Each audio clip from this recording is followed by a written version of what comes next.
The Tuesday night club gathered as the summer evening settled over the quiet village of St. Mary Mead. Miss Marple, her knitting needles clicking softly, presided over the comfortable sitting room where a small group of friends had assembled. The conversation, as it often did on these occasions, turned to the subject of unsolved mysteries and human nature.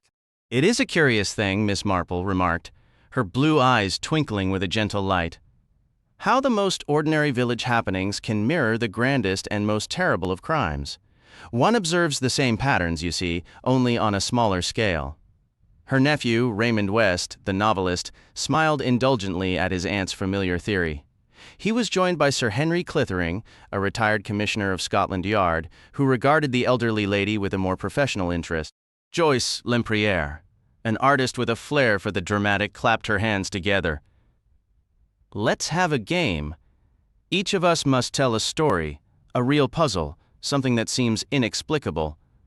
Then the others must try to solve it." The proposal was met with general approval, and it was decided that each member of the party would contribute a mystery from their own experience. The first to begin was young Mr. Petherick, the solicitor, who cleared his throat and prepared to narrate a most peculiar affair concerning a will and a disappearing beneficiary. The fire crackled in the hearth, casting long shadows, as the first problem was laid before the Tuesday Night Club. This collection showcases a remarkable journey through the world of Agatha Christie's beloved sleuth, Miss Marple. The series begins with The Murder at the Vicarage, 1930, where the shocking death of the widely disliked Colonel Prothero sends ripples through the quiet village of St. Mary Mead. Found shot in the vicar's own study, the list of potential suspects is surprisingly long, ranging from the vicar himself, who had once openly wished the colonel gone, to the colonel's unfaithful wife and her artist lover. Entering this tangled web is an unassuming figure, Miss Jane Marple, a white-haired elderly woman with a deceptively gentle demeanor. Her sharp intellect and deep understanding of human nature forever changed the landscape of detective fiction, proving that the most brilliant mind can reside in the most unexpected place. Critics of the time, like the Saturday Review of Literature, noted Christie's unparalleled skill when she hits her stride in this very novel. The adventures continue with The 13 Problems, 1932, which presents a series of clever puzzles. Over the course of 6 Tuesday evenings, a group gathers at Miss Marple's home, each guest sharing a baffling, unsolved mystery. While the others become engrossed in the sinister tales, they often overlook their quiet hostess. Yet time and again, it is Miss Marple's brilliant, almost intuitive reasoning that unravels the truth and identifies the culprit. This format of social deduction is revisited later during a stay at the country estate of Colonel and Mrs. Bantry, where another round of chilling stories among guests finds its resolution solely through Miss Marple's unique genius. The collection includes tales such as The Tuesday Night Club, The Idle House of Astarte, Ingots of Gold, The Bloodstained Pavement, Motive versus Opportunity, The Thumb Mark of St. Peter, The Blue Geranium, The Companion, The Four Suspects, A Christmas Tragedy, The Herb of Death, The Affair at the Bungalow, and Death by Drowning.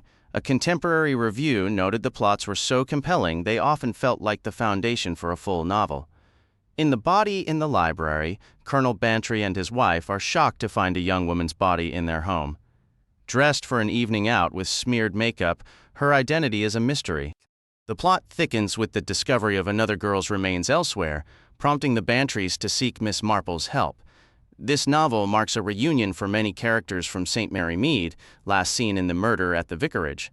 Interestingly, Agatha Christie wrote this book alongside a spy thriller, switching between them to stay creatively engaged. One critic found the second Marple novel particularly impressive. The Moving Finger centers on the quiet town of Limstock, where a wave of malicious letters disrupts the peace. The apparent suicide of one recipient, Mrs. Symington, is accepted by all except Miss Marple, who suspects something more sinister. Christie herself later expressed a fondness for this book, noting it was one of the stories that held up well for her over time. Another review praised the puzzle as being expertly crafted. The announcement in the local paper is clear: a murder will occur at Little Paddocks. The villagers assume it's a party game, but the fun ends when a real victim is found. Jane Marple enters this deadly charade to uncover the truth. One commentator declared it among Christie's finest work, while another praised its ingenious plot and witty dialogue. A review highlighted the classic village setting and the masterful use of misleading clues. At a vast Victorian estate turned reform school, Miss Marple visits her friend Carrie Louise. The atmosphere is tense even before a shooting occurs, targeting the administrator. In a different wing, a stranger is not so fortunate and is found dead. Marple must navigate this complex environment to solve the murder and shield her friend from danger. Critics hailed the novel as brilliant and a peak example of the genre. A Pocket Full of Rye opens with the dramatic death of financier Rex Fortescue as he drinks his tea. The singular clue is a handful of grain discovered in his pocket, setting the stage for a perplexing investigation. The crime appears utterly senseless until the astute Jane Marple remembers the charming old nursery rhyme, "Sing a song of sixpence," a whimsical clue for a homicide that is decidedly not a game. The Times literary supplement praised its clever construction, while the New York Times hailed it as the finest among the Miss Marple novels. In 450 from Paddington, a fleeting moment of parallel travel between two trains delivers a horrifying tableau. Elspeth McGillicuddy, gazing from her compartment, witnesses a man strangling a woman in the carriage alongside hers before the trains separate. With no body, no missing person report, and no other witnesses, her account is met with skepticism by everyone except her old friend, Jane Marple.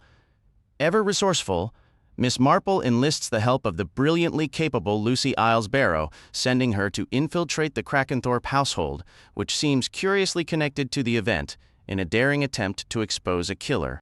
Critics celebrated Lucy's introduction as a formidable partner, though her collaboration with the elderly sleuth was, regrettably, confined to this single adventure. The mirror cracked from side to side finds the sleepy village of St. Mary Mead abuzz with Hollywood glamour after screen icon Marina Gregg moves in. This excitement turns to dread when a devoted local admirer is fatally poisoned at a party. Jane Marple, observing with her usual quiet intensity, becomes convinced the deadly drink was meant for another target entirely. The question hangs in the air. If not for the victim, then for whom? And as the tension mounts, it remains to be seen which of the village's seemingly benign residents might be next. Reviewers noted how the puzzle pieces fell into place with perfect, satisfying precision. Seeking respite from the English chill in a Caribbean mystery, Jane Marple finds the tropical idyll rather dull until a fellow guest poses a startling question. "Would you like to see a photograph of a murderer?" He disappears before she can respond and is discovered dead the following morning. This sparks a web of peculiarities. The missing photograph, a hotel owner plagued by terrible dreams, a mysterious millionaire who never emerges from his suite, and a growing sense of peril that even Miss Marple cannot ignore. This story marks the first appearance of the irascible tycoon Mr. Jason Raphael, who would later posthumously task her with a final investigation. A nostalgic trip to London leads Jane Marple to at Bertram's Hotel, a beautifully preserved establishment offering old-world elegance and flawless service. Yet, beneath its polished surface, Miss Marple detects a disquieting aura of menace. Her suspicions are tragically validated when an odd, forgetful guest's simple mistake, going to the airport on the wrong day, triggers a cascade of violence. Inspired by a real London hotel frequented by the author, the novel was acclaimed for its brilliant pacing and sharp, wistful observations on the changing times. Even the unflappable Miss Marple finds herself taken aback by the contents of a letter delivered posthumously from the wealthy industrialist, Mr. Jason Raphael. They had become acquainted during her travels in the West Indies, as recounted in A Caribbean Mystery. From their brief encounter, Mr. Raphael identified in the elderly spinster a formidable instinct for justice and a unique talent for unraveling criminal puzzles. His will provides her with a substantial financial bequest of £20,000, but it is the second, more unusual legacy that truly gives her pause. He has charged Miss Marple with a singular task to investigate the circumstances of his own death. The catch is that Mr. Raphael omitted the crucial detail of naming any potential culprit. Whoever is responsible will undoubtedly go to great lengths to obstruct her investigation, making her quest a perilous one. It is worth noting that Nemesis stands as the final Jane Marple novel Agatha Christie penned, though it was not the last to be published. Critics praised the enduring charm and clever plotting, with one noting the detective's uncanny, lifelong gift for sensing wickedness. Shortly after settling into her new house, Gwenda Reed begins to experience unsettling disturbances. Her attempts to renovate and update the property seem only to awaken shadows from its history. A deep, inexplicable dread overcomes her each time she ascends the staircase. In her distress, she seeks out Jane Marple, hoping the elderly sleuth can lay these persistent ghosts to rest. Together, they delve into a crime committed decades earlier, a seemingly flawless murder that has long been hidden. An interesting aside is that Christie actually wrote Sleeping Murder during the war years, locking the manuscript away in a bank vault for over 3 decades. Reviewers hailed it as a masterful final puzzle, calling it tortuously complex and ultimately deeply satisfying. The collection titled Miss Marple's Final Cases is somewhat misleading, as it actually gathers tales from the middle of her investigative career. The volume includes such stories as Sanctuary, Strange Jest, Tape Measure Murder, The Case of the Caretaker, The Case of the Perfect Maid, Miss Marple Tells a Story, The Dressmaker's Doll, In a Glass Darkly, and Greenshaw's Folly. Readers often find themselves marveling at the simplicity of the solution once revealed, a testament to Christie's skill at concealing clues in plain sight. Regarding the 13 Problems, also known as the Tuesday Club murders, this collection originated from a series of magazine stories. Following Miss Marple's debut in The Murder at the Vicarage, Christie penned 6 short mysteries. In the first, The Tuesday Night Club, Miss Marple hosts a gathering at her home in St. Mary Mead. The guests include her novelist nephew Raymond West and his artist fiancée Joyce Lempriere, the elderly clergyman Dr. Pender, a local solicitor named Mr. Petherick, and a visitor, the retired Scotland Yard Commissioner Sir Henry Clithering. Conversation turns to crime, and Joyce proposes forming a weekly club where each member presents a real-life mystery for the others to solve. Sir Henry offers the first puzzle.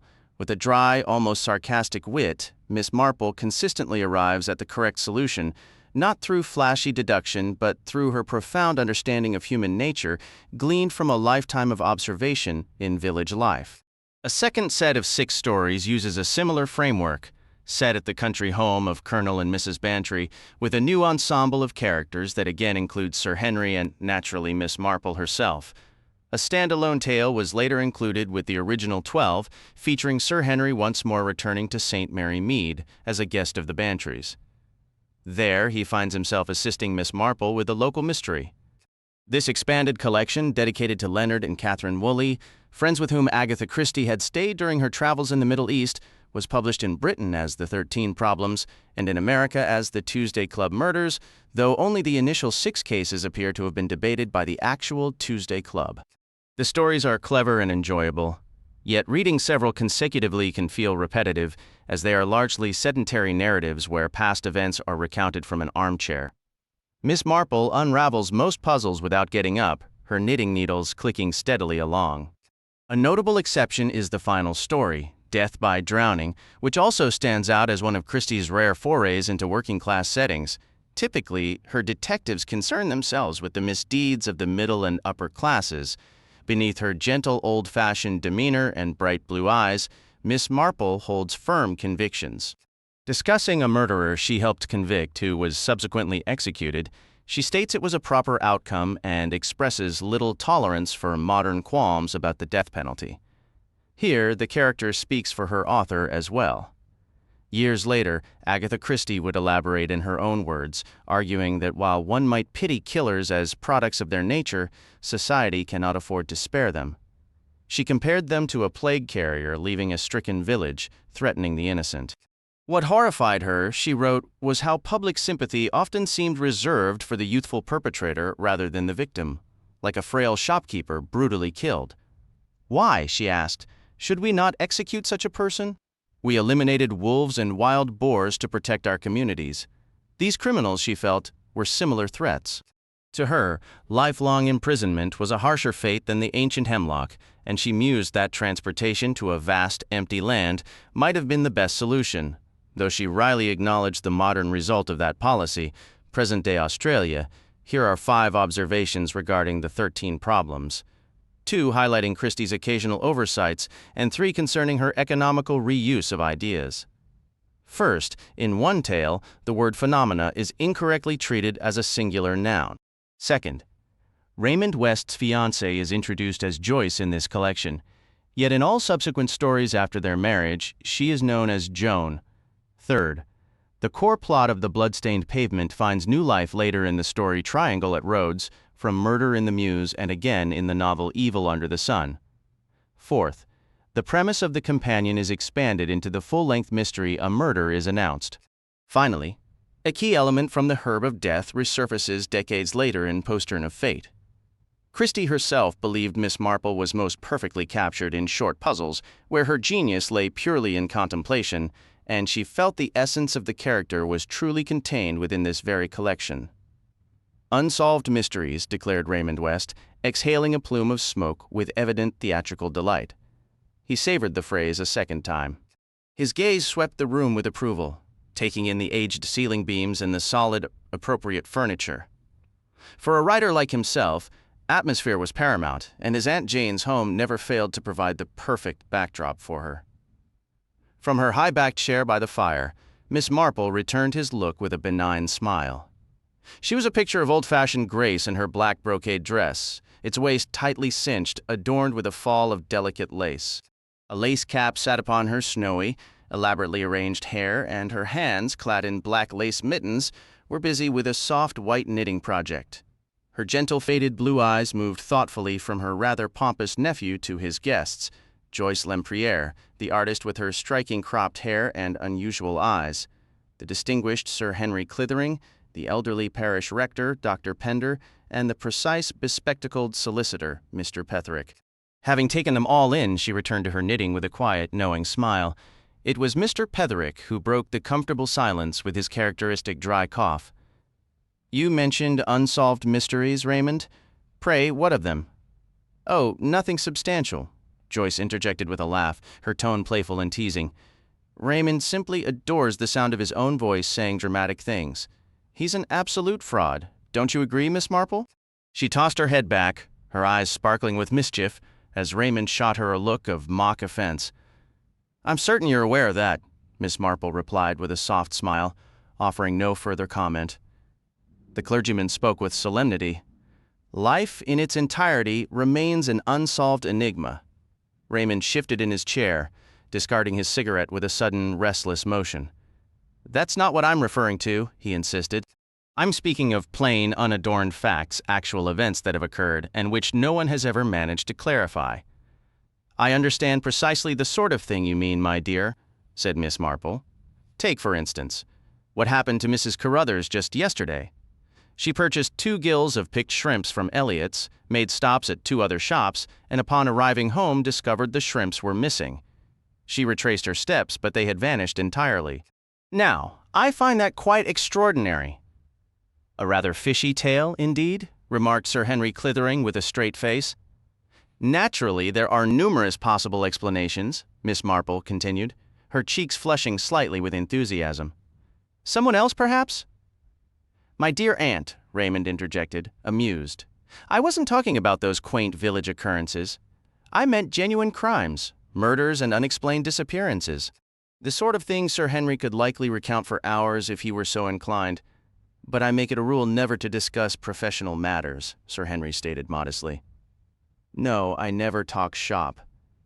Sir Henry Clithering had recently retired from his position as Commissioner of Scotland Yard. "I imagine there are many crimes the police never do solve," Joyce Lempriere suggested. "That is a generally accepted fact, I believe," Mr. Petherick concurred. Raymond wondered aloud. What type of mind truly excels at unraveling a mystery? One often feels the average police detective must be hindered by a lack of imagination.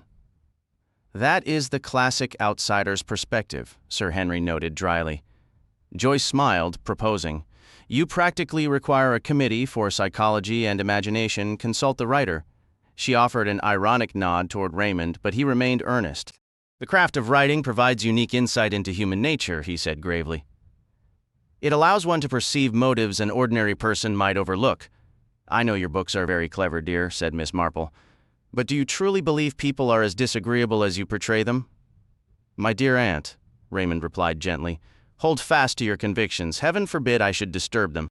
"What I mean," Miss Marple clarified, her brow furrowing slightly as she counted her knitting stitches, "is that so many people strike me as neither good nor evil, but simply, well, rather foolish." Mr. Petherick gave his characteristic dry cough. "Don't you think, Raymond, that you place too much emphasis on imagination? In legal circles, we know all too well that imagination can be a dangerous thing.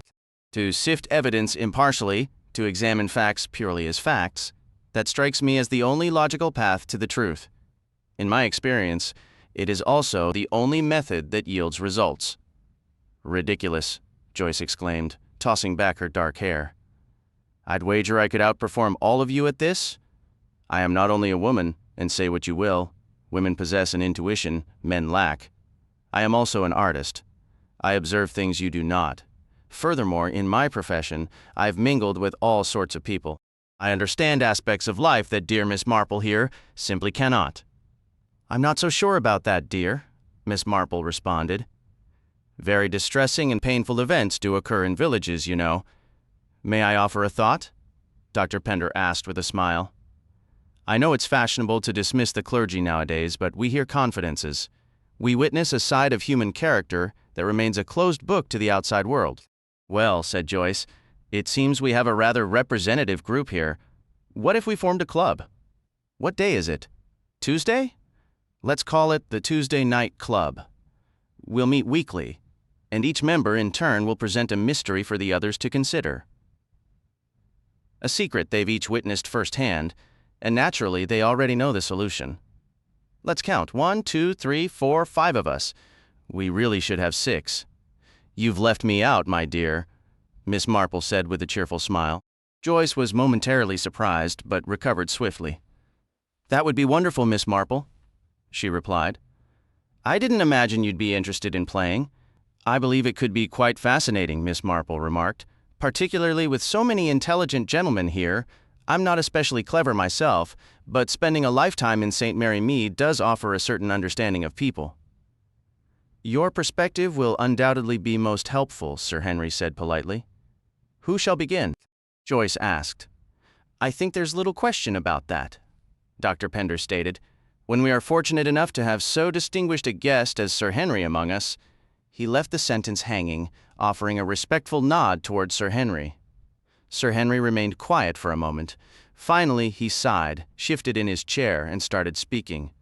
"Choosing the right sort of story is a slight challenge, but I believe I recall a case that fits your requirements perfectly.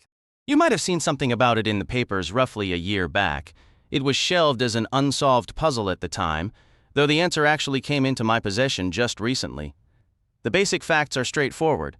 3 individuals sat down to a supper that included, among other items, canned lobster.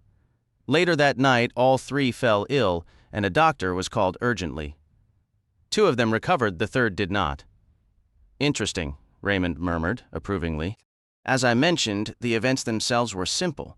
The death was attributed to food poisoning, a certificate was issued to that effect, and the deceased was buried. However, matters did not end there." Miss Marple gave a knowing nod. "There was gossip, I expect," she said softly. "There nearly always is. Now, allow me to describe the people involved in this little drama. I'll refer to the husband and wife as Mr. and Mrs. Jones, and the wife's companion as Miss Clark. Mr. Jones traveled as a salesman for a pharmaceutical manufacturer. He was reasonably handsome in a bold, flashy sort of way, around 50 years old. His wife was a rather ordinary woman of about 45. The companion, Miss Clark, was 60, a plump, cheerful woman with a round, rosy face. None of them, you might think, were particularly remarkable. The trouble began in a rather odd manner. Mr. Jones had spent the previous night at a modest business hotel in Birmingham. It so happened that the blotting paper in the desk blotter had been replaced fresh that day, and a chambermaid, having apparently little else to occupy her, amused herself by studying the blotter's impressions in a mirror after Mr. Jones had written a letter there. A few days later, newspapers carried a report of Mrs. Jones's death from eating tinned lobster, and that chambermaid then shared with the other staff the phrases she had managed to decipher from the blotting pad. They read, "Completely reliant on my wife once she is gone, I will hundreds of thousands." You may recall there had recently been a widely publicized case of a husband poisoning his wife. It took very little to ignite the imaginations of those hotel maids. Mr. Jones had plotted to kill his wife and inherit a fortune. As it happened, one maid had family living in the same small town as the Joneses. She wrote to them, and they wrote back. It seemed Mr. Jones had been paying noticeable attention to the local doctor's daughter, an attractive woman of 33. Rumors began to swirl. Petitions were sent to the Home Secretary. A flood of anonymous letters arrived at Scotland Yard, all accusing Mr. Jones of murdering his wife.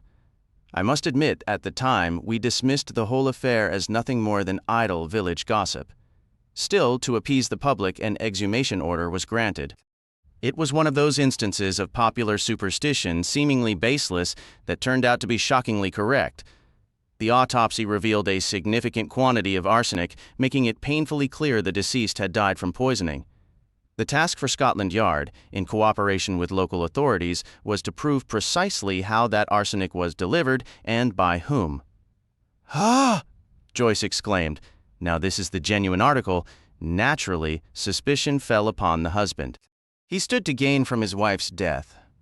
Not the hundreds of thousands romantically imagined by the hotel maid, but a very solid £8,000. He had no independent wealth, lived somewhat extravagantly, and was known to enjoy the company of women. We discreetly investigated the rumors of his attachment to the doctor's daughter. While a strong friendship had certainly existed, it had ended abruptly 2 months prior, and they appeared to have had no contact since. The doctor himself, an elderly, straightforward man, was utterly stunned by the autopsy results. He had been called around midnight to find all 3 occupants ill. Recognizing Mrs. Jones's grave condition immediately, he had sent for opium pills from his dispensary to ease her pain. Despite his efforts, she passed away, but he never for a moment suspected foul play, convinced it was a severe case of botulism. Supper that night had been tinned lobster salad, trifle, and bread with cheese. Regrettably, no lobster remained. It had all been consumed, and the tin discarded. He questioned the young maid, Gladys Lynch. She was terribly upset, weeping and agitated, making it difficult to get a straight answer, but she insisted repeatedly the tin had not been swollen and the lobster had seemed perfectly fine. These were the facts we had. If Jones had poisoned his wife, it seemed clear it couldn't have been in the shared supper. Furthermore, a crucial point, Jones himself had only returned from Birmingham just as supper was being served, so he'd have had no chance to tamper with the food beforehand. "What about the companion?" Joyce asked, the cheerful, stout woman. Sir Henry nodded. "We did not overlook Miss Clark, I assure you, but a motive was hard to establish. Mrs. Jones left her nothing, and the net result was she had to find a new position." "That seems to eliminate her," Joyce mused. "Now, one of my inspectors soon uncovered a significant fact," Sir Henry continued. After supper that evening, Mr. Jones had gone down to the kitchen and demanded a bowl of cornflour for his wife, who was feeling unwell. He waited right there while Gladys prepared it, then carried it up to the bedroom himself. I admit that seemed to seal the case. The lawyer nodded, ticking points off on his fingers. Motive, opportunity. And as a traveling salesman for a pharmaceutical firm, easy access to the poison. And a man of weak character, added the clergyman. Raymond West stared at Sir Henry. "There's a catch here somewhere," he said. "Why didn't you arrest him?" Sir Henry offered a rather wry smile. "That is the unfortunate part. So far, everything had proceeded smoothly, but now we come to the complications." Jones avoided arrest after Miss Clark was questioned, revealing that she herself had consumed the entire bowl of cornflour, not Mrs. Jones. She explained that she had visited Mrs. Jones's room as usual, finding the woman propped up in bed with the bowl beside her. Mrs. Jones complained of feeling unwell, blaming some late-night lobster, and admitted she no longer wanted the cornflour she had asked her husband, Albert, to prepare. Miss Clark remarked it was a shame to waste it, praising the smooth, lump-free preparation by the cook, Gladys, and mentioning how few young women nowadays could make cornflour properly. Hungry herself, she said she quite fancied it. Mrs. Jones chided her for her foolish dieting. Miss Clark was attempting to lose weight through a restrictive plan, often called banting. Mrs. Jones insisted it was unhealthy, arguing that if nature intended someone to be stout, they should accept it. She urged Miss Clark to drink the cornflour, claiming it would do her good. So, Miss Clark did exactly that, finishing the bowl herself. This completely dismantled the case against the husband. When asked about the damning words on the blotting pad, Jones provided a straightforward explanation. He said the letter was a reply to his brother in Australia, who had asked for financial help. Jones wrote that he was entirely dependent on his wife's money and could only offer assistance after her death. He expressed regret over his inability to help, noting that countless others found themselves in similarly unfortunate situations. "So the case just collapsed?" inquired Dr. Pender. "It did," Sir Henry confirmed gravely. "We had no solid evidence, so arresting Jones was too great a risk." A quiet moment followed before Joyce asked, "And that's really all there is to it?" "That's where the matter stood for a year," Sir Henry replied. "The true solution is now with Scotland Yard. You'll likely read all about it in the papers in a few days." "The true solution?"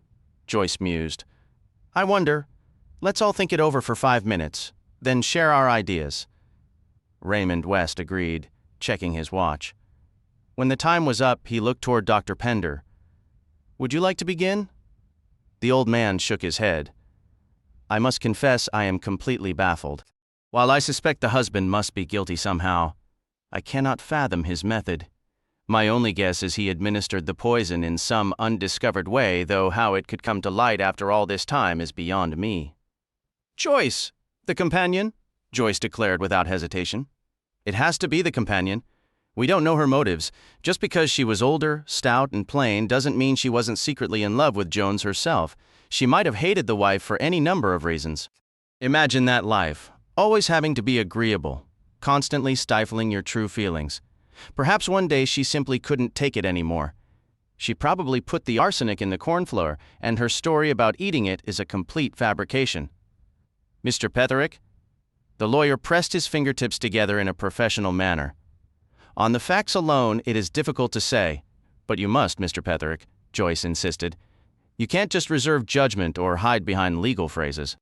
You have to play the game." "Very well," Mr. Petherick said. "Based solely on the facts, there is little to go on, however. From my professional experience, having seen, unfortunately, far too many cases like this, my private opinion is that the husband was guilty. The only plausible explanation that fits the facts is that Miss Clark chose to protect him deliberately, likely due to some private financial agreement. Facing a bleak future of poverty, she may have agreed to fabricate the story about drinking the cornflour in exchange for a substantial, discreet payment. Such an arrangement would be highly irregular, to say the least." Raymond shook his head. "I see it differently. Everyone is overlooking the crucial figure here, the doctor's daughter. Here's my interpretation. The tinned lobster had spoiled, causing the initial illness. When the doctor was summoned, he found Mrs. Jones in severe distress and sent for opium pills. But he didn't go himself. He dispatched a messenger. Who would hand over those pills? His daughter, naturally, who likely assists with his medicines. Consumed by her feelings for Jones, she saw an opportunity. The pills she provided contained pure arsenic. That's the real answer." Joyce leaned forward eagerly. "Sir Henry, please, tell us what you think." Sir Henry held up a hand. "One moment. We haven't heard from Miss Marple yet." Miss Marple sighed, her knitting needles still. "Oh dear, I've dropped another stitch. Such a tragic tale. It reminds me of old Mr. Hargraves from the Mount. His wife never suspected a thing until he passed, leaving everything to a former housemaid with whom he'd raised 5 children in a nearby town, and all the while he remained a churchwarden, passing the collection plate every Sunday. She always said that girl was so reliable, turning the mattresses daily, except on Fridays, of course." Raymond couldn't hide his impatience. "Aunt Jane, what does that have to do with anything?" "Why, the parallels are unmistakable," Miss Marple replied calmly. "I suppose the poor girl has confessed by now, which is how you know the truth, Sir Henry." "What girl?" Raymond exclaimed. "Gladys Lynch, naturally. No wonder she was so terribly shaken when the doctor spoke to her.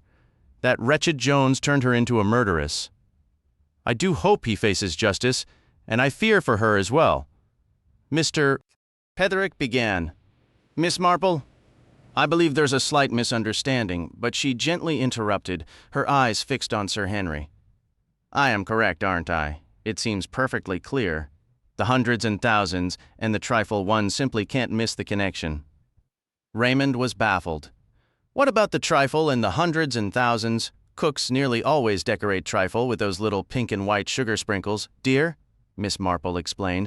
When I heard trifle was served for supper, and that the husband had been writing about hundreds and thousands, the pieces fell into place. The arsenic was in the sprinkles. He gave them to the girl and instructed her to add them to the dessert. Joyce objected quickly. But everyone ate the trifle? Not quite, Miss Marple corrected. The companion was dieting, remember? Those on a diet avoid rich desserts like trifle, and Jones likely scraped the hundreds and thousands off his own portion, leaving them aside. It was a clever scheme, but a deeply wicked one. All eyes turned to Sir Henry, who nodded slowly. It is a remarkable thing, he said, but Miss Marple has indeed uncovered the truth. Jones had entangled himself with Gladys Lynch, leaving her in a desperate situation. He was eager to be rid of his wife, and vowed to marry Gladys once she was gone. To that end, he tampered with some decorative sprinkles, providing them to Gladys with specific instructions. She passed away just last week, her child not surviving the birth, while Jones had already abandoned her for someone new. With her final breaths, she revealed the entire scheme. A brief silence settled over the room before Raymond spoke. Aunt Jane, you've done it again. I can't fathom how you pieced it together. I never would have linked the kitchen maid to this whole affair. No, dear, you wouldn't, Miss Marple replied gently. But a man of Jones's character, blunt and overly familiar. When I learned a pretty young woman worked in that house, I suspected he wouldn't leave her be. It's a most unpleasant and sorrowful business, not a topic for polite conversation. The shock nearly overwhelmed Mrs. Hargraves, and it became the village scandal for a good week. Chapter 2. The Idle House of Astarte. Now, Dr. Pender, what tale do you have for us? The elderly clergyman offered a soft smile. My days have been spent in tranquil settings with few dramatic occurrences. Yet in my youth I witnessed one profoundly strange and tragic event. Go on, urged Joyce Lempriere, leaning forward. I have never been able to dismiss it, Dr. Pender continued. The experience left a deep mark upon me. Even now I can recall the sheer dread of that moment, watching a man fall dead before me, struck down by what seemed an invisible force. You're giving me chills, Pender, Sir Henry complained. As well you should, the clergyman answered. Since that day, I've never mocked those who speak of atmosphere. It exists. Certain places are steeped in influence for good or ill, and that power can be palpably felt. Take the Larches, for instance, Miss Marple interjected. It's been an unlucky house. Old Mr. Smithers lost his fortune and had to depart. Then the Carslakes moved in. Johnny fell down the stairs and broke his leg, and Mrs. Carslake was compelled to seek better health in the south of France. Now the Burdens reside there, and I hear poor Mr. Burden requires surgery almost immediately. I believe there is often excessive superstition surrounding such matters, remarked Mr. Petherick. Foolish, carelessly spread rumors can do real harm to a property's reputation. I've encountered a ghost or two with a rather sturdy presence, Sir Henry chuckled. I think, said Raymond, we should let Dr. Pender proceed. Joyce rose and turned off the lamps, leaving the room illuminated solely by the dancing firelight. Atmosphere, she declared. Now we're ready. Dr. Pender smiled at her, settled back in his chair, removed his pince-nez, and began his story in a quiet, reflective tone. I don't know if any of you are familiar with Dartmoor. The location of my story lies on its outskirts. It was a lovely estate, though it had remained on the market unsold for several years. The setting was perhaps a bit exposed in winter, but the views were breathtaking, and the property itself had several unusual and distinctive features. It was purchased by a man named Hayden, Sir Richard Hayden. We had been friends in our university days, and though years had passed, our old bond remained. I gladly accepted his invitation to visit his new acquisition named Silent Grove. The house party was a small one. There was Richard Hayden himself and his cousin, Elliot Hayden. Also present were Lady Mannering and her rather quiet, pale daughter, Violet. Captain Rogers and his wife were a rugged pair, their lives entirely devoted to horses and the hunt. Among the group were also young Dr. Simmons and Miss Diana Ashley. I was familiar with the latter. Her face frequently graced the society pages, celebrated as one of the season's most dazzling beauties. Her looks were truly arresting, tall and dark, with flawless pale cream skin, and her intriguingly slanted, half-closed dark eyes lent her a distinct, almost exotic allure. She possessed a remarkable voice as well, deep and resonant like a bell. It was immediately clear that my friend Richard Hayden was thoroughly captivated by her, and I suspected the entire gathering was orchestrated merely to serve as her backdrop. Her own sentiments, however, were harder to decipher. She was whimsical with her attentions, one day engrossed in conversation with Richard to the exclusion of all others, the next showering his cousin Elliot with favor as if Richard were invisible, and then, on another occasion, directing her most enchanting smiles toward the quiet and reserved Dr. Simons. The morning after I arrived, our host gave us a full tour of the estate. The house itself was unassuming, a sturdy, reliable structure built from local granite designed to endure both time and the harsh elements. It was practical and comfortable rather than picturesque. From its windows, one gazed out upon the sweeping moorland, a vast expanse of rolling hills topped with ancient, wind-scoured rock formations. On the slopes of the nearest tor lay several hut circles, remnants from the late Stone Age. Another hill held a recently excavated barrow where bronze tools had been discovered. Hayden fancied himself an amateur antiquarian and spoke with vigorous enthusiasm. This area, he explained, was exceptionally rich with historical traces. Evidence of Neolithic settlers, Druids, Romans, and even early Phoenician visitors could be found here. But this spot, he declared, is the most fascinating of all. You know its name, Silent Grove. The reason becomes obvious enough. He gestured toward the landscape, which was mostly bare rock, heather, and bracken, except for a dense, dark cluster of trees about 100 yards from the house. That is a relic from ancient times, Hayden continued. The trees have died and been replaced over the centuries, but the grove has been preserved much as it once was, perhaps from the days of Phoenician settlement. Come and see it. We all followed him. Upon entering the wooded circle, a strange, heavy feeling settled over me. It was the silence, I think. No birds nested in these branches. An atmosphere of bleakness and dread hung in the air. I noticed Hayden watching me with a peculiar smile. "Any impressions about this place, Pender?" he asked. "A sense of hostility? Or perhaps just unease?" "I don't care for it," I replied simply. "Quite understandable.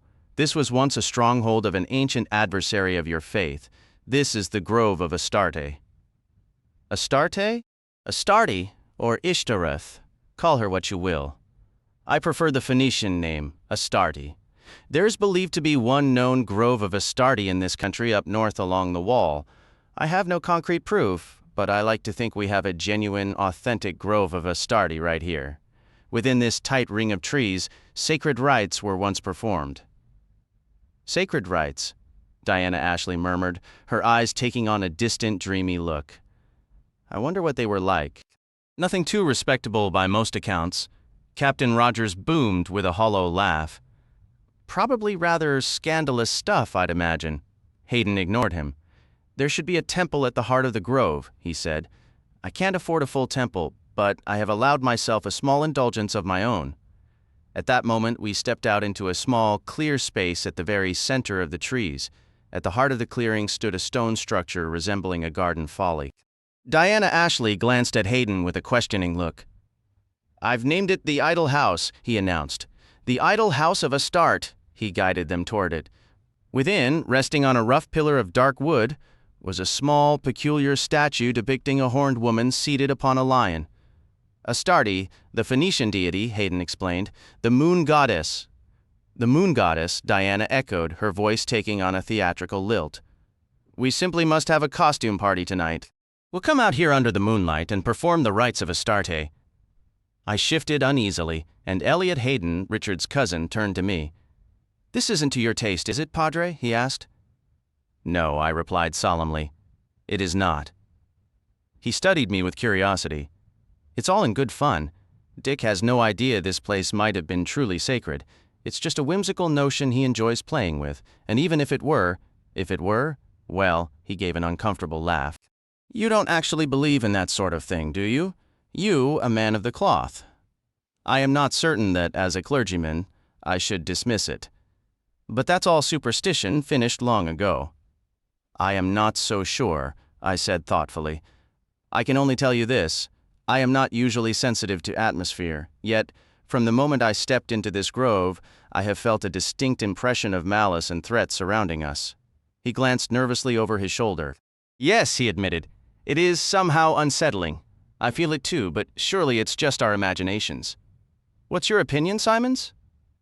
The doctor was silent for a long moment before responding quietly. I don't care for it. I can't explain why, but I simply do not like it. Just then, Violet Mannering approached me. I despise this place, she whispered urgently. I truly do. Can we please leave? We began to move away, and the others followed. Only Diana Ashley lingered. Looking back, I saw her standing before the idol house, staring intently at the figure inside. The day had been unusually hot and splendid, and Diana's idea for a costume party that evening was met with widespread enthusiasm. The usual flurry of secret preparations ensued, and when we gathered for dinner, the expected exclamations of amusement followed. The Rogers couple appeared as Neolithic cave dwellers, which explained the sudden absence of several rugs. Richard Hayden was dressed as a Phoenician sailor, his cousin as a bandit king, Dr. Simmons as a chef, Lady Mannering as a nurse, and her daughter as a Circassian slave. I myself was rather overdressed in a monk's habit. Diana Ashley descended last, to our collective disappointment, shrouded in a plain black domino cloak.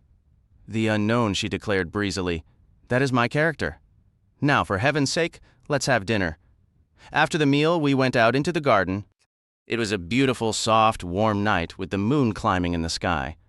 We strolled and talked, and the hour grew late before we realized Diana Ashley was no longer among us. She can't have retired already, said Richard Hayden. Violet Mannering shook her head. No, I saw her heading that way about 15 minutes ago. She pointed toward the grove of trees, which appeared dark and shadowy in the moonlight. I wonder what mischief she's plotting, Richard mused. I'd bet on it. Let's go and see. We all moved off together, curious about Miss Ashley's activities, yet I, for one, felt a powerful reluctance to enter that ominous dark line of trees. A force stronger than my own will seemed to hold me back, warning me not to proceed. My conviction of the spot's inherent wickedness felt more certain than ever. I believe several of us felt the same unsettling sensations, though most would never admit it aloud. The trees grew so thick and close that the moonlight could not break through, plunging us into a deep, oppressive darkness. All around came a chorus of soft noises, whispers, sighs, the rustle of unseen things. The atmosphere was profoundly eerie, and without a word, we instinctively drew nearer to one another. Then, abruptly, we stepped into the open clearing at the grove's heart. We froze, utterly stunned. There, upon the threshold of the idol house, stood a shimmering form, tightly wrapped in diaphanous gauze, with two crescent horns rising from the dark masses of her hair. My God! Richard Hayden gasped, sweat beading on his forehead. But Violet Mannering was quicker to understand. Why, it's Diana, she cried. What on earth has she done to herself? She looks completely different. The figure in the doorway raised her hands, took a step forward, and chanted in a high, sweet voice. I am the priestess of Astarte, she intoned. Beware how you approach, for I hold death in my hand. Please stop, darling, Lady Mannering pleaded, a tremor in her voice. You're frightening us all terribly. Hayden, however, sprang forward. My God, Diana, he shouted, a strange mix of awe and alarm in his cry. You look incredible by now. My eyes had adjusted to the moonlight, and I could see her more clearly. Violet was right. She did look utterly transformed. Her face seemed more sharply oriental, her eyes narrowed to cruel slits that gleamed with an unfamiliar malice. The smile on her lips was one I had never seen her wear before, cold and knowing. Beware, she warned again, her voice ringing out. Do not approach the goddess. If any hand touches me, it means death. You are wonderful, Diana, Hayden called, but his tone had shifted to one of unease. But please, stop this. I don't like it. He continued, moving toward her across the grass. She flung out a hand. "Stop. One step nearer and I will smite you with the magic of Astarte." Richard Hayden gave a nervous laugh and quickened his pace. Then a most curious thing occurred. He faltered, seemed to trip over nothing at all, and fell headlong to the ground. He did not rise, but lay there utterly still and prone. A horrible, hysterical laugh suddenly tore from Diana, shattering the silence of the glade, a sound so unhinged it made my skin crawl. With a sharp oath, Elliot sprang forward. "I can't stand this," he cried. "Get up, Dick! Get up, man!" But Richard Hayden did not stir. Elliot reached his side, knelt, and turned him over gently. He bent close, peering into his cousin's face. Then he rose sharply to his feet, swaying slightly, his own face ashen. "Doctor," he said, his voice hollow. "Doctor, for God's sake, come. I think he's dead." Dr. Simons ran forward. Elliot stumbled back to us, moving as if in a dream. He was staring down at his hands with a look of profound confusion. At that moment, a wild scream pierced the air from Diana. "I've killed him," she shrieked. "Oh my God, I didn't mean to, but I've killed him." Then she collapsed, fainting dead away into a crumpled heap on the grass. A wail came from Mrs. Rogers. "Oh, let us get away from this dreadful place," she cried. "Anything could happen to us here. It's awful." Elliot seized me by the shoulder, his grip tight. "It can't be," he murmured, his voice thick with disbelief. "I tell you, it can't be. A man cannot be killed like that. It's against nature." I tried to soothe him. "There must be an explanation," I said. "Your cousin must have had some unsuspected weakness of the heart. The shock and the excitement." He cut me off. "You don't understand," he insisted. He held up his hands for me to see, and I noticed a dark red stain upon them. Dick didn't die of shock. He was stabbed through the heart, and there is no weapon. I stared at him, incredulous. Just then, Dr. Simons rose from his examination of the body and came toward us. He was deathly pale and shaking from head to foot. "Are we all mad?" he whispered hoarsely. "What is this place, that such things can happen here?" "Then it is true?" I asked, my own voice barely a whisper. He merely nodded, his eyes wide with a terror that mirrored our own. The wound was clearly made by a long, slender blade, yet no such weapon could be found. We exchanged uneasy glances. "It has to be here," insisted Elliot Hayden, his voice tight. "It must have fallen. We need to search the ground." We all looked, but found nothing. It was Violet Mannering who spoke up suddenly, her words sharp in the quiet. Diana was holding something, a kind of dagger. I saw it glitter when she threatened him. Elliot shook his head in firm denial. "She never got within 10 feet of him," he objected. Lady Mannering, who was kneeling beside the unconscious girl, looked up. "Her hands are empty now," she announced, "and I see nothing on the grass. Are you certain, Violet? I didn't notice anything?" Dr. Simons approached then, his expression grim. "We must get her to the house," he said. "Rogers, will you assist?" Together, we carried Diana Ashley back, the weight of her seeming heavier than it should. Afterward, we returned for Sir Richard's body. I must pause here with an apology for our actions, though in our defense, this was before every household was familiar with the procedures from detective novels. We did not know then that a scene must be left undisturbed. So, we carried Richard Hayden back to his room in that square granite house, and the butler was sent on a bicycle to fetch the police from a town 12 miles away. It was then that Elliot took me aside, his face set with a stubborn resolve. "Listen," he said, "I'm going back to that grove. That weapon has to be there."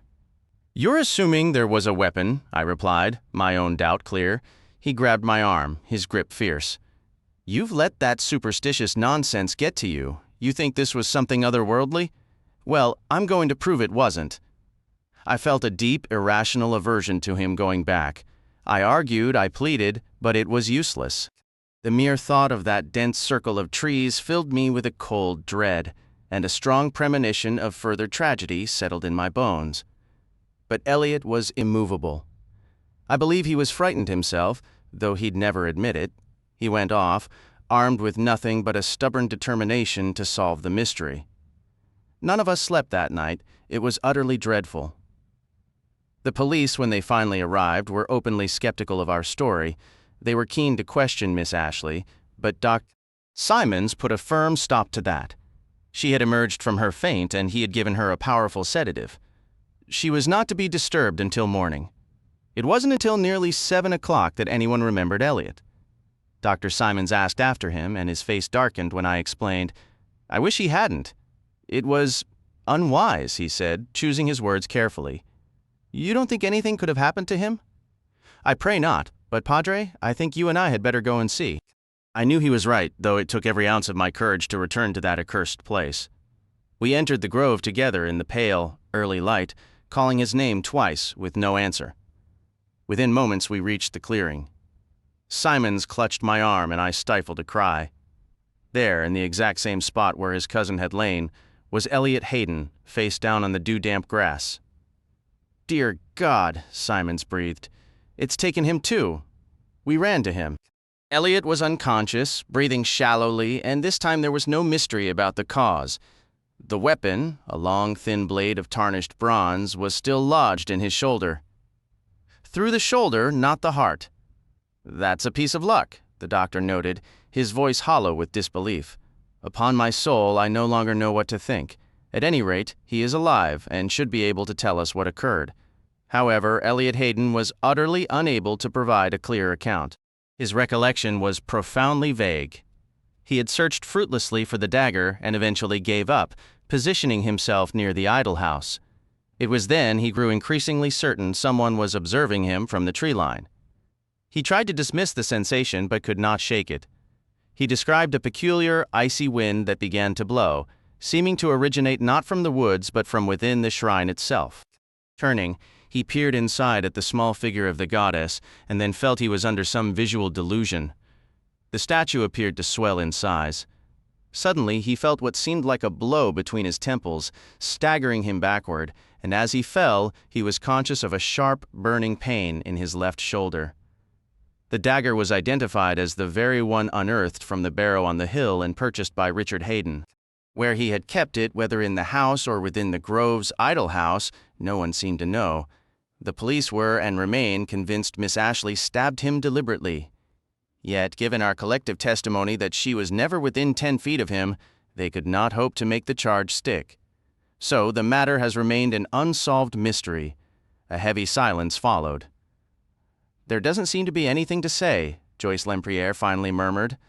"It's all so dreadful and so uncanny. Do you have any explanation yourself, Dr. Pender?" The old man nodded slowly. "Yes," he said. "I have an explanation of a sort. A rather curious one, though to my mind it still leaves certain factors unaccounted for." "I've attended séances," Joyce offered, "and say what you will, very strange things can happen. I suppose one could explain it through some form of hypnotism. The girl might have genuinely transformed herself into a priestess of Astarte, and perhaps she somehow managed to stab him. Maybe she threw the dagger that Miss Mannering saw in her hand, or it could have been a javelin," Raymond West suggested after all. "Moonlight isn't very strong.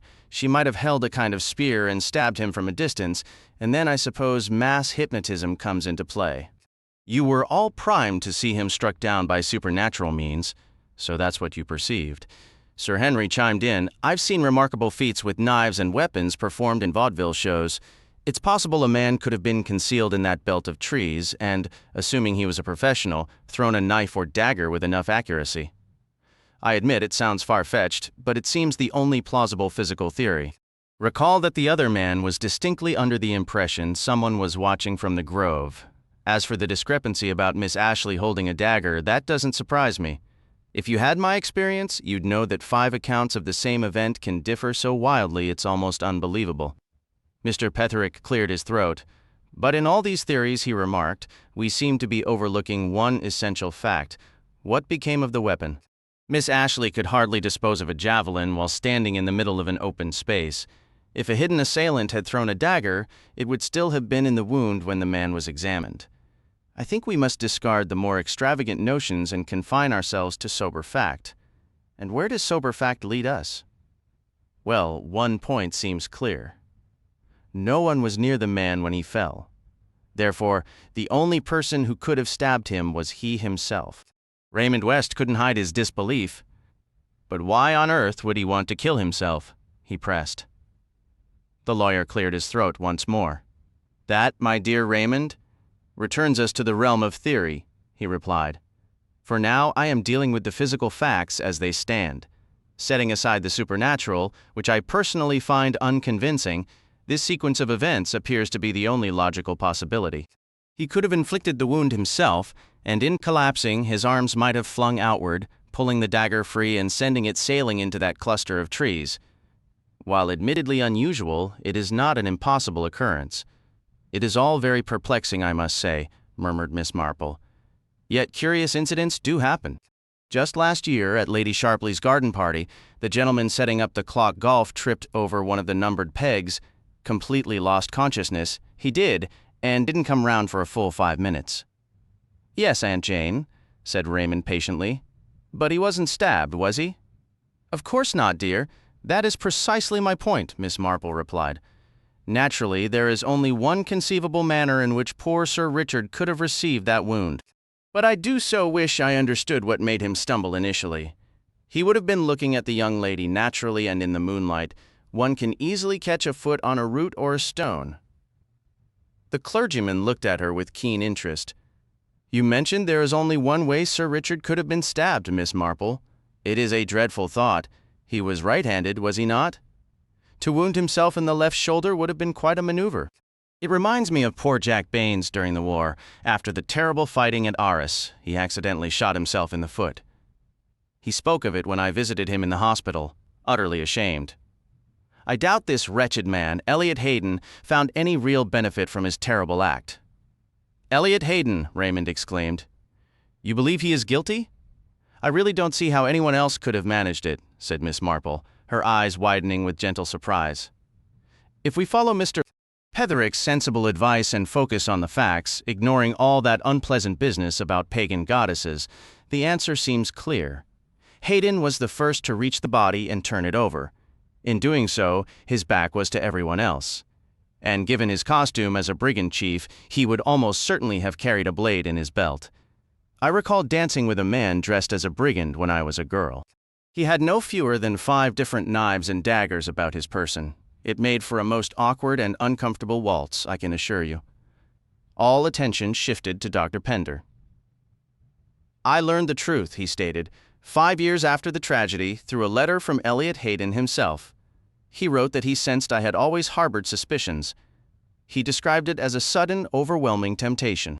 He, too, was in love with Diana Ashley, but he was merely a struggling barrister with few prospects. With Richard removed, and standing to inherit the title and estate, a dazzling future seemed to open before him. The dagger had worked loose from his belt as he knelt beside his cousin. Almost without conscious thought, he drove it home and slipped it back into its sheath. He later inflicted a minor wound upon himself to divert suspicion. He sent the letter to me on the eve of his departure for an expedition to the South Pole, fearing, as he put it, he might never return. I believe he had no intention of returning, and as Miss Marple suggested, his crime brought him no profit. For 5 years, he wrote, I have lived in hell. I can only hope to expiate my sin by dying honorably. A solemn silence filled the room. And he did die honorably, Sir Henry said quietly. You have altered the names, Doctor? Pender. But I believe I recognize the individual in your story. As I stated earlier, the old clergyman continued, I am not entirely convinced that explanation accounts for every detail of the case. To this day, I remain convinced that a malevolent presence lingered within that grove, a force that seemed to guide Elliot Haydon's every move. Even now, the mere thought of the idle house of Astarte sends an involuntary chill down my spine.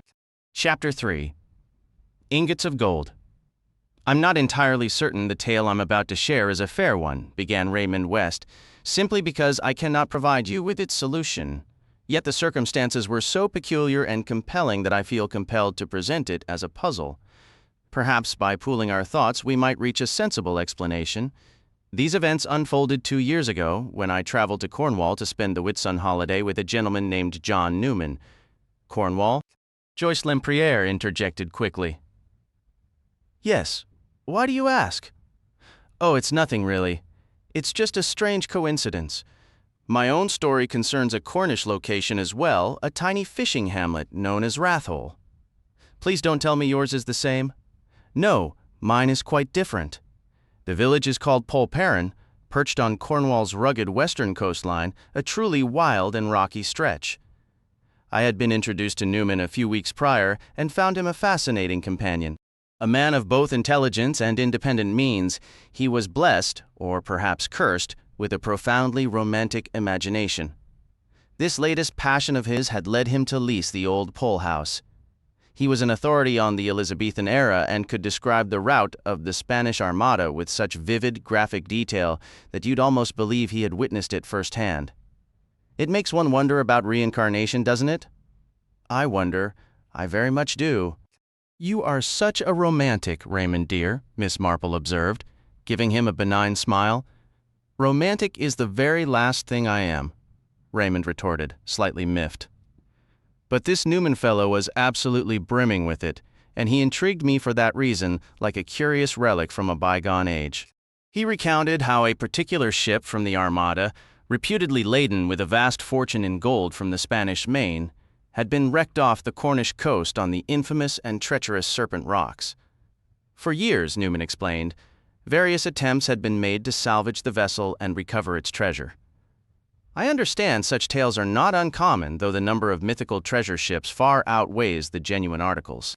A company had been formed for the purpose, but went bankrupt, allowing Newman to purchase the rights, or whatever one calls such things, for a pittance. He grew tremendously enthusiastic about the whole venture. In his view, it was merely a matter of applying the latest scientific, modern machinery. The gold was there, and he had not a single doubt it could be retrieved. It struck me then, as I listened, how often fortune seems to favor those who need it least. A wealthy man like Newman stood to succeed with little effort, while the actual monetary value of the find would likely mean little to him. I must admit, his fervor was contagious. In my mind's eye, I saw the galleons drifting up the coast, fleeing the storm, only to be shattered upon the black rocks. The very word galleon carries a romantic echo. The phrase Spanish gold excites the schoolboy, and, let's be honest, the grown man as well. Furthermore, I was working on a novel at the time with some scenes set in the 16th century, and I saw the prospect of gathering invaluable local color from my host. I set off from Paddington that Friday morning in excellent spirits, eagerly anticipating my journey. The train carriage was empty save for one other passenger, a tall, soldierly-looking man seated opposite me in the far corner. I couldn't shake the persistent feeling that I had seen him somewhere before. I racked my brains for some time without success, until it finally came to me. My traveling companion was Inspector Badgeworth. I had crossed paths with him while writing a series of articles on the perplexing Everson disappearance case. I reintroduced myself, and we were soon conversing pleasantly. When I mentioned I was bound for Polperron, he remarked on the odd coincidence, as he too was headed for that very place. I made a point not to appear overly curious, so I avoided asking him directly about his business there. Instead, I shared my own fascination with the area and brought up the story of the sunken Spanish ship. To my astonishment, the inspector was already familiar with the tale. "That would be the Juan Fernandez," he remarked. "Your acquaintance isn't the first to pour funds into a scheme to recover treasure from her. It's a rather fanciful idea." "I suppose the entire account might be a fabrication," I suggested. "Perhaps no vessel was ever lost there at all." "Oh, the ship went down there without a doubt," the inspector assured me, along with a respectable number of others. "You'd be amazed to learn how many wrecks litter that stretch of coastline. In fact, that's precisely what brings me down here now. That's where the Otranto foundered 6 months back." "I recall reading the reports," I said. "No lives were lost, if I remember correctly." "No lives were lost," he confirmed, "but something else vanished. It isn't widely known, but the Otranto was transporting a shipment of gold bullion." "Really?" I said, my interest thoroughly piqued. "Naturally, we sent divers down to conduct salvage operations, but the gold is gone, Mr. West." "Gone?" I exclaimed, staring at him in disbelief. "How could it possibly be gone?" "That is the question," the inspector replied. "The rocks ripped a massive hole in the ship's strong room. It was simple enough for the divers to enter through it, but they discovered the room completely empty. The mystery is whether the gold was stolen before the wreck or after." Was it ever in the strong room to begin with? It sounds like a peculiar case, I observed. It is an exceedingly peculiar case, especially when you consider the nature of bullion. This isn't some diamond necklace you could slip into a pocket. When you think about how heavy and bulky it is, well, the whole situation seems utterly impossible. There might have been some trickery before the ship set sail, but if not, the gold must have been removed within the last 6 months, and I'm heading down there to investigate. I found Newman waiting for me at the station. He apologized that his car wasn't available, as it had been taken to Truro for some essential repairs. In its place, he had brought a farm truck belonging to the estate. I climbed up into the cab beside him, and we navigated carefully through the narrow, winding streets of the fishing village. We climbed a steep hill. I'd estimate the incline at about 20%, drove a short way along a twisting country lane, and then turned in through the granite pillars marking the entrance to Pole House. The property was delightful. Perched high on the cliffs, it commanded an excellent view of the sea.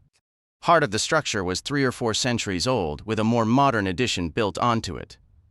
Behind the house, roughly 7 or 8 acres of farmland stretched toward the interior. "Welcome to Pole House," said Newman, "and to the sign of the Golden Galleon."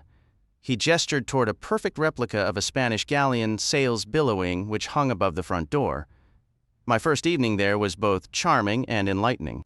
My host showed me old manuscripts pertaining to the Juan Fernandez.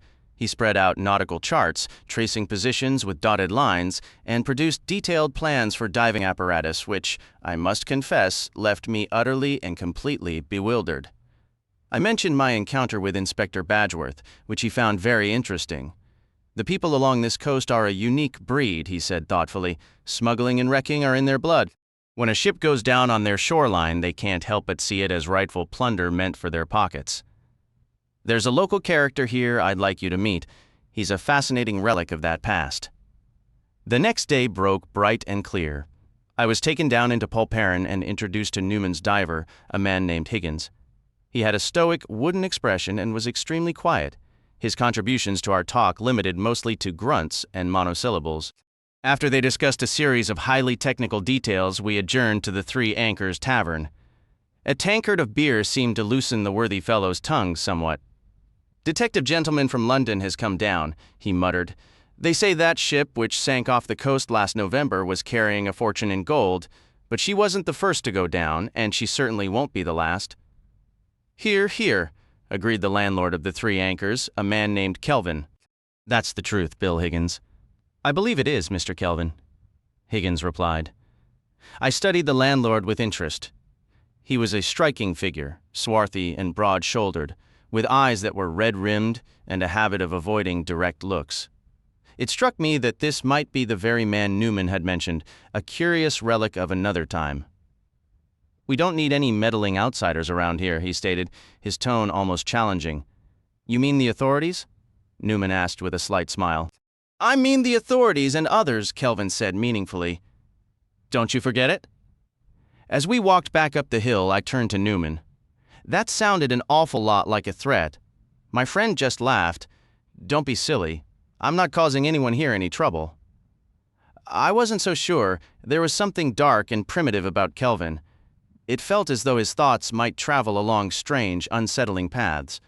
Looking back, I believe my sense of dread began right then. I'd slept fine the first night, but the next was restless and broken. Sunday arrived gloomy and heavy, the sky thick with clouds and the air tense with the promise of a storm. I've never been good at masking my emotions, and Newman noticed the shift in me immediately. "What's wrong, West? You're a nervous wreck this morning." "I can't explain it," I admitted. "I just have this terrible feeling that something bad is coming. Probably the weather. Maybe." I let the subject drop. That afternoon we took Newman's motorboat out, but a sudden, driving rain forced us back to shore to change into dry clothes. By evening, my anxiety had only grown. Outside, the storm raged. Around 10 o'clock, the wind finally began to die down. Newman peered out the window. "It's clearing up," he observed. "Might be a perfectly clear night in half an hour. If so, I think I'll go for a walk." I stifled a yawn. "I'm exhausted. I hardly slept last night. Tonight, I'm turning in early." And I did. While I had slept lightly the night before, this time I fell into a deep but troubled slumber. A crushing sense of impending doom weighed on me. I was haunted by nightmares, terrifying dreams of gaping chasms and bottomless pits where a single misstep meant disaster. I woke to find my clock reading 8, my head throbbing, the horror of the dream still clinging to me. It clung so fiercely that when I went to the window and raised it, I jerked back in a fresh wave of fear. For a moment, I was certain I saw a man digging an open grave. It took me several seconds to collect myself. Then I recognized Newman's gardener, and the grave was simply a hole for 3 new rose bushes waiting on the lawn. The gardener looked up, saw me, and tipped his hat. "Good morning, sir. Lovely morning." "I suppose it is," I said uncertainly, still struggling to shake off the gloom. He was right, of course. The sun was shining in a pale, clear blue sky that promised a fine day. I went down to breakfast, even attempting to whistle a tune. Newman didn't keep live-in help. 2 sisters from a nearby farmhouse came daily to manage the household. One of them, Elizabeth, was setting the coffee pot on the table as I entered. "Good morning, Elizabeth. Is Mr. Newman not down yet?" "He must have gone out very early, sir," she answered. "He was not inside when we reached the house." Immediately, my earlier worry came flooding back. Newman had been a late riser both mornings before, and I never thought of him as someone who got up with the sun. Driven by a growing dread, I hurried upstairs to his room. It was vacant, and his bed clearly hadn't been slept in. A quick look around revealed something else. His evening clothes were gone. If he had stepped out, he'd done so in his dinner jacket. My fear was now a certainty. Newman had gone for his walk as planned, but for some reason he hadn't come back. Had there been an accident? Could he have fallen from the cliffs? We needed to start looking immediately. Within a few hours, I'd gathered a sizable search party. We combed the cliffs and scoured the rocks below, but found no trace of him. Frustrated and fearing the worst, I went to see Inspector Badgeworth. His expression turned solemn. "This has the marks of foul play," he stated. "We've got some rough characters around here." "Have you spoken with Kelvin, who runs the 3 Anchors?" I told him I had. "He did a stretch in prison 4 years back for assault," the inspector added. "Doesn't shock me," I replied. "Local feeling is your friend has a habit of poking his nose where it doesn't belong. I hope he hasn't paid too high a price for it." We renewed the search with even greater urgency. It was nearly dusk when we finally found him, lying in a deep drainage ditch at the far edge of his own land. His hands and feet were tightly bound with rope, and a handkerchief had been gagged into his mouth to silence him. He was exhausted and in considerable pain, but after we rubbed his wrists and ankles and gave him a long pull from a whiskey flask, he managed to tell us what happened. The rain had stopped, so around 11 he'd gone out for some air. His walk took him far along the cliffs to a spot everyone called Smuggler's Cove, named for its network of sea caves. There, he noticed men unloading something heavy from a small boat and carrying it into one of the deeper caves. Curious, but not yet suspicious, he moved closer for a better look. Suddenly, an alarm was raised. 2 burly, sea-hardened men were on him before he could react, and everything went black.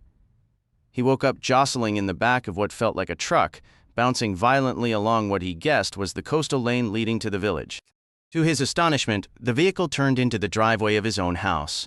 After a hushed discussion, the men hauled him out and tossed him into this ditch, picked for its depth and seclusion. The truck then drove off, exiting, he believed, through a gate about a quarter-mile closer to town. He couldn't describe his attackers well, except to say they were definitely sailors and, from their accents, Cornishmen. Inspector Badgeworth was intensely interested. "That's where they've hidden the goods, I'll wager," he exclaimed. "Somehow it was salvaged from the wreck and stored in a remote cave. They know we've already searched Smuggler's Cove and are moving farther out, so they've been shifting the cargo by night to a cave we've already checked and won't likely revisit. The trouble is, they've had a full 18 hours to finish the job. If they managed to get Mr. Newman last night, I doubt we'll find anything left there now," he said. The inspector quickly went to investigate. He discovered clear signs that the gold had indeed been stored as they thought, but it had been moved again, leaving no trace of where it might be. However, there was one clue which the inspector showed me himself the next morning. "That lane hardly ever sees any trucks," he explained, "and in a few spots we can see the tire tracks very clearly. One tire has a distinctive triangular piece missing, leaving a mark that's impossible to mistake. We found it going in through the main gate, and then a faint impression going out the back gate, so we're definitely on the right trail. Now, why would they take it out the rear exit? To me, it's obvious the truck came from the village, and there aren't many folks around here who own a truck, maybe 2 or 3 at most. Kelvin, who runs the Three Anchors pub, has one. What did Kelvin do before he became a publican? Newman asked. It's funny you should ask that, Mr. Newman. In his younger days, Kelvin worked as a professional diver. Newman and I exchanged a look. The pieces of the puzzle were starting to click into place. You didn't recognize Kelvin as one of the men on the beach that night? The inspector pressed. Newman shook his head. I'm afraid I can't say for sure, he admitted, sounding genuinely regretful. Everything happened too fast for me to get a good look. The inspector was kind enough to let me come along to the Three Anchors. The garage was tucked away on a side street. The main doors were shut, but by slipping down a narrow alley beside the building, we found a smaller side door that was unlocked. The inspector only needed a quick glance at the tires. We've got him, by Jove, he exclaimed. Here's the mark, plain as day, on the left rear wheel. Well, Mr. Kelvin, I don't think you'll be clever enough to talk your way out of this one. Raymond West paused in his story. Well, Joyce prompted. So far, I don't see much of a mystery unless they never actually found the gold. They certainly never found the gold, Raymond confirmed, and they never got Kelvin either. I suppose he was just too clever for them, though I still can't quite figure out his method. He was arrested all right, based on that tire evidence, but then an unexpected complication arose. Directly across from the garage doors was a cottage rented for the summer by a woman who was an artist. Oh, these artists, Joyce laughed. Exactly. Oh, these artists, Raymond echoed. This particular one had been unwell for several weeks and, as a result, had 2 hospital nurses caring for her. The nurse on the night shift had pulled her chair right up to the window where the shade was raised. She insisted that no truck could have left the garage opposite without her seeing it, and she swore that, in fact, it never left the garage that entire night. I don't see much of a problem there, Joyce said dismissively. The nurse fell asleep, of course. They always do. That has been known to occur, Mr. Petherick remarked with judicial calm. But it seems to me we are accepting statements without proper scrutiny.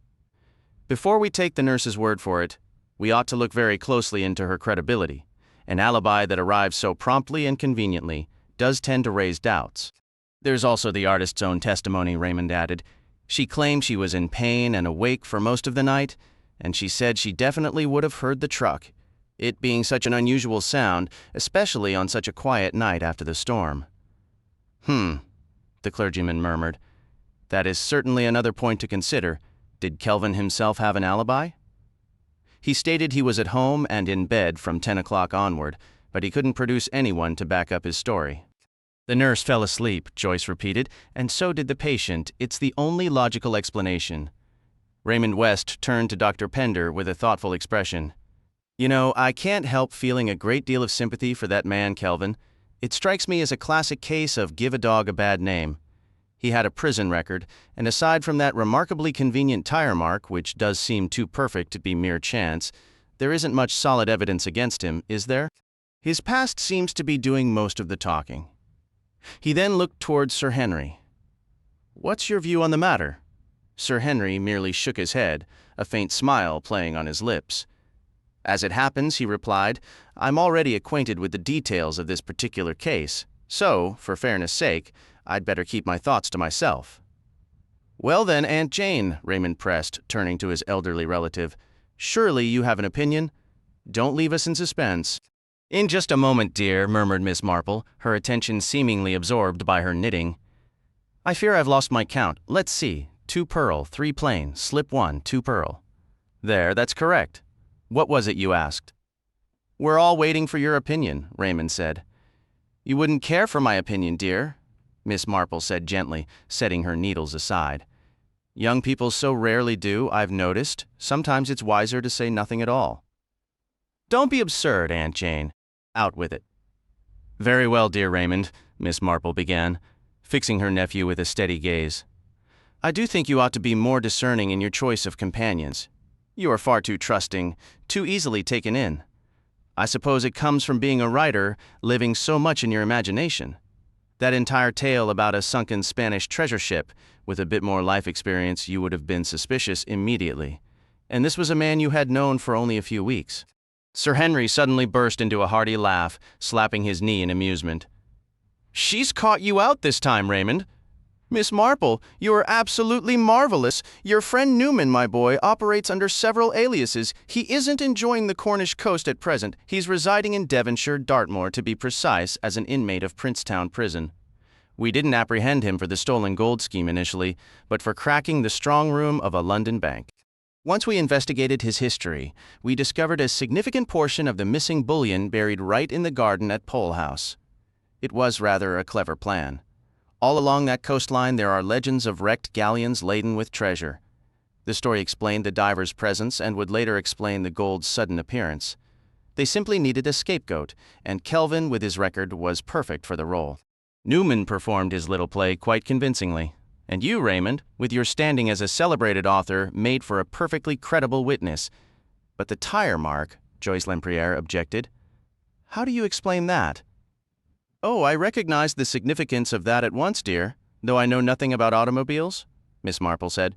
People change tires. You see, I've often watched them do it. They could have simply removed a wheel from Kelvin's lorry, taken it out through the side door into the alley, and fitted it onto Mr. Newman's lorry. They'd drive that lorry out one gate down to the shore, load it with the gold, and return through the other gate. Afterwards, they would return the wheel to Kelvin's lorry. I suppose while that was happening, someone else was occupied with tying Mr. Newman up in a ditch. It must have been very uncomfortable for him, and he was probably left there longer than he anticipated. I imagine the fellow posing as the gardener handled that part of the operation. Why do you say posing as the gardener, Aunt Jane? Raymond asked, intrigued. Well, he couldn't possibly have been a genuine gardener, could he? Miss Marple replied reasonably. Gardeners don't work on Whit Monday. Everyone knows that. She smiled, neatly folding her finished knitting. It was actually that small detail which set me on the right path, she concluded, looking pointedly at her nephew. When you are a homeowner, dear, with a garden of your own, you will learn to notice these little things. Chapter 4. The Blood-Stained Pavement. It's strange, Joyce Lempriere began, her tone hesitant. But I almost dislike telling this story. It happened quite some time ago. 5 years to be exact, yet it has haunted me ever since. There was this bright, cheerful surface to it all, and beneath that, a hidden layer of something truly grim. The oddest part is that the sketch I painted at the time has somehow absorbed that very same unsettling feeling. At first glance, it's just a simple sketch of a steep Cornish lane bathed in sunlight. But if you stare long enough, a shadow seems to creep in. I've never sold it, and I never look at it. It stays in my studio, tucked in a corner with its face to the wall. The place was called Rathhole. It's a peculiar little fishing village, very quaint, perhaps too quaint. There's a bit too much ye old Cornish tea shop in the air. You'll find stores with bobbed hair girls in smocks, carefully painting illuminated sayings on parchment.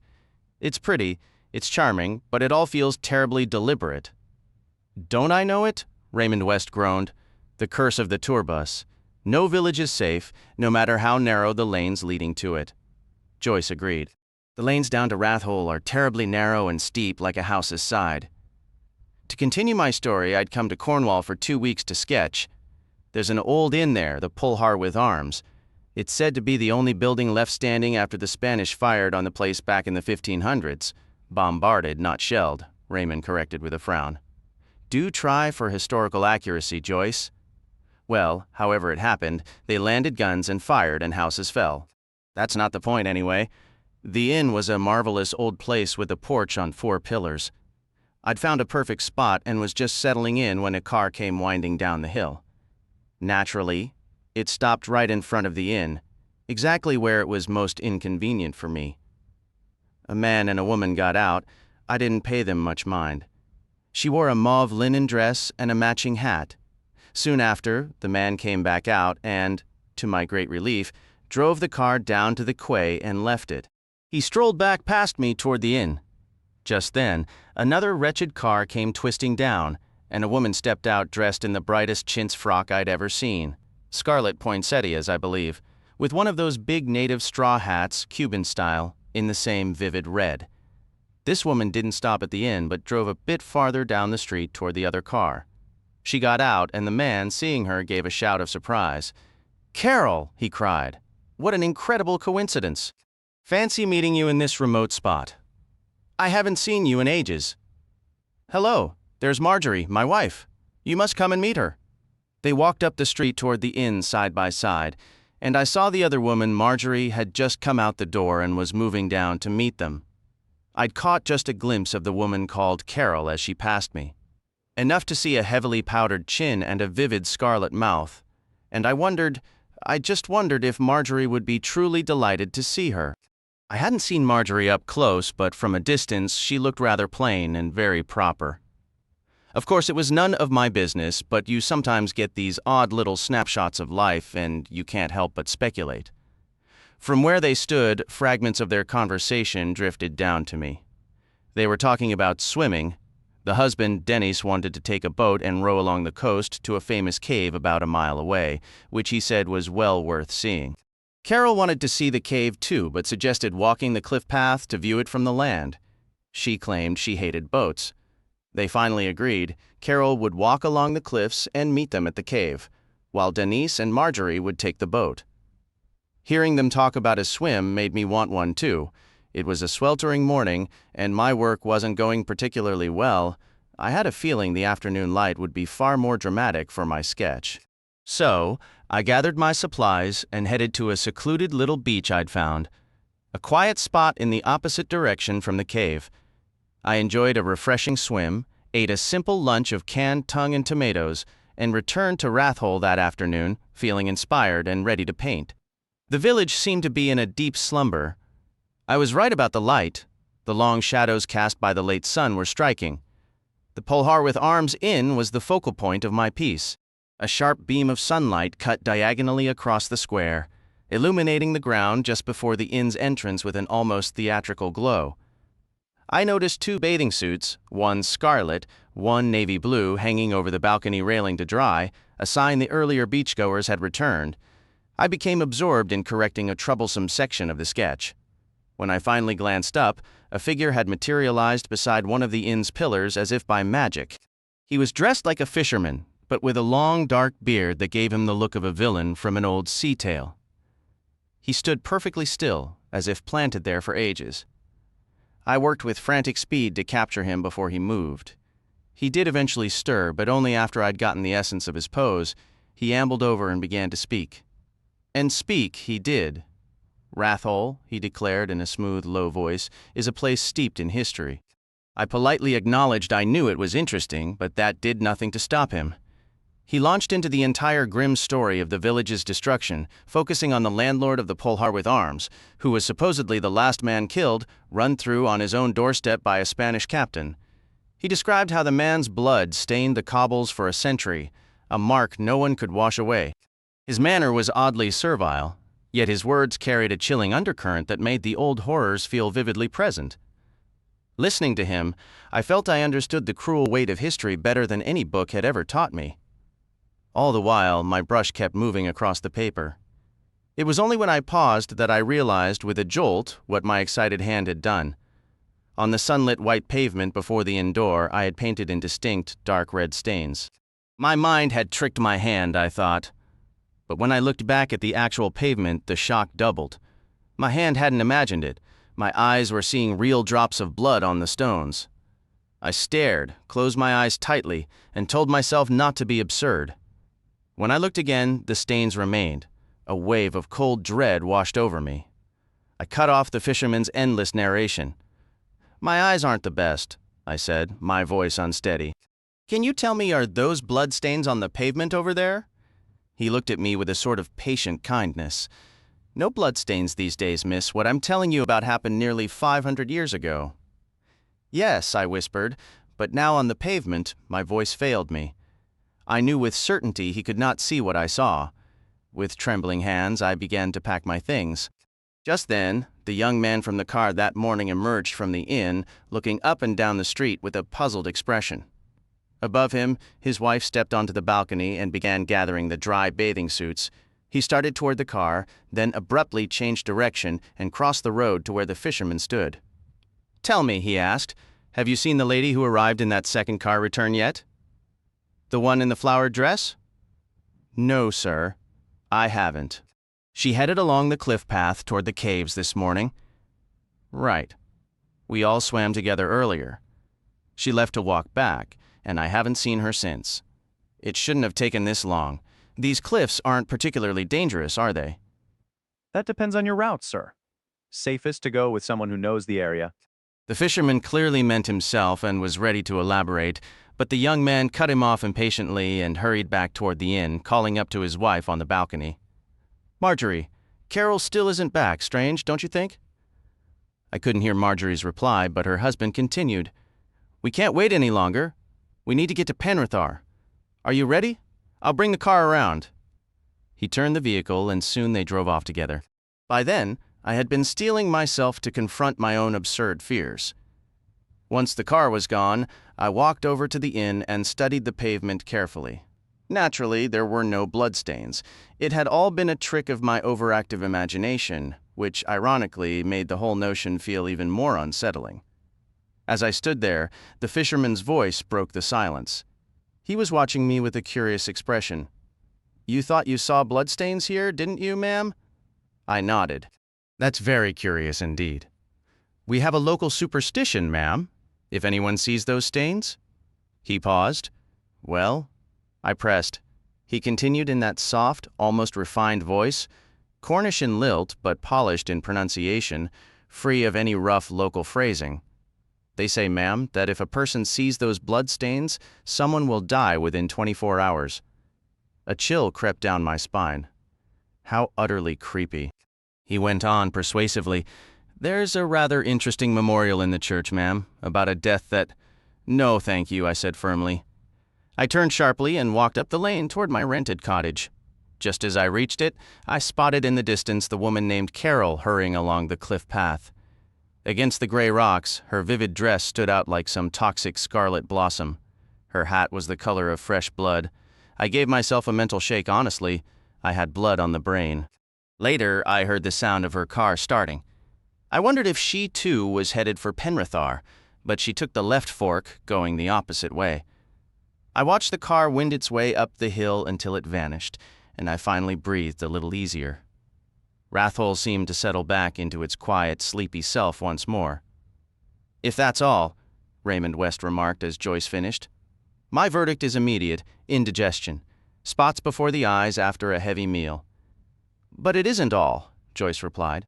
"There's a sequel. 2 days later, I read it in the paper under the headline Sea Bathing Fatality. It reported that Mrs. Dacre, wife of Captain Dennis Dacre, had tragically drowned at Landier Cove, a bit farther along the coast. They had been staying at a hotel there and had planned to bathe, but a cold wind picked up. Captain Dacre thought it too chilly, so he and some others from the hotel went to play golf nearby. Mrs. Dacre, however, insisted the water was fine for her and went down to the cove alone. When she didn't return, her husband grew alarmed and went with friends to search the beach. They found her clothes beside a rock, but there was no sign of her. Her body wasn't recovered until nearly a week later, when it washed ashore several miles down the coastline.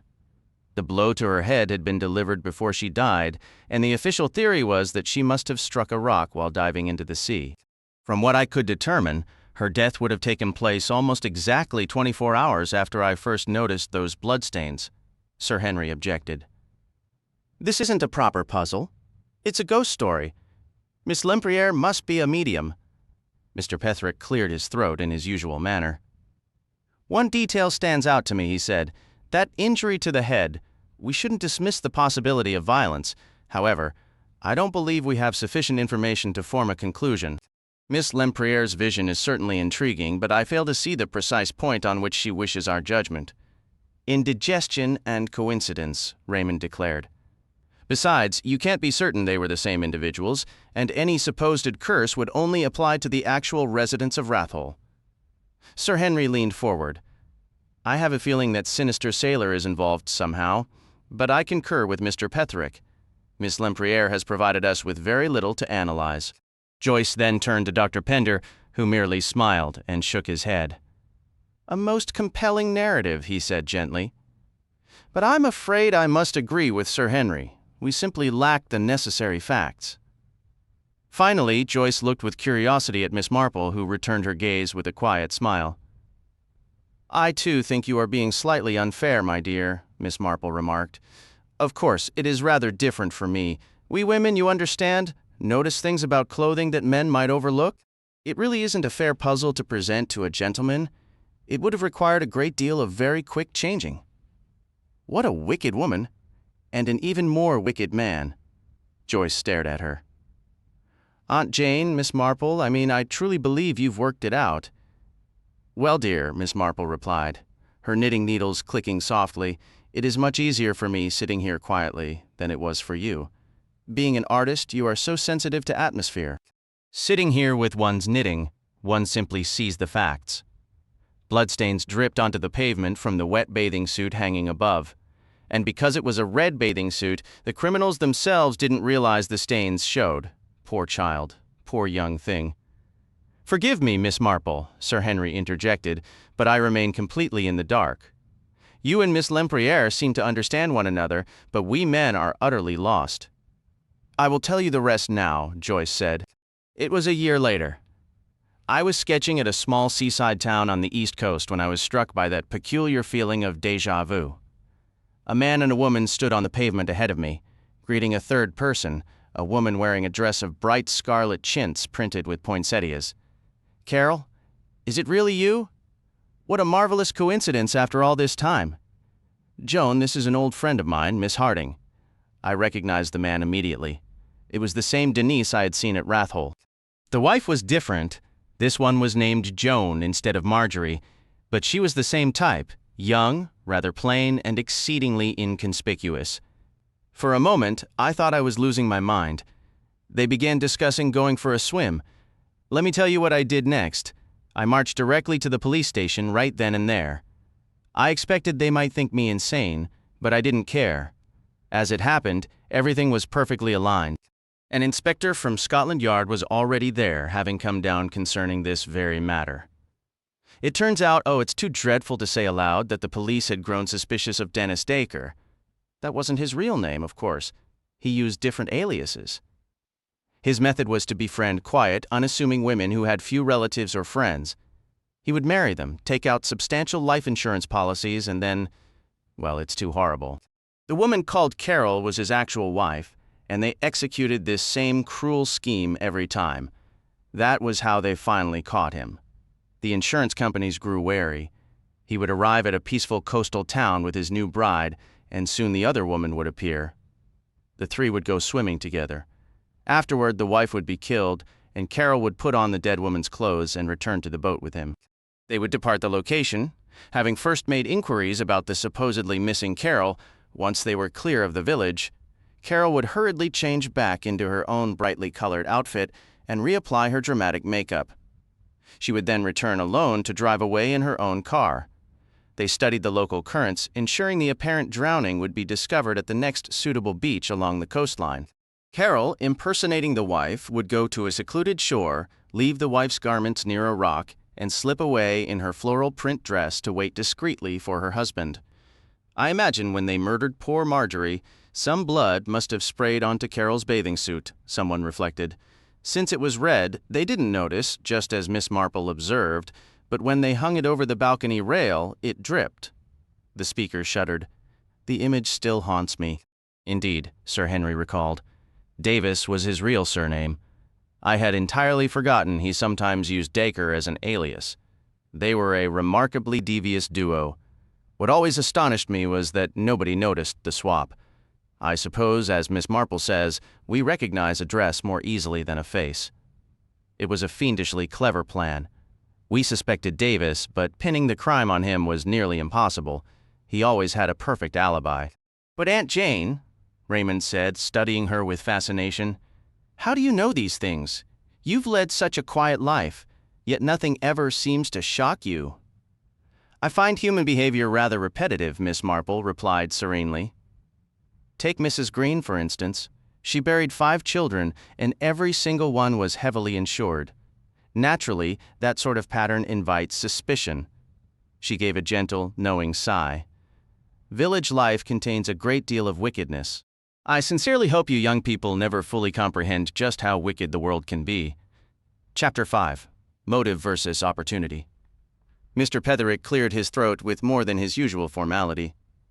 I fear my little puzzle will seem quite mild after the sensational tales we've shared, he said apologetically. There is no violence in my story, but it presents to my mind a rather clever and intriguing problem. Fortunately, I happen to know the correct solution. It's not terribly legal, is it? Asked Joyce Lempriere. I mean, it won't be full of legal citations and obscure precedents, will it? Mr. Petherick smiled at her over his spectacles.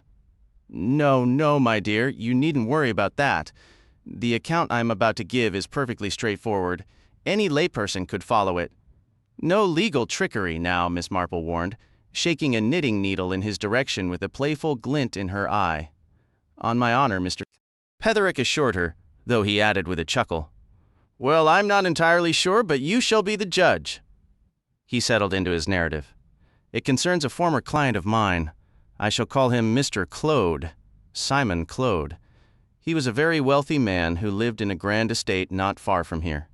His only son had been killed in the war, leaving behind a single child, a little girl. Her mother died in childbirth, so after her father's death, she came to live with her grandfather. He became utterly devoted to her. Little Christina could do no wrong in his eyes. I have never witnessed a man more completely captivated by a child. You cannot imagine his profound grief and despair when, at the age of 11, the child fell ill with pneumonia and died. Poor Simon Claude was shattered, his world emptied. In his loneliness, he even took to walking the grounds at dusk, hoping to catch a glimpse of her spirit, a detail that speaks volumes about his profound desolation. Simon Claude's brother had passed away not long before, leaving his family in a difficult situation. With characteristic generosity, Simon opened his home to his 3 nieces and nephew, Grace, Mary, and George. He provided for them kindly, yet the deep affection he had reserved for his little granddaughter was never transferred to them. George found a position at a local bank, Grace married a promising young research chemist named Philip Garrett, and the quiet, reserved Mary remained at the house to manage her uncle's domestic affairs. She seemed fond of him in her own steady, undemonstrative way. For a time, everything appeared calm. After the loss of his grandchild, Simon had come to me to draft a new will, dividing his substantial estate equally into 3 shares for these young relatives. Some time later, I ran into George Claude and asked after his uncle, whom I hadn't seen in weeks. George's expression darkened with concern. I wish you could talk some sense into Uncle Simon, he said, his honest, plain face etched with worry. This whole obsession with spirits is getting out of hand. When I pressed him, the story poured out. Simon had gradually become fascinated with spiritualism, and his interest had culminated in meeting an American medium named Eurydice Spragg. George had no hesitation in labeling her a complete fraud, yet she had gained a powerful hold over the old man. She was a constant presence in the house, conducting frequent seances where the spirit of little Christabel would supposedly communicate with her besotted grandfather. Now, I don't dismiss spiritualism outright. I believe in examining evidence with an impartial mind, and some accounts are difficult to simply attribute to trickery. My position has always been one of cautious inquiry. However, the field is notoriously vulnerable to deception, and from George's description, I became convinced Simon Claude was being exploited. A man so shrewd in business could be utterly blinded where his love for that lost child was concerned. The situation troubled me deeply. I had grown fond of Mary and George and could see how this Mrs. Spragg's influence might sow future discord in the family. At the first opportunity, I arranged a visit. I found Mrs. Spragg comfortably installed as a cherished guest. She was a stout, middle-aged woman dressed in rather loud clothing, overflowing with sentimental platitudes about our dear departed ones and the other side. Her husband, Absalom Spragg, was also there, a thin, mournful-looking man with shifty eyes. When I finally got Simon alone, he was brimming with enthusiasm. Eurydice Spragg was nothing short of miraculous, he insisted, an answer to his prayers. She asked for no payment, claiming the sheer joy of comforting a grieving heart was reward enough. He'd even begun to see her with a daughterly affection. Then he launched into details, hearing Christabel's voice, learning she was happy in the afterlife with her parents. It was all so touching, so perfectly tailored, almost as if someone had written him a very convenient, very lucrative script. The whole performance was so cloyingly sweet it made my teeth ache. He continued sharing more of the child's supposed messages, which struck me as deeply improbable based on my own memories of little Christabel. She emphasized that father and mother loved dear Mrs. Spragg. "But of course," he interrupted himself, "you are a skeptic, Petherick." "I am not a skeptic at all, far from it. I hold the testimony of certain respected authors on the subject in the highest regard, and I would extend full respect and belief to any medium they endorsed. Is this Mrs. Spragg properly verified?" Simon launched into rapturous praise for Mrs. Spragg, describing her as a heaven-sent discovery from a summer spent at a coastal resort. A seemingly chance encounter had yielded what he saw as miraculous results. I left feeling profoundly uneasy. My worst suspicions appeared confirmed, yet I saw no clear path forward. After considerable reflection, I wrote to Philip Garrett, who had recently married the eldest Claude daughter, Grace. I outlined the situation in the most cautious terms, highlighting the peril of such a woman gaining influence over the old man's mind. I proposed that Mr. Claude be introduced to some reputable spiritualist circles, a task I thought Philip, with his connections, could easily arrange. Garrett acted swiftly. He understood something I had missed. Simon Claude's health was in a dangerously fragile state. As a pragmatic man, he had no intention of allowing his wife or her siblings to be deprived of their rightful inheritance. He arrived the following week, bringing with him the distinguished Professor Longman. Longman was a preeminent scientist, a man whose association with spiritualism forced the field to be taken seriously. He was not only brilliant, but also a figure of complete integrity. The visit proved a disaster. Longman remained largely silent during his stay. 2 séances were conducted, under what precise conditions I never learned. While there, the professor was non-committal, but after departing he sent a letter to Philip Garrett. In it he admitted he had been unable to catch Mrs. Spragg in outright fraud, yet his personal conviction was that the phenomena were not authentic. He stated that Mr. Garrett was free to share the letter with his uncle and suggested he himself could connect Mr. Claude with a medium of unimpeachable character. Philip Garrett took the letter directly to his uncle, but the reaction was the opposite of what he expected. The old man erupted in a towering fury. He saw it all as a malicious plot to discredit Mrs. Spragg, whom he declared a maligned and injured saint. She had already warned him of the bitter jealousy she faced in this country. He triumphantly pointed out that Longman was forced to concede he had detected no fraud. Eurydice Spragg had come to him in his darkest hour, offering solace and support, and he was ready to champion her cause, even if it meant estrangement from his entire family. She meant more to him than anyone. Philip Garrett was unceremoniously shown the door. The violent emotion, however, took a severe toll on Claude's own condition. His health deteriorated sharply. For the past month, he had been largely confined to his bed, and it now seemed likely he would remain a bedridden invalid until death claimed him.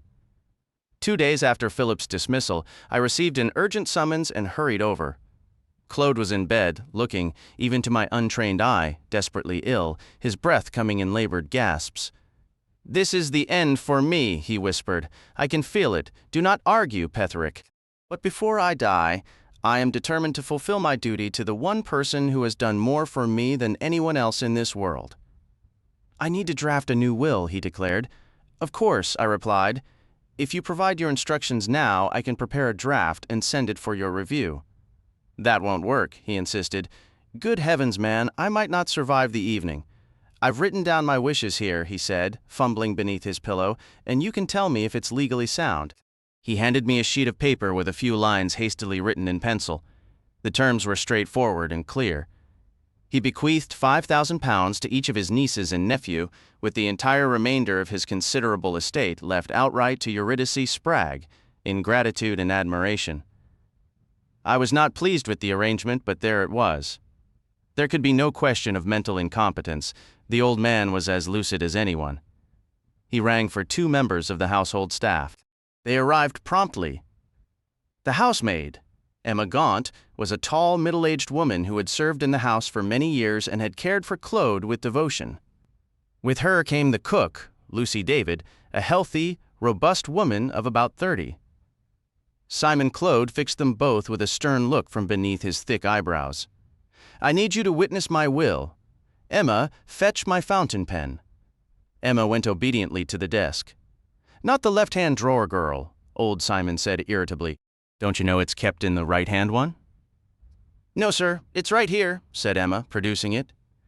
"Then you must have put it away incorrectly last time," the old man grumbled. "I cannot abide things being kept out of their proper places." Still muttering, he took the pen from her and transcribed his own rough draft, which I had amended, onto a fresh sheet of paper. Then he signed his name. Emma Gaunt and Lucy David also signed as witnesses. I folded the document and placed it into a long blue envelope. Understand, it was necessarily written on ordinary stationery. Just as the servants were turning to leave, Claude fell back against the pillows with a gasp, his face contorted. I leaned over him anxiously, and Emma Gaunt hurried back to the bedside. However, the old man recovered quickly and offered a weak smile. "It's all right, Petherick, don't be alarmed. At least now I can die in peace, having done what I wished." Emma Gaunt glanced at me inquiringly, as if seeking permission to leave. I nodded reassuringly, and she turned to go, but first she stooped to retrieve the blue envelope which I had let fall to the floor in my moment of concern. She handed it back to me, and I slipped it into my coat pocket before she exited. "You're displeased, Petherick," said Simon Claude. "You're biased, just like everyone else." "It is not a matter of bias," I stated. "Mrs. Spragg may be everything she professes to be. I would see no issue with you leaving her a modest sum as a token of your gratitude, but I tell you frankly, Claude, it is wrong to disinherit your own flesh and blood in favor of a stranger." With that, I prepared to leave. I had done my duty and registered my objection. Mary Claude emerged from the drawing room and met me in the hall. "You'll stay for tea before you go, won't you?" "Come in here," she said, guiding me into the drawing room. A fire crackled on the hearth, making the room feel warm and inviting. She helped me with my overcoat just as her brother George entered. He took it from her and laid it across a chair at the far end of the room before joining us by the fireside for tea. During our conversation, a question arose about a particular matter concerning the estate. Simon Claude had said he didn't wish to be bothered with it and had left the decision to George, who seemed rather nervous about relying on his own judgment. At my suggestion, we adjourned to the study after tea so I could review the relevant papers. Mary Claude accompanied us. About 15 minutes later, I prepared to depart. Remembering I had left my overcoat in the drawing room, I went to retrieve it. The only person in the room was Mrs. Spragg, who was kneeling by the chair where the coat lay. She appeared to be fussing unnecessarily with the fabric cover. She rose with a deeply flushed face as we entered. "That cover never did fit properly," she grumbled. "Goodness, I could have done a better job myself." I picked up my overcoat and slipped it on. As I did, I spotted the envelope with the will inside lying on the floor. It must have fallen from the pocket. I tucked it back in, said my goodbyes, and left. Back at my office. I'll walk you through what happened next.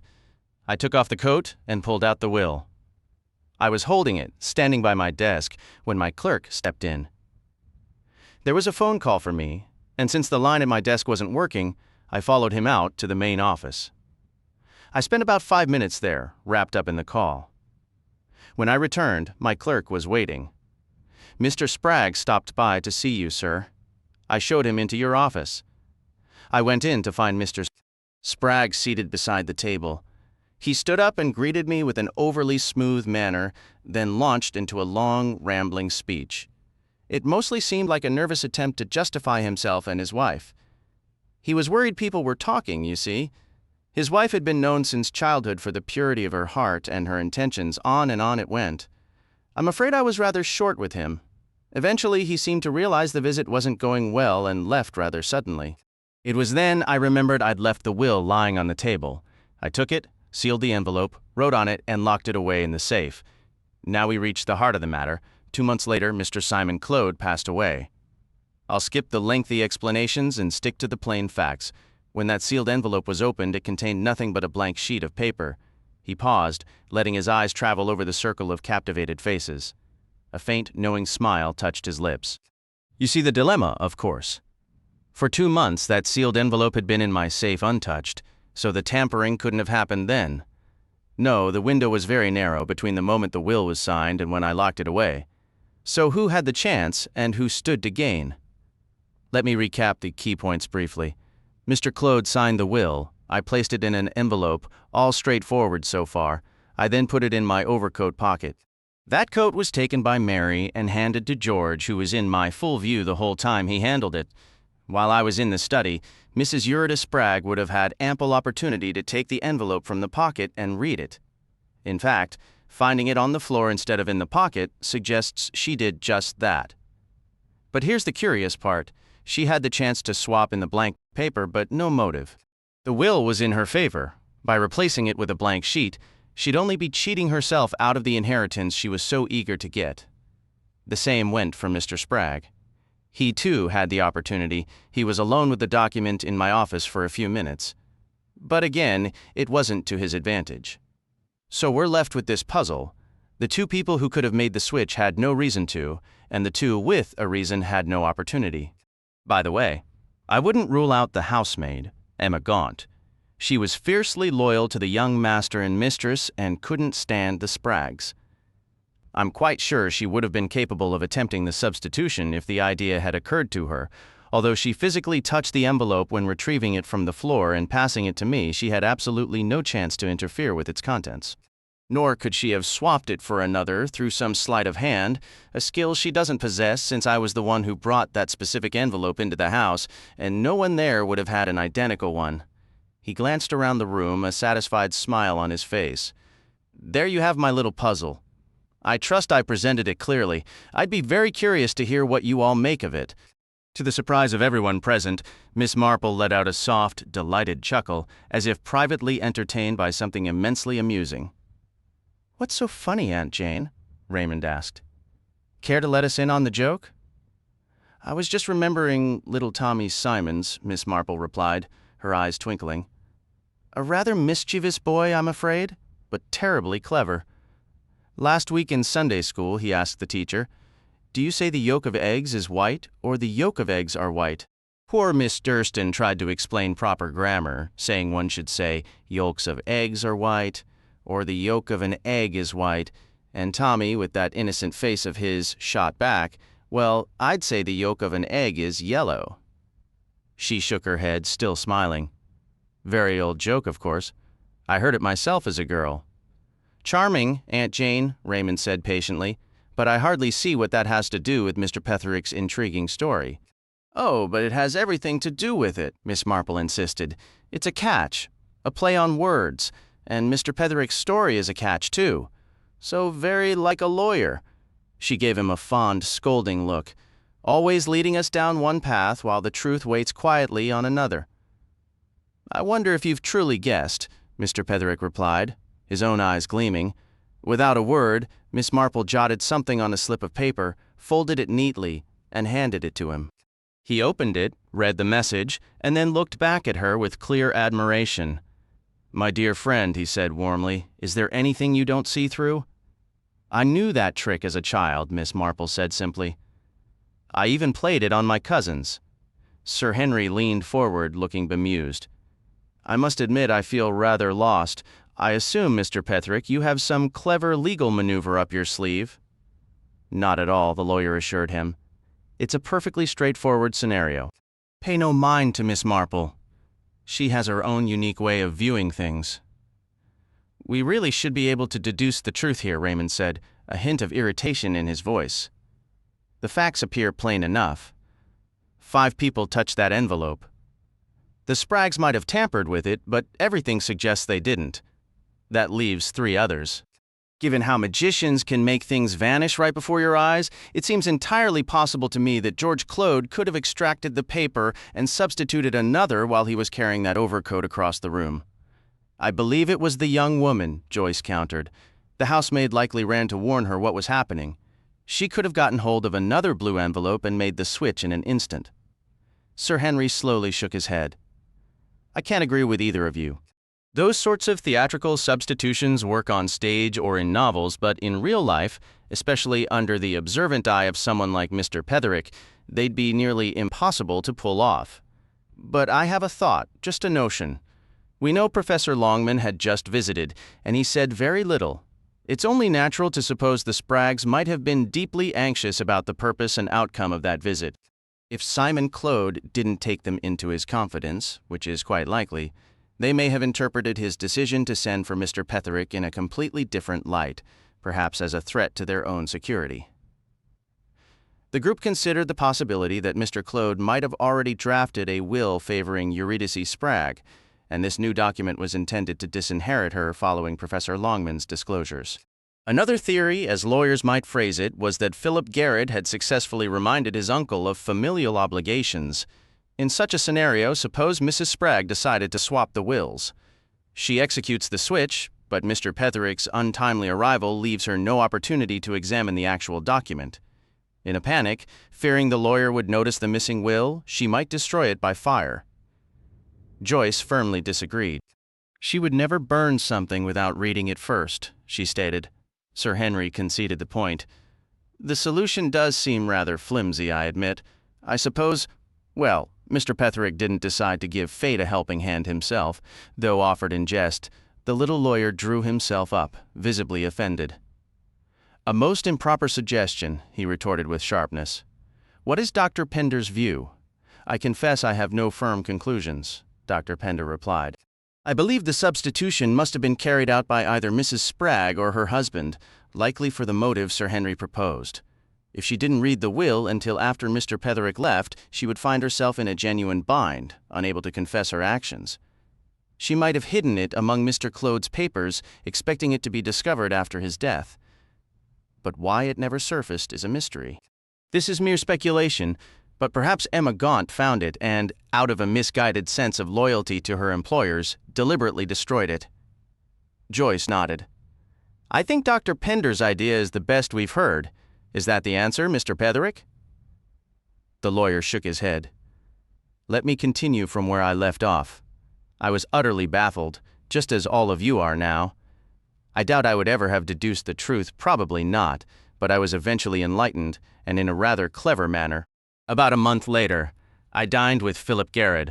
Over after-dinner conversation, he mentioned an interesting case that had recently come to his attention. I'd like to tell you about it, Petherick, in confidence, of course. Naturally, I replied. A friend of mine who had expectations from a relative was deeply troubled to find that relative considering bequeathing a significant portion to a wholly unworthy individual. My friend, I regret to say, can be somewhat unscrupulous in his methods.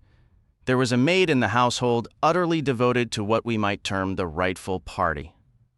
My friend gave her very simple instructions. He provided her with a fountain pen, already filled.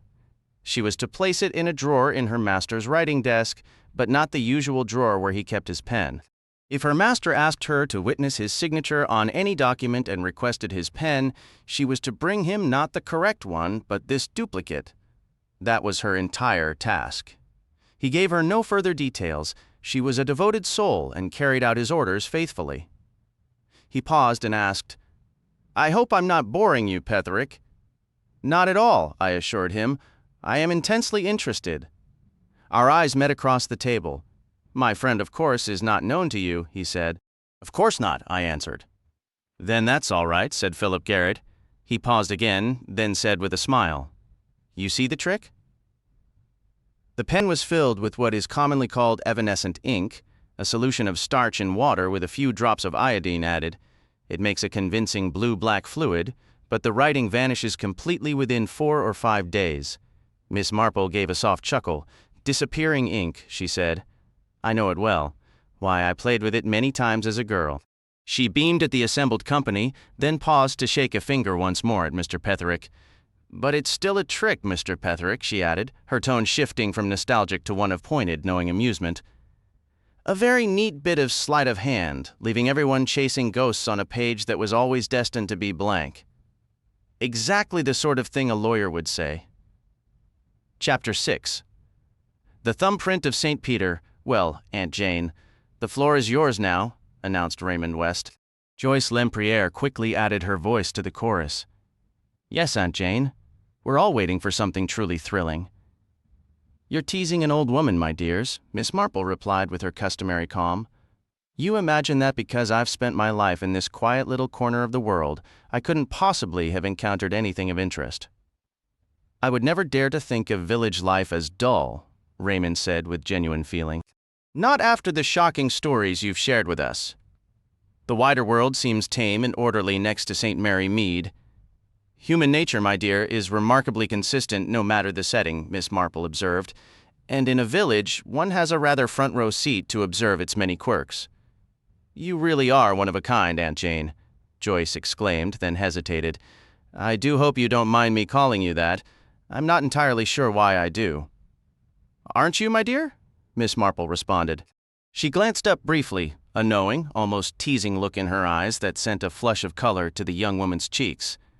Raymond shifted uncomfortably and gave a small, embarrassed cough. Miss Marple observed them both with a faint smile before returning her attention to her knitting. It's quite true my life has been outwardly uneventful, yet I've had ample practice in unraveling various little puzzles that have cropped up. Some were rather clever, though they'd hardly captivate you, matters like who snipped the cords of Mrs. Jones's shopping bag, or why Mrs. Sims wore her expensive new coat exactly once, fascinating to a student of character but trivial to others. No, the only affair I recall that might hold your attention concerns my unfortunate niece, Mabel's husband. This was 10, perhaps 15 years ago now. Thankfully, it's all settled and largely forgotten. People's memories are blessedly short, I always think. Miss Marple paused, her needles clicking softly as she murmured to herself, I must just check this row. The decreasing is a bit tricky. 1, 2, 3, 4, 5, and then 3 purl. Yes, that's correct. Now, where was I? Ah, yes, poor Mabel.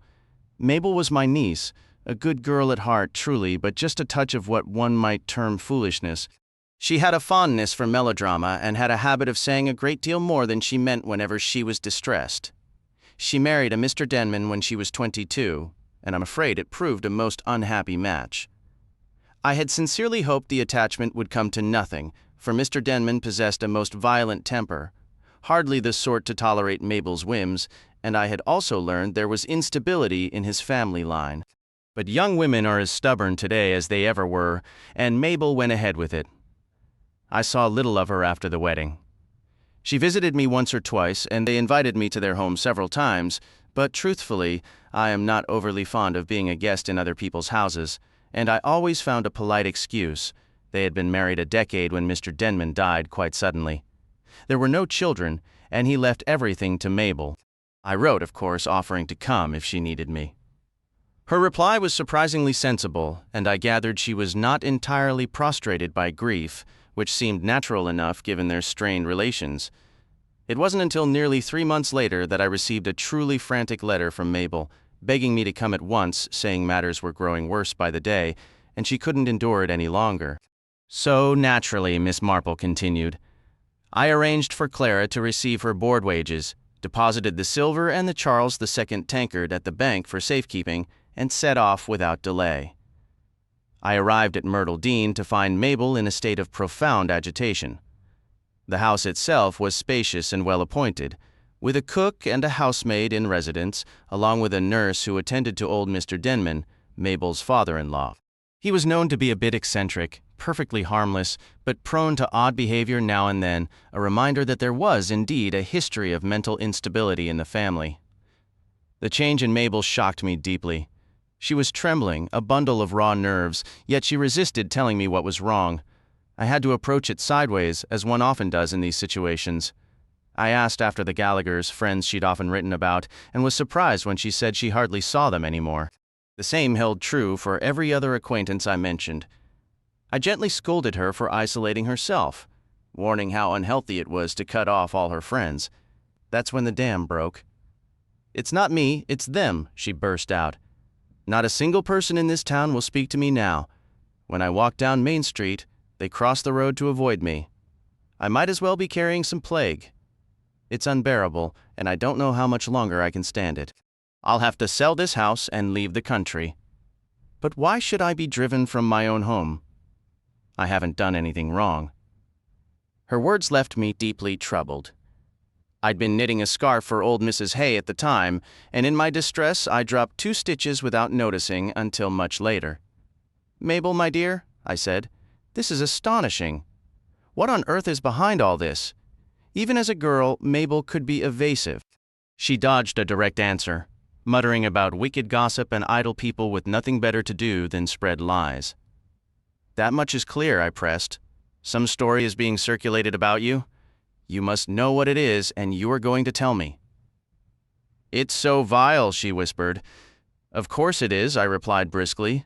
Nothing about human malice surprises me anymore. Now, Mabel, in plain English, what are people saying? Then it all poured out. It seemed Jeffrey Denman's sudden, unexpected death had sparked ugly rumors. To put it bluntly, exactly as I'd asked her, people were whispering that she had poisoned her husband. Talk, as you likely know, is the cruelest weapon. When stories spread behind your back, there's no way to refute them. They just grow and fester. I was absolutely certain of one thing: Mabel was incapable of harming anyone. And it was outrageous that her life should be ruined. Her home made a prison, probably over nothing more than some foolish mistake on her part. There's no smoke without fire, I told her. You must tell me what started this. There had to be something. Mabel grew incoherent, insisting there was nothing at all, except that Jeffrey's death was very sudden. He'd seemed perfectly fine at dinner that evening, but was taken violently ill in the night. The doctor was summoned, but Jeffrey died just minutes after he arrived. The initial assumption was poisoning from bad mushrooms. Well, I said, a sudden death like that might start tongues wagging, but surely not without something more. Did you and Jeffrey have a quarrel or anything of the sort? She admitted then that they had argued over breakfast the morning before. And the servants must have heard it, I imagine? I inquired. They weren't in the room at the time.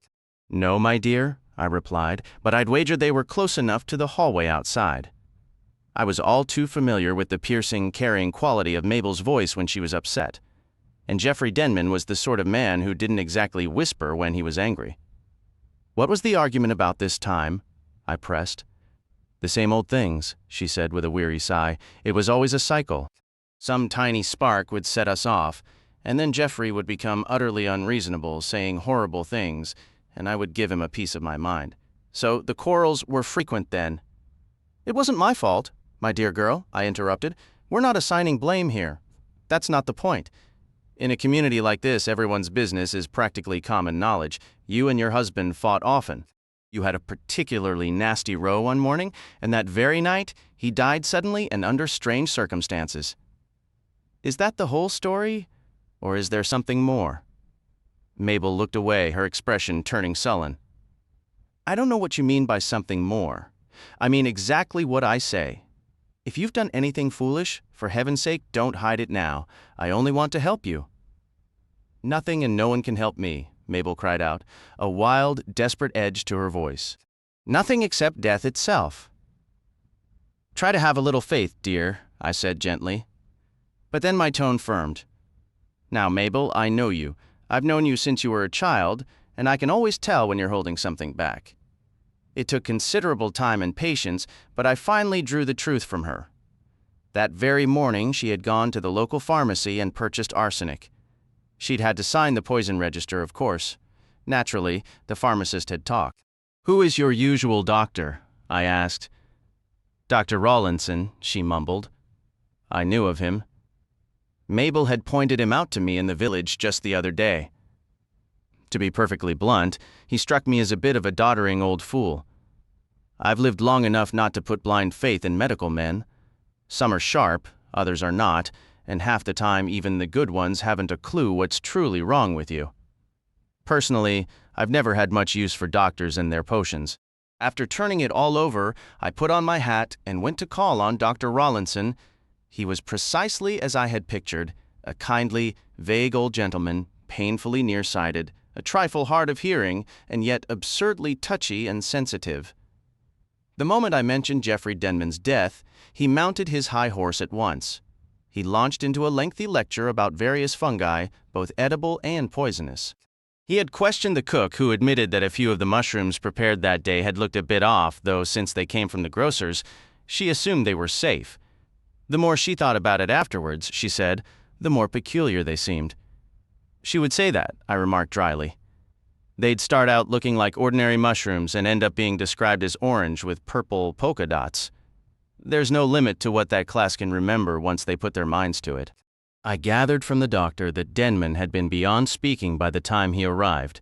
The man couldn't swallow and had died within minutes. Dr. Rawlinson seemed perfectly satisfied with the death certificate he had issued. But I couldn't decide how much of that was genuine conviction and how much was sheer professional stubbornness. I went straight home and confronted Mabel directly. "Why did you buy arsenic? You must have had some intention." Mabel broke down sobbing. "I wanted to do away with myself," she wept. "I was so miserable I thought I could end it all." "Do you still have the arsenic?" I asked. "No," she sniffled. "I threw it away. I sat there, the pieces of this troubling puzzle tumbling in my mind." "What exactly happened when he fell ill? Did he call for you?" "No," she said, shaking her head. "He rang the bell violently. He must have rung it several times before anyone came." Finally, Dorothy, the housekeeper, caught the sound and roused the cook. Together they hurried downstairs. The moment Dorothy laid eyes on him, she was terrified. He was incoherent, lost in feverish muttering. She left the cook by his side and raced to find me. I rose at once and went to him. It was immediately clear he was gravely ill. To make matters worse, Brewster, who cared for old Mr. Denman, was away for the evening, leaving no one with any real knowledge of what to do. I dispatched Dorothy to fetch the doctor, while the cook and I remained with him, yet after only a few minutes, the scene became unbearable, so horrifying that I fled back to my room and locked the door. "That was a selfish and cowardly act," I remarked, "and you can be certain it hasn't helped your standing since. The cook will have spread that story far and wide. This is a terrible situation." Next, I spoke with the servants. The cook was eager to bring up the mushrooms again, but I cut her off. I'd had quite enough about mushrooms. Instead, I pressed both women for details about their master's condition that night. They agreed he appeared to be in severe distress, unable to swallow, his voice choked and strained. When he did speak, it was only wild, disjointed rambling. "What exactly did he say in his delirium?" I asked, curious. "Something about fish, wasn't it?" the cook said, glancing at Dorothy. Dorothy nodded. "A great pile of fish," she confirmed. "Just nonsense like that. Anyone could see the poor man was out of his mind." It seemed to make no sense at all. As a final effort, I went upstairs to see Brewster, a stern, lean woman around 50. "It's unfortunate I wasn't here that night," she stated. "No one appears to have done anything for him until the doctor arrived." "I suppose he was delirious," I said uncertainly. "But isn't that unusual for food poisoning?" "It can vary," Brewster replied. I asked after her own patient's health. She shook her head. "He's quite poorly," she said. "Weak, then?" "Oh, not physically. He's still strong, aside from his eyesight. That's failing badly. He might outlive us all, but his mind is deteriorating rapidly. I've already advised both Mr. and Mrs. Denman that he belongs in a proper facility, but Mrs. Denman refuses to hear of it. I will say this for Mabel, she always had a tender heart. So there the matter stood. I turned it over from every angle and finally concluded only one course of action remained. Given the rumors circulating, we needed permission to exhume the body. A proper autopsy had to be conducted to silence the gossip once and for all. Mabel, predictably, objected on sentimental grounds, disturbing the peace of the grave and so forth, but I stood firm. I won't drag out this part of the story. We obtained the order and the examination was performed, but the results were less definitive than I'd hoped. No arsenic was found, that was a relief, yet the official report stated there was nothing to determine the actual cause of death. So, you see, we weren't entirely out of the woods. People kept whispering about undetectable rare poisons and similar foolishness. I met with a pathologist who conducted the post-mortem and posed several questions, though he was evasive with most. I did manage to learn he considered poisoned mushrooms an unlikely cause. An idea had been forming in my mind, and I asked what poison, if any, could have produced such an effect. He gave a long technical explanation, much of which I admit I didn't fully grasp, but the gist was that death could have resulted from a potent vegetable alkaloid. Here was my thought. If the stain of insanity ran in Jeffrey Denman's blood as well, was it not possible he had taken his own life? He had once studied medicine, so he would have a solid understanding of poisons and their effects. It didn't seem very plausible, but it was the only idea I had. I was truly at my wit's end, I assure you. You young people today might find it amusing, but when I'm in real distress, I say a little prayer anywhere at all, walking down the street or even at a market, and I always receive an answer. It might be something small, seemingly unrelated, but it arrives. When I was a girl, I had that verse above my bed, "Ask, and it shall be given." That particular morning, I was walking along Main Street, praying earnestly. I closed my eyes for a moment, and when I opened them, what do you suppose was the first thing I saw? 5 faces, each showing a different level of curiosity, turned toward Miss Marple. It's safe to say none of them would have correctly guessed the answer. "I saw," Miss Marple announced with emphasis, "the window of the fish market. There was only one item on display, a fresh haddock." She looked around triumphantly. "Good heavens," Raymond West exclaimed. "An answer to prayer, a fresh haddock?" "Yes, Raymond," Miss Marple said sternly, "and there's no need for irreverence. Divine guidance is everywhere. The first thing I noticed were the dark spots, the marks said to be from St. Peter's thumb. That's the legend, you know. St. Peter's thumb, it made everything clear to me. I needed faith, the steadfast faith of St. Peter. I connected the two ideas, faith and fish." Sir Henry cleared his throat rather abruptly. Joyce pressed her lips together. "Now, what did that remind me of? Of course, both the cook and the housemaid had mentioned fish as one of the things the dying man spoke about. I was absolutely certain the key to the mystery lay in those words. I went home resolved to get to the bottom of it." She paused. "Has it ever struck you," the old lady continued, "how much we rely on what is called context? There's a place on Dartmoor named Grey Weathers. If you spoke to a local farmer about Grey Weathers, he'd likely assume you meant the ancient stone circles, yet you could be referring to the misty weather. Similarly, an outsider overhearing might mistake a comment about the weather for talk of the stones. So when we recount a conversation, we seldom repeat the exact words. We substitute others that seem to mean the same thing. I spoke to the cook and Dorothy separately. I asked the cook if she was certain her employer had actually mentioned a heap of fish. She insisted she was. "Were those his precise words?" I pressed. "Or did he name a specific type of fish?" "That's it," the cook said. "It was a particular kind of fish, but I can't recall it now. A heap of, what was it? Not a usual dinner fish. Could it have been perch or trout? No, that doesn't sound right. It didn't start with a T. Dorothy also remembered her master mentioning a special fish. It was some unusual sort of fish, she told me. A pile of, what was it? Did he say heap or pile? I asked. I believe he said pile. But honestly, I can't be sure. It's so difficult to remember the exact words, isn't it, miss? Especially when they seem nonsensical? Still, thinking back, I'm fairly sure it was a pile and the fish began with a C, but it wasn't cod or catfish. The next part is where I rather pride myself, said Miss Marple, because, of course, I know nothing about pharmaceuticals, nasty, risky things, I call them.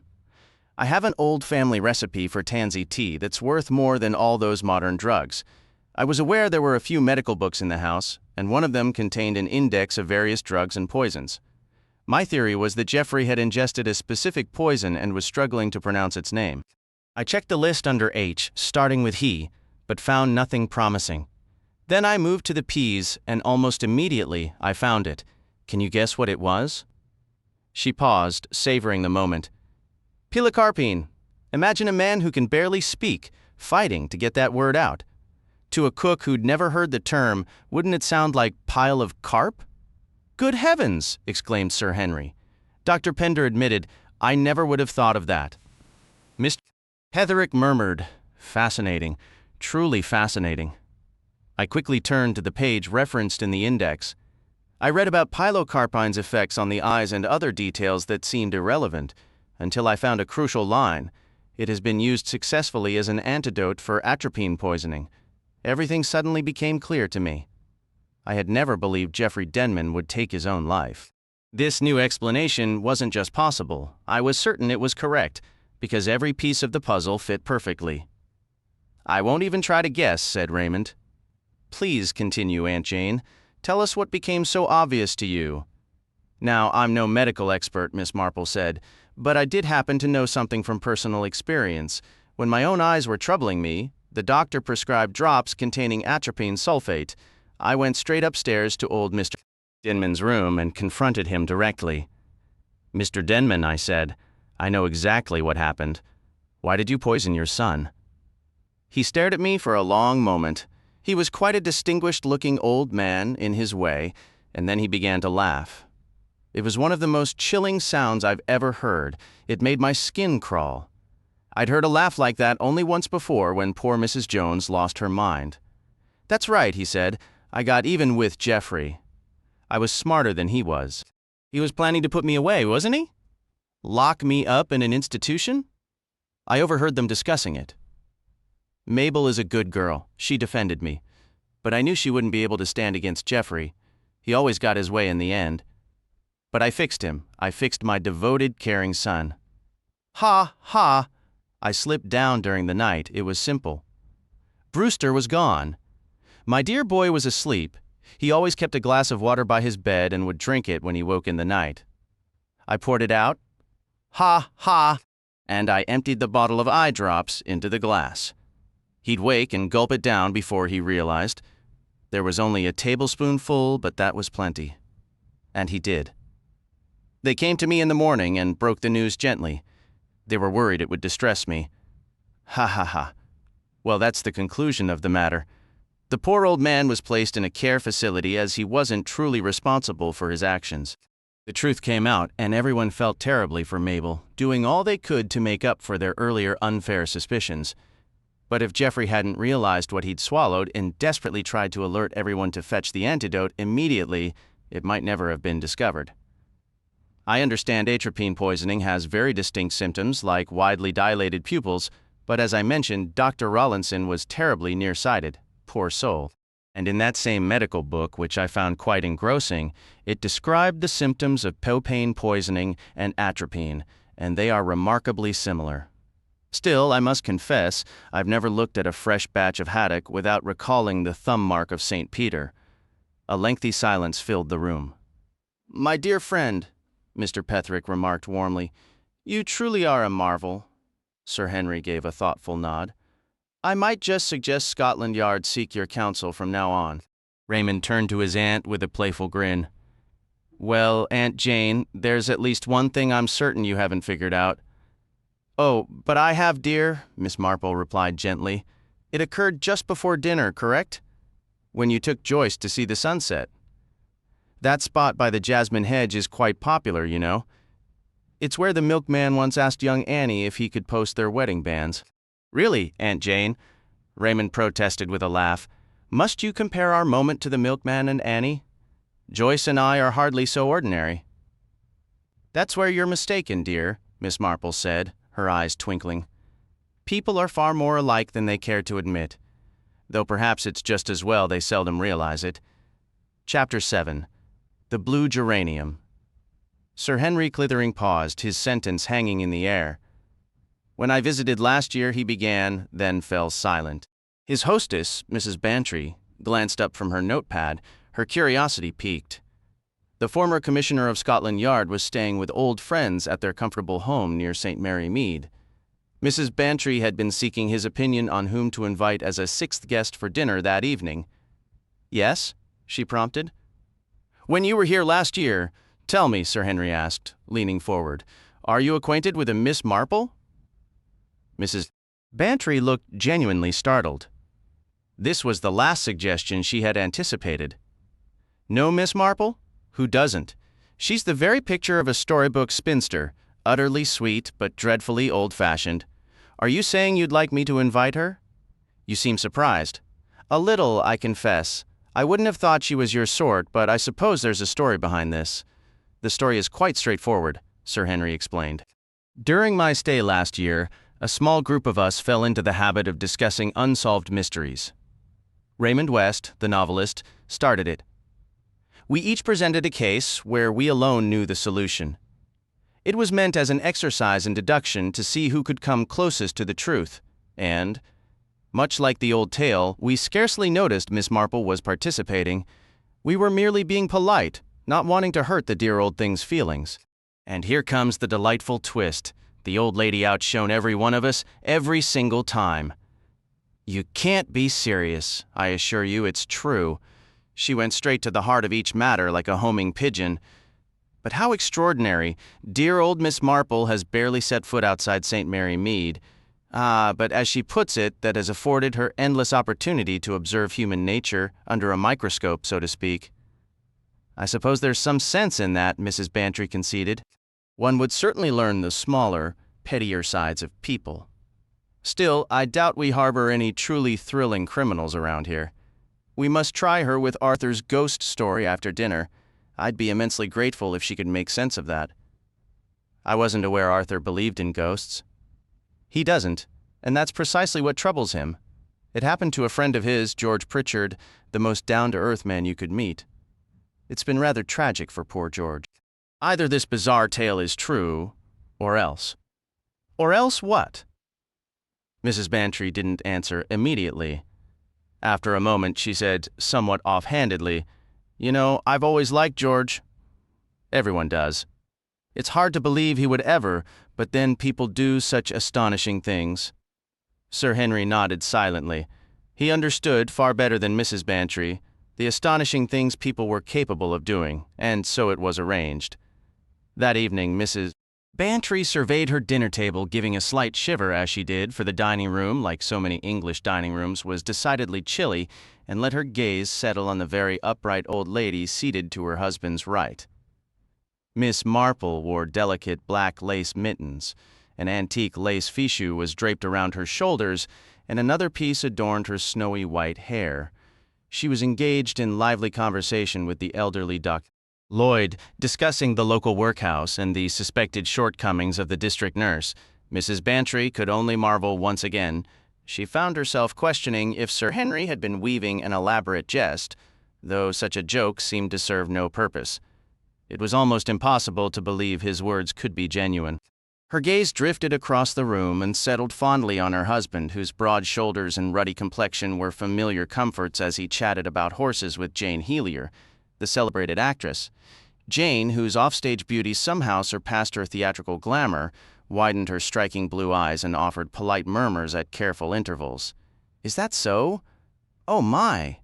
How remarkable! Truthfully, she had not the slightest interest in horses and cared even less. Arthur, Mrs. Bantry interjected, You are putting poor Jane to sleep. Leave the horses be and tell her your ghost story instead. You know the one about George Pritchard. Eh? Dolly? Oh, I'm not sure. Sir Henry wishes to hear it as well. I mentioned a bit about it earlier. It would be fascinating to hear what everyone makes of it. Oh, please do, Jane exclaimed. I adore a good ghost story. Well, Colonel Bantry hesitated, I've never put much stock in the supernatural. But this tale, I don't suppose any of you knew George Pritchard personally. He's a first-rate fellow. His wife, well, she's passed now, poor soul. I'll say this much. She didn't make life easy for George while she was alive. She was one of those semi-invalids. I believe there was some genuine ailment, but whatever it was, she certainly made the most of it. Capricious, demanding, utterly unreasonable. Her complaints were a constant soundtrack from dawn till dusk. George was expected to wait on her hand and foot, and nothing he ever did was right. He faced her scolding daily. Honestly, most men, I'm quite certain, would have reached for a hatchet long before. Isn't that right, Dolly? She was a dreadful woman, Mrs. Bantry stated with firm conviction. If George Pritchard had struck her with a hatchet, and there had been even one woman on the jury, he would have been acquitted without a second thought. I'm not entirely clear how the peculiar business began. George was rather hazy on the details. From what I gather, Mrs. Pritchard had always held a weakness for fortune-tellers, palm readers, clairvoyants, anything of that mystical sort. George didn't object. If it gave her some amusement, so be it. But he refused to share in her enthusiasms, which naturally became another point of contention. A steady stream of private nurses passed through the house, with Mrs. Pritchard typically growing dissatisfied after a few weeks. One young nurse had been particularly keen on all this fortune-telling nonsense, and for a time Mrs. Pritchard doted on her. Then, abruptly, she turned against the girl and insisted she be dismissed. She called back a previous nurse, an older, experienced woman, tactful in handling a neurotic patient. According to George, Nurse Copeland was a very good sort, sensible and steady to talk to. She endured Mrs. Pritchard's tantrums and nervous fits with complete indifference. Mrs. Pritchard always took lunch in her room, and it was customary at midday for George and the nurse to coordinate their afternoon plans. Officially, the nurse's time off was from 2 to 4, but to oblige, as they say, she would sometimes shift her break until after tea if George needed the afternoon free. On this particular day, she mentioned she was visiting a sister in Golders Green and might return a little late. George's face fell as he had arranged a round of golf. Nurse Copeland, however, quickly reassured him. "We'll neither of us be missed, Mr. Pritchard," she said, a distinct twinkle in her eye. "Mrs. Pritchard is going to have far more exciting company than ours." "Who might that be?" "Wait a moment," Nurse Copeland's eyes twinkled even more. "Let me get the name right. Zarita, psychic reader of the future." "Oh, good heavens," George groaned. "That's a new one, isn't it? Quite new." "I believe my predecessor, Nurse Carstairs, recommended her. Mrs. Pritchard hasn't had a session with her yet. She insisted I write down an appointment for this afternoon." "Well, at least I'll still get my round of golf," George remarked, heading out with a surprisingly warm regard for Zarita, the so-called seer of tomorrow. When he returned home, he discovered Mrs. Pritchard in a pronounced state of distress. She was reclined on her customary daybed, clutching a bottle of smelling salts which she applied to her nostrils with anxious frequency. "George," she declared, "what did I tell you about this place? The instant I crossed the threshold, I sensed something was amiss. Didn't I mention it?" Suppressing his instinct to reply, "You mention everything," George instead said. "No, I can't say I recall that particular observation. You never recall anything pertaining to me." Men are universally unfeeling, but I am convinced you possess a special talent for it. Now, Mary dear, that's hardly just. Let me continue. This woman perceived it immediately. She actually paled, if you can imagine, as she entered the room, and she stated plainly, "There is malice here, malice and peril." "I sense it," foolishly, George let out a laugh. "Well, you certainly received a full performance for your fee." His wife shut her eyes and took a long, deliberate inhale from her vial. "How you despise me. You would scoff and ridicule me on my deathbed." After George's obligatory protests, she pressed on a moment later. "You may laugh, but I will tell you everything. This house is unequivocally hazardous for me." The woman confirmed it. George's previously charitable feelings toward Zarita evaporated. He knew his wife was entirely capable of demanding they relocate on a mere whim. "What else did she proclaim?" he inquired. She was too distressed to elaborate. But one thing she did say. "I had a small vase of violets nearby." She pointed at them and cried out, "Remove those! No blue blossoms, never keep blue flowers. Blue flowers will be your undoing. Remember this. And you know," Mrs. Pritchard added, "I have always felt an aversion to the color blue. It sends a primal instinctive shudder through me." George knew better than to point out he'd never heard this claim before. He instead asked what the enigmatic Zarita looked like. Mrs. Pritchard launched into a vivid description. Jet black hair wound into knots over her ears. Her eyes were nearly shut with great dark circles around them. She wore a black veil over the lower part of her face, and she spoke in a kind of rhythmic chanting voice with a strong foreign lilt, Spanish, I suspect. In other words, the complete theatrical ensemble, George said brightly.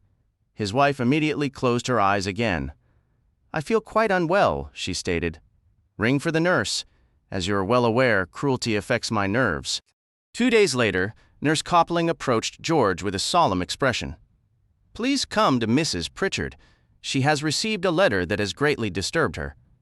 He found his wife holding the letter, which she thrust toward him. "Read it," she commanded. George took the heavily perfumed paper. Its message scrawled in large dark ink. "I have peered into what is to come.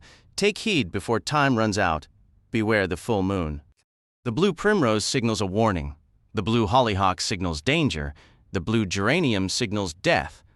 On the verge of laughing aloud, George caught Nurse Copeland's eye. She gave a swift, cautioning gesture. He managed, somewhat awkwardly, "The woman is likely just trying to frighten you, Mary. Besides, there's no such thing as blue primroses or blue geraniums." But Mrs. Pritchard began to weep, insisting her days were now counted. Nurse Copeland followed George out onto the landing. Of all the ridiculous nonsense, he exploded. I suppose it is, she replied. Something in her tone gave him pause, and he stared at her in surprise. Surely, nurse, you don't put any stock in. No, Mr. Pritchard. I don't believe in foretelling the future. That's pure superstition. What puzzles me is the intent behind it. Such charlatans are usually only after money, but this woman appears to be terrifying Mrs. Pritchard for no apparent gain. I can't understand the motive. There's something else, too. Yes? Mrs. Pritchard mentioned that something about Zarita felt vaguely familiar to her. And, well, I don't like it, Mr. Pritchard, that's all. I didn't realize you were so superstitious, nurse. It's not superstition, it's knowing when something isn't right. About 4 days later, the first strange event occurred. To explain it properly, I need to describe Mrs. Pritchard's bedroom. Allow me, interrupted Mrs. Bantry. The walls had one of those modern papers where you add clusters of flowers to create a sort of garden border. It gives the feeling of being outdoors, though naturally the flowers are all wrong. I mean, they simply couldn't all be in bloom simultaneously. Don't let your gardening expertise derail the story, Dolly, said her husband. We're all aware of your enthusiasm. Well, it is ridiculous, Mrs. Bantry insisted, to have bluebells, daffodils, lupines, hollyhocks, and Michaelmas daisies all bunched together. Botanically inaccurate, Sir Henry noted, but please continue. Among these flower clusters were primroses, groups of yellow and pink ones, and— Oh, you tell it, Arthur. This is your account. Colonel Bantry resumed. Mrs. Pritchard rang her bell frantically one morning. The entire household rushed in, thinking she was at death's door. Not at all. She was in a state of high agitation, pointing at the wallpaper, and there, sure enough, was a single blue primrose among the others. Oh, exclaimed Miss Helier. How eerie! The immediate question was whether the blue primrose had always been there. That was George's theory, and the nurse agreed. But Mrs. Pritchard refused to accept it. She insisted she had never noticed it until that very morning, and the night before had been a full moon. She was deeply disturbed by it. I saw George Pritchard that same day, and he told me everything, said Mrs. Bantry. I visited Mrs. Pritchard and tried my best to laugh the whole thing off, but it was no use. I left genuinely worried. I remember running into Jean Instow and telling her about it. Jean is a peculiar girl, she said. So she's truly upset about it? I told her I believed the woman was perfectly capable of being frightened to death. Her superstitions were that extreme. What Jean said next rather startled me. She remarked, well, that might be for the best, mightn't it? She said it so calmly in such a matter-of-fact tone that I was genuinely shocked. I know being blunt is fashionable nowadays, but I've never grown accustomed to it. Jean gave me a strange little smile and said, You don't like my saying that, but it's true. What good is Mrs. Pritchard's life to her? None at all, and it's a living hell for George Pritchard. If his wife were frightened out of her wits, it would be the best thing that could happen to him, I replied. George is always wonderfully kind to her, and she said, Yes, he deserves a reward, poor man. He's very attractive, George Pritchard. The last nurse thought so. The pretty one, what was her name? Carstairs. That was what caused the blow-up between her and Mrs. P. Now, I didn't care for hearing Jean say that. Of course, one had wondered. Mrs. Bantry paused meaningfully. Yes, dear, said Miss Marple calmly. One always does. Is Miss Instow an attractive girl? I suppose she enjoys golf. Yes, she's excellent at all sorts of games, and she's pleasant-looking, very fair with a healthy complexion and steady blue eyes. Naturally, we've always felt that she and George Pritchard, under different circumstances they are so well suited. And they were friends? Asked Miss Marple. Oh, yes. Dolly dear, do you think I might be allowed to continue my story? Arthur, Mrs. Bantry sighed, is desperate to return to his ghosts. I heard the rest from George himself, the colonel continued. There's no question that Mrs. Pritchard became genuinely frightened as the next month drew to a close. She marked the calendar for the night of the full moon, and when it arrived, she summoned both the nurse and George into her chamber, making them examine the wallpaper intently. It was covered in pink and red hollyhocks, but not a single blue one was to be seen. After George left, she locked the door securely, and by morning, a large blue hollyhock had appeared. Miss Helier interjected with delight. Precisely, Colonel Bantry confirmed. Or very nearly. One flower positioned just above her head had indeed turned a vivid blue. It completely unnerved George, and as often happens, the more it shook him, the more stubbornly he refused to treat the matter with any seriousness. He clung to the idea that it was an elaborate prank. He dismissed the fact that the door had been locked from the inside and that Mrs. Pritchard had noticed the change before anyone else, even Nurse Copeland, was let into the room. This stubbornness made him unreasonable. His wife, Mary, was desperate to leave the house immediately, but he flatly refused. Privately, he was beginning to believe in the supernatural for the very first time, but he would never admit it aloud. He usually gave in to Mary's wishes, but not this time. He told her she was not to make a fool of herself, that the entire affair was utter nonsense. So the following month passed. Mrs. Pritchard protested less than one might have expected. I suspect she was superstitious enough to feel her fate was inescapable. She would murmur the same phrase over and over. The blue primrose was a warning. The blue hollyhock meant danger. The blue geranium will bring death. Her eyes would often fix on the cluster of pinkish-red geraniums on the wallpaper nearest her bed. The atmosphere became quite tense. Even the nurse was affected. 2 days before the full moon, she went to George and pleaded with him to take Mrs. Pritchard away. George lost his temper. Even if every flower on that blasted wall turned into a blue demon, it couldn't kill a person, he shouted. Shock has killed people before, the nurse countered quietly. Ridiculous, George snapped. He could be remarkably pig-headed when he chose. I sometimes wonder if he secretly thought his wife was orchestrating the changes herself, that it was some morbid, hysterical scheme of her own making. Well, the fateful night arrived. Mrs. Pritchard locked her door as usual. She was eerily calm, almost in a state of exaltation.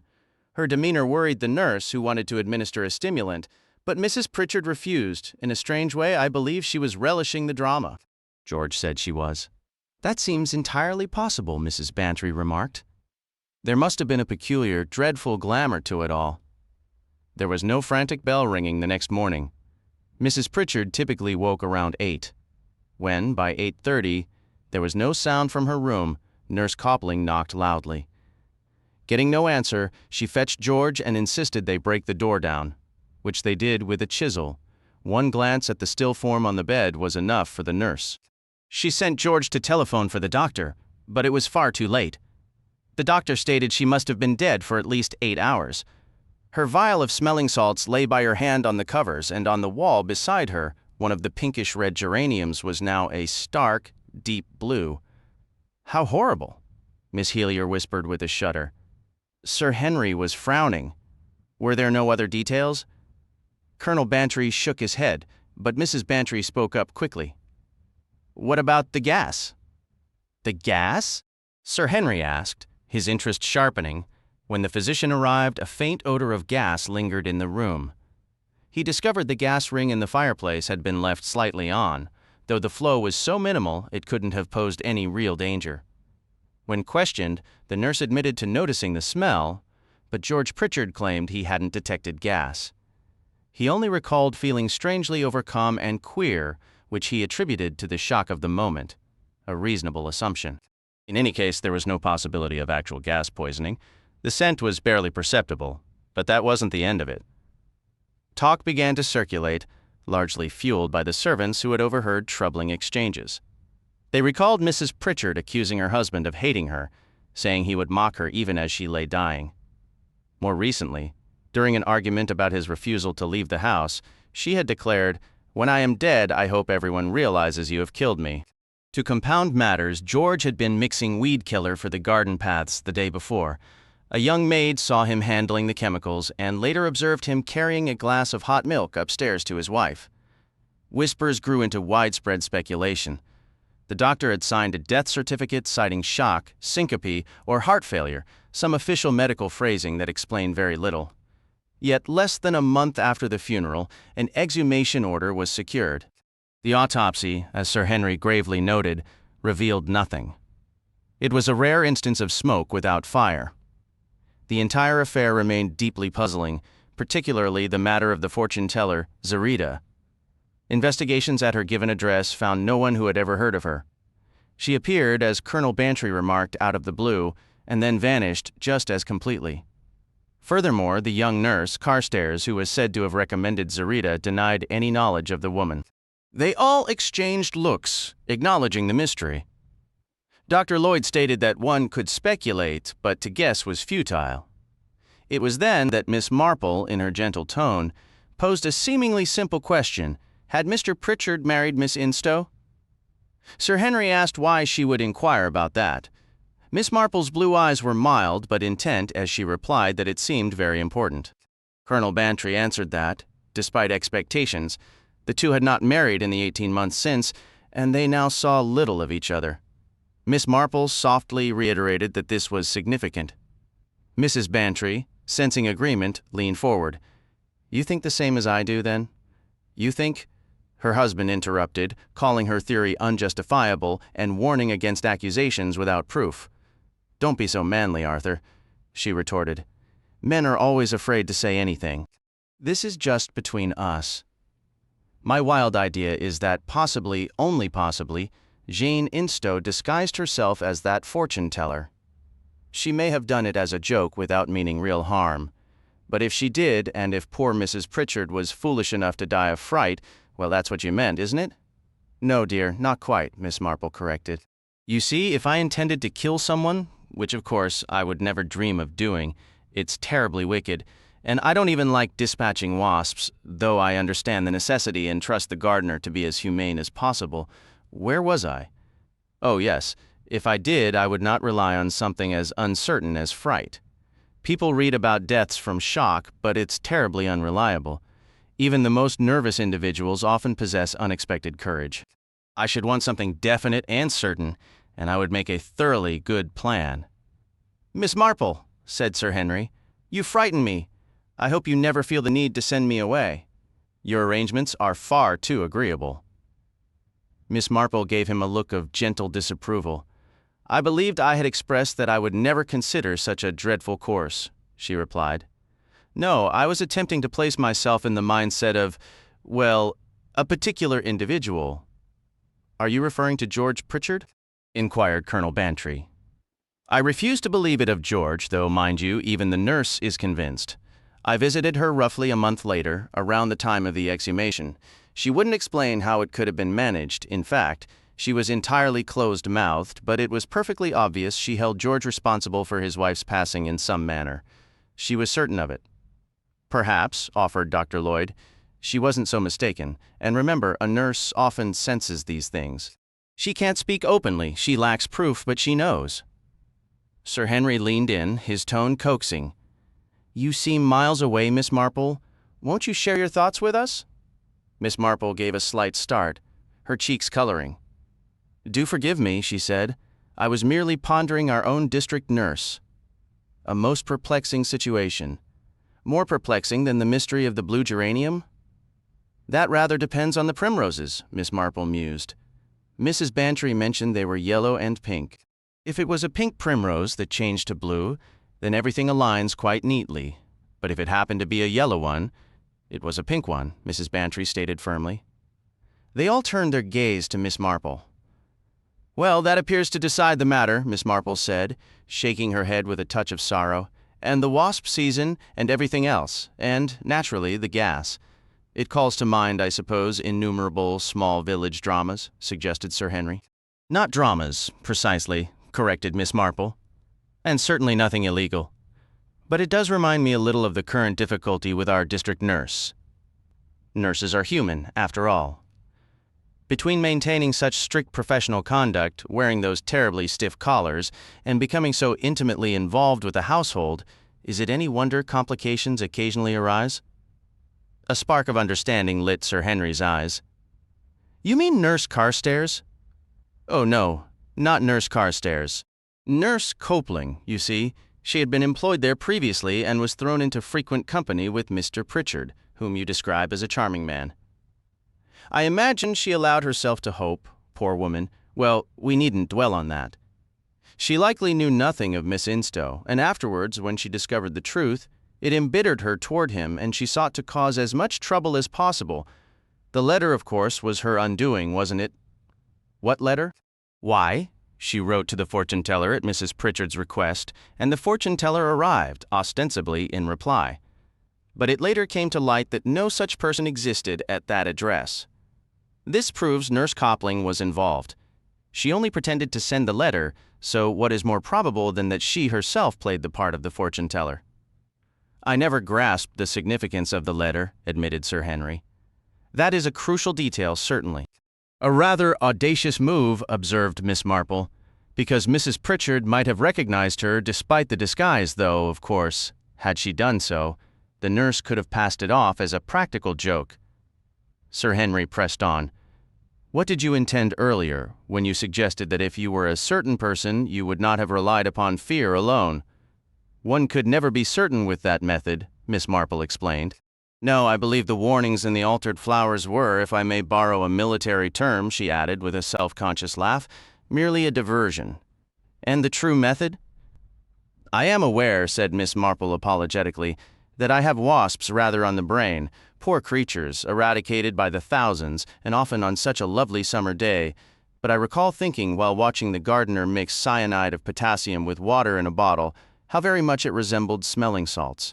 And if it were placed in a smelling salt bottle and substituted for the genuine article, well, the lady was in the habit of using hers quite frequently. You pointed out that the bottle was found by her hand. Naturally, while Mr. Pritchard went to call the doctor, the nurse would have swapped it for the real one. She just turned the gas on a little to cover any scent of almonds and in case anyone felt unwell. I've always heard cyanide leaves no trace if you wait long enough. I could be wrong, of course. It might have been something else in the bottle entirely, but that hardly matters now, does it? Miss Marple paused, slightly breathless. Jane Helier leaned forward. But the blue geranium and the other flowers? Nurses always carry litmus paper, don't they? Said Miss Marple. For testing, well, for certain tests, not a pleasant topic. We needn't dwell on it. I've done a little nursing myself. She blushed faintly. Blue turns red with acids. Red turns blue with alkalis. So simple to paste a bit of red litmus over a red flower, placed near the bed, naturally. Then, when the poor lady used her smelling salts, the strong ammonia would turn it blue. Really quite clever. Of course, the geranium wasn't blue when they first entered the room. Nobody noticed until later. When the nurse changed the bottles, she probably held the sal ammoniac against the wallpaper for a moment. You might have been there yourself, Miss Marple, said Sir Henry. What troubles me, Miss Marple replied, is poor Mr. Pritchard and that pleasant girl, Miss Instow. Each likely suspects the other, keeping their distance, and life is so terribly short. She shook her head with a sigh, her thoughts briefly drifting to a strained, silent couple she once observed at a seaside hotel, their holiday ruined by unspoken fears. You needn't worry, Sir Henry said. As it happens, I have news. A nurse was recently arrested for murdering an elderly patient who left her a legacy. It was done with potassium cyanide, substituted for smelling salts. Nurse Copling was attempting the same trick again, so Miss Instow and Mr. Pritchard can have their doubts resolved. Well, isn't that a relief? Cried Miss Marple. Not the new murder, of course. That's dreadful and shows the wickedness in the world, and how one misstep leads to another, which reminds me I must finish my little talk with Dr. Lloyd about our village nurse. Now, Dr. Lloyd, said Jane Helier, her famous smile, the one that nightly captivated theater audiences turned upon him. Jane was often called the most beautiful woman in England, though rivals in her profession would whisper, Jane's not a true artist, she can't really act, if you know what I mean. It's all in those eyes. And those very eyes were now fixed appealingly on the gray-haired, elderly bachelor doctor who had tended to Saint Mary Mead for the past 5 years. With an unconscious gesture, the doctor tugged at his waistcoat, which had grown uncomfortably tight lately, and frantically searched his memory so as not to disappoint the lovely woman addressing him with such confidence. I feel, Jane said dreamily, that I would like to just wallow in crime tonight. Splendid, boomed her host, Colonel Bantry, with a loud, hearty laugh. Absolutely splendid, eh, Dolly? His wife, abruptly recalled from mentally planning her spring flower border, agreed with vague enthusiasm. Oh, of course it's splendid, she said heartily. I always thought so. Did you, my dear? Said old Miss Marple, her eyes twinkling slightly. We don't get much in the creepy line, and even less in the criminal line. Here in St. Mary Mead, Miss Hellier, Dr. Lloyd began. You surprise me, interjected Sir Henry Clithering. The former Commissioner of Scotland Yard turned to Miss Marple. I was always under the impression from our friend here that St. Mary Mead was a positive hotbed of crime and vice. Oh, Sir Henry, protested Miss Marple, a spot of color rising in her cheeks. I'm sure I never said anything of the sort. The only thing I ever said was that human nature is pretty much the same everywhere, whether you're in a small town or a big city. It's just that in a village you get more chances to see it up close with a bit more time on your hands. But you haven't spent your whole life here, Jane Hellier pressed, still looking at the doctor. You've been all over the world to the most fascinating places where extraordinary things must happen. That's true, of course, Dr. Lloyd replied, his mind racing. Yes, absolutely, yes. Now I remember. He leaned back in his chair with a clear sigh of relief. This was quite a few years back. I'd nearly forgotten the whole affair. But the circumstances were truly peculiar, remarkably so. And the final twist of fate that handed me the answer was equally strange. Miss Hellier shifted her chair a little closer, touched up her lipstick, and waited with keen anticipation. The others turned their attention toward him, their expressions full of interest. I'm not sure if any of you are familiar with the Canary Islands, the doctor began. They must be absolutely marvelous, Jane Hellier exclaimed. They're out in the South Seas, right? Or wait, is it the Mediterranean? I've stopped there on voyages to South Africa, the colonel remarked. The Peak of Tenerife is a magnificent sight, especially with the sunset glowing upon it. The event I'm about to describe occurred on the island of Gran Canaria, not Tenerife. This was a good many years ago. My health had suffered a collapse, forcing me to give up my medical practice in England and seek a milder climate abroad. I ended up working in Las Palmas, the main city on Gran Canaria. In many respects, I came to love the life there. The weather was gentle and sunny, the surf bathing was superb, and I've always been an avid swimmer. Plus, the bustling port life fascinated me. Ships from every corner of the globe would dock at Las Palmas. Every morning, I'd take a walk along the pier, far more captivated than any shopper could be by a street full of hat stores. As I mentioned, vessels from everywhere called at Las Palmas. Some stayed just a few hours, others a day or two. At the main hotel there, the Metropole, you'd encounter people of every race and nationality, real birds of passage. Even travelers headed for Tenerife would often stop here for a few days before crossing over to the other island. My story starts right there in the Metropole Hotel. On a Thursday evening in January. A dance was underway and I was sitting at a small table with a friend, taking in the scene. There was a fair scattering of English guests and other nationalities, but the majority of the dancers were Spanish. When the orchestra began a tango, only a handful of Spanish couples took to the floor. They all danced beautifully, and we watched with admiration. One woman in particular captured our attention completely. Tall, stunning, and fluid in her movements, she glided with the controlled grace of a barely tamed leopard. There was an air of danger about her. I mentioned this to my companion, and he agreed. A woman like that, he observed, is destined to have a past. Life simply won't pass her by. Beauty can be a risky thing to possess, I commented. It's not just her beauty, he insisted. There's something more. Look at her again. Events are bound to swirl around that woman, or happen because of her. Like I said, life won't ignore her. Strange and thrilling things will follow her. You only have to look at her to sense it. He paused, then added with a slight smile, just as you only have to look at those two women over there and know that nothing out of the ordinary could ever happen to either of them. They are built for a secure and uneventful life. I followed his gaze. The two women he meant were travelers who had just arrived. A Holland America line ship had come into port that evening, and passengers were beginning to trickle in. One glance told me exactly what my friend implied. They were two English ladies, the very picture of respectable, well-mannered English travelers you encounter abroad. I'd guess they were both around 40. One was fair-haired and just only a touch too plump. The other was dark, and again just slightly, inclined toward thinness. They were the sort often described as well-preserved, dressed in understated, finely tailored tweeds, and wearing no makeup at all. They carried the quiet confidence that seems innate to properly raised English ladies. Neither was particularly striking. They resembled countless others of their background.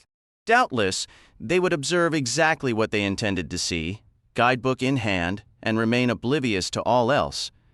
They would seek out the English lending library and attend the Anglican church wherever they went, and it was entirely probable that one or both dabbled in sketching. As my companion remarked, nothing thrilling or extraordinary would ever happen to them, even if they journeyed across the globe.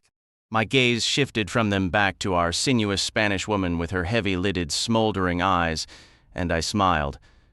"How unfortunate," Jane Hellier sighed. "But I do think it's foolish not to make the best of oneself. That Valentine salon in Bond Street is absolutely miraculous. Audrey Denman goes there. Have you seen her in The Downward Step? Playing the schoolgirl in the first act, she's astonishing, and Audrey must be 50, easily. Actually, I happen to know she's closer to 60. Do go on, Mrs. Bantry urged Dr. Lloyd. I adore tales about sinuous Spanish dancers. It helps me forget how elderly and stout I've become. I'm afraid, Dr. Lloyd said apologetically, that this story isn't actually about the Spanish woman. It isn't?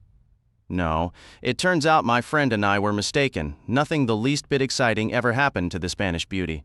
She married a shipping clerk, and by the time I left the island, she'd had 5 children and was growing quite plump. Rather like Israel Peters's girl, Miss Marple observed. The one who went on the stage and had such lovely legs they made her the principal boy in the pantomime.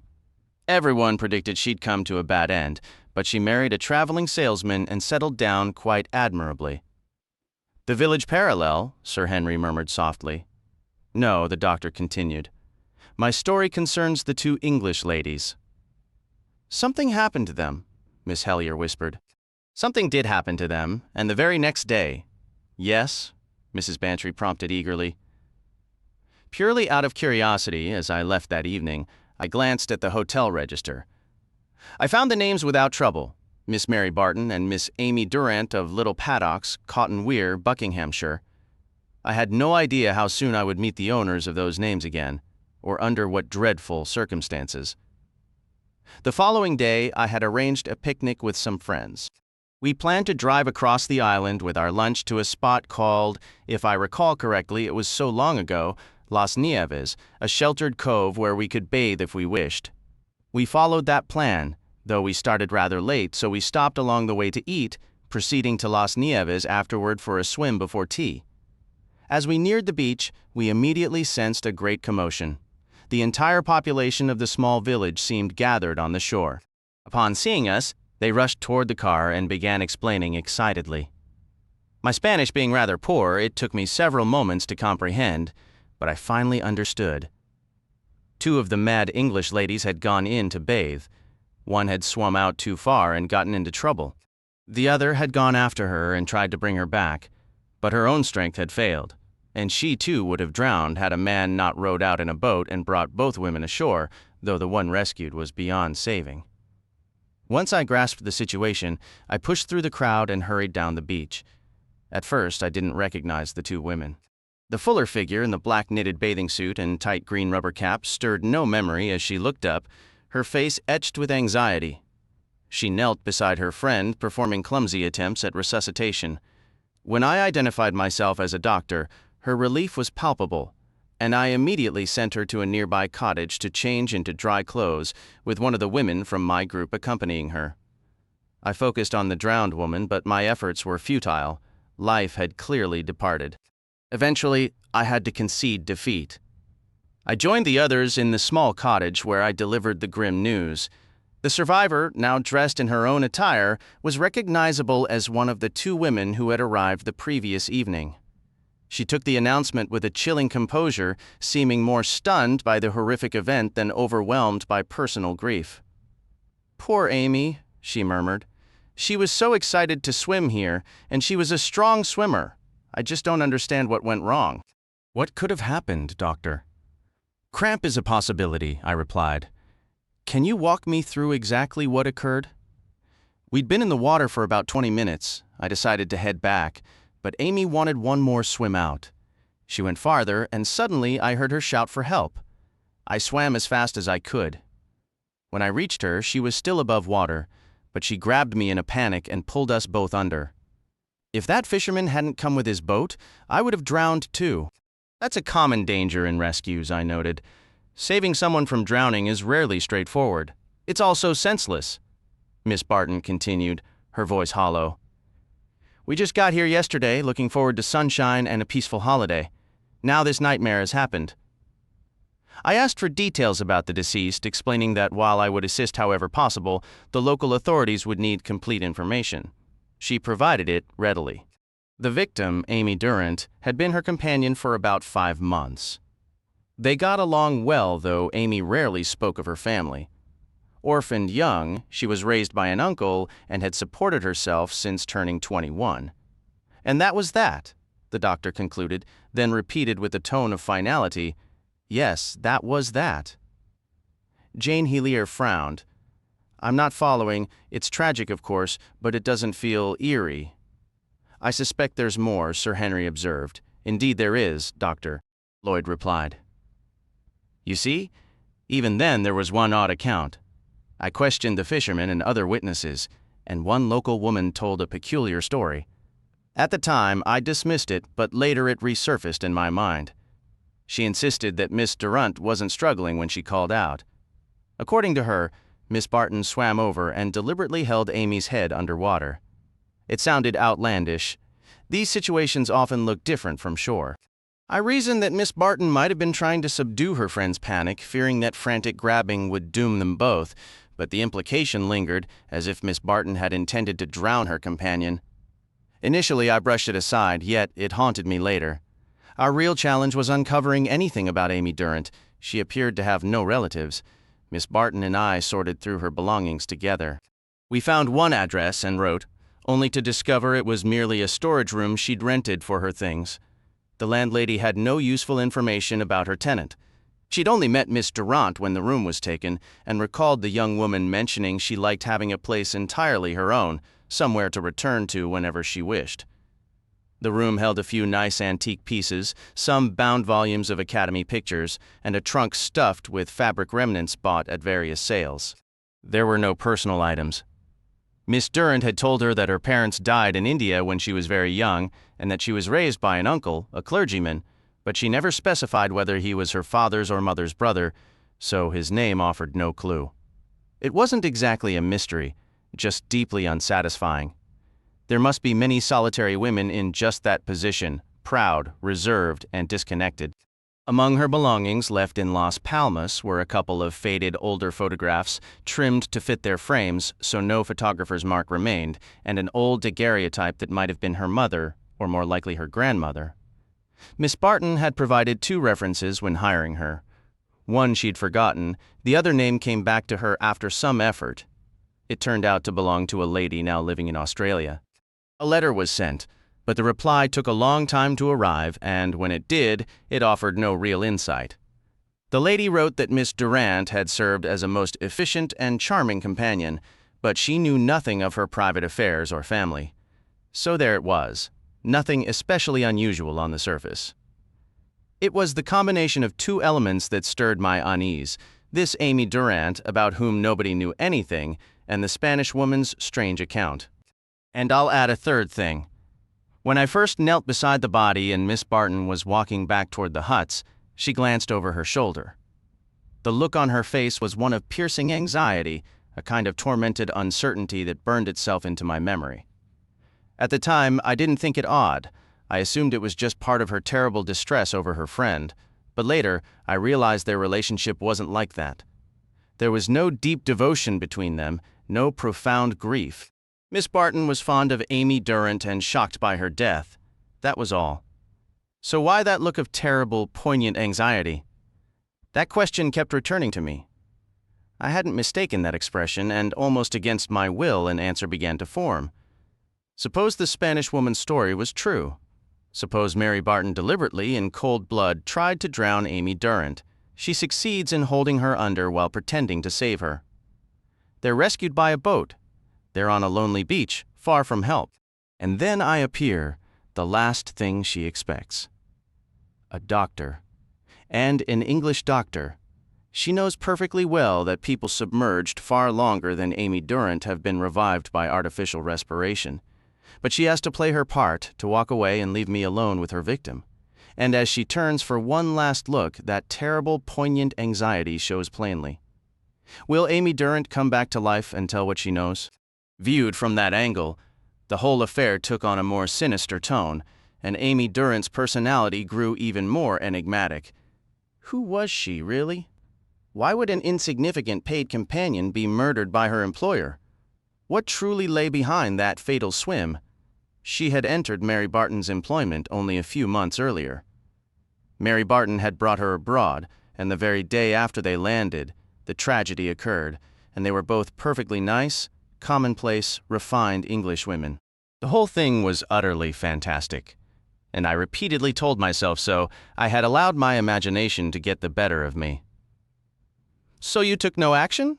inquired Miss Helier. "My dear lady, what action was there to take? The evidence simply wasn't there. Most of the witnesses corroborated Miss Barton's account. My entire suspicion was built upon a momentary expression I may have conjured in my own mind. All I could do, and what I did do, was ensure the broadest possible inquiries were made to locate any relatives of Amy Durrant. On a subsequent visit to England, I even called upon the landlady of her lodgings, with the outcome I've already shared." "Yet you remained convinced something was amiss," Miss Marple observed. Dr. Lloyd gave a slow nod. For half the time I felt a fool for even entertaining the thought. Who was I to suspect this perfectly pleasant, well-mannered Englishwoman of such a cold and calculated act? I made every effort to be courteous during her remaining time on the island. I assisted her with the local authorities. I did all that one countryman could for another abroad, and yet I was certain she sensed my suspicion and my distaste. "How long did she remain there?" Miss Marple asked. "Roughly a fortnight, I believe.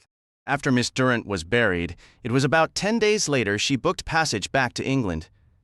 The shock, she claimed, had been so severe it prevented her from wintering there as originally intended." "And did she appear genuinely affected by it?" Miss Marple pressed. The doctor paused, choosing his words. "Well, I cannot say it altered her outward appearance in any dramatic way," he said carefully. "She didn't, for instance, seem to gain weight? Now that you mention it, that is a curious point. Reflecting on it, I believe you are correct. If anything, she did seem to be filling out." "How dreadful," Jane Helier murmured with a shiver. "It's almost as if she were thriving on it. And yet, in another sense, I may be doing her a grave injustice," Dr. Lloyd continued. Something she said before departing pointed in a completely different direction. "Some consciences, I believe, operate very slowly. They require time to fully comprehend the magnitude of a committed act. It was the night before she left the Canaries. She had asked to see me, thanking me profusely for my assistance. I naturally dismissed it as the least one could do. After a silence, she posed a sudden, pointed question. "Do you believe," she asked, "a person is ever justified in taking the law into their own hands?" I replied it was a complex question, but that, generally speaking, I did not. The law was the law, and we were bound by it. "Even when the law is powerless?" she pressed. "I'm not sure I follow. Sometimes one might commit an act deemed wrong, even criminal, for a reason that seems entirely sufficient." I responded, perhaps a bit too dryly, that many criminals had likely comforted themselves with similar logic, and she visibly recoiled. "But that's monstrous," she whispered. "Simply monstrous." Then, shifting her tone abruptly, she asked me for something to help her sleep. She hadn't slept properly since the terrible shock. "Are you certain that's the cause?" I asked. "There is nothing else preying on your mind?" "On my mind? What could possibly be on my mind?" Her reply was sharp, almost defensive. "Anxiety is a common thief of sleep," I offered lightly. She seemed to ponder this. "Do you mean anxiety for the future? Or dwelling on a past that cannot be changed? Either can suffice. Only worrying over the past is pointless. You can't bring back? Oh, what's the use? One mustn't think. One simply must not think." I prescribed a mild sedative and took my leave. Walking away, I couldn't help but dwell on her unfinished sentence. You can't bring back. What? Or, more chillingly, whom? The question hung in the balmy island air, unanswered. That final conversation had, in a strange way, readied me for what followed. I certainly hadn't anticipated it yet. When the news arrived, I felt no shock. You must understand, Mary Barton had always struck me as a woman of principle, not a frail offender, but someone with deeply held beliefs who would follow them through to the end, unwavering so long as her faith held. During our last meeting, I sensed a crack in that certainty. Her words hinted, I believed, at the first stirrings of a dreadful inner reckoning: remorse. The event took place in Cornwall, at a quiet seaside town largely empty at that time of year. It would have been late March, if I recall correctly. I learned of it from the newspapers. A lady named Miss Barton had been staying at a modest hotel, her behavior noted by all as peculiar and strained. Night after night she paced her room, talking to herself so loudly that the guests in adjoining rooms complained of lost sleep. She visited the local vicar one afternoon, insisting she had a matter of the utmost gravity to confess. She had, she stated, committed a crime. But then, abruptly, she rose and declared she would return another day. The vicar dismissed her as somewhat unhinged and paid little mind to her dramatic claim. The very next morning, she was discovered missing from her room. A note addressed to the coroner was left behind. It read, "I attempted to speak to the vicar yesterday to confess everything, but was prevented. She would not permit it. There is only one path to atonement, a life for a life, and mine must end as hers did. I too must drown in the deep sea. I once believed my actions were justified. I see now they were not. If I wish for Amy's forgiveness, I must go to her. Let no one be held responsible for my death. Mary Barton." Her clothing was found folded on the shore of a nearby secluded cove. It appeared she had undressed there and swum out deliberately into a part of the sea known for its treacherous current, which sweeps relentlessly down the coastline. Her body was never recovered, but in time the courts granted permission to presume death.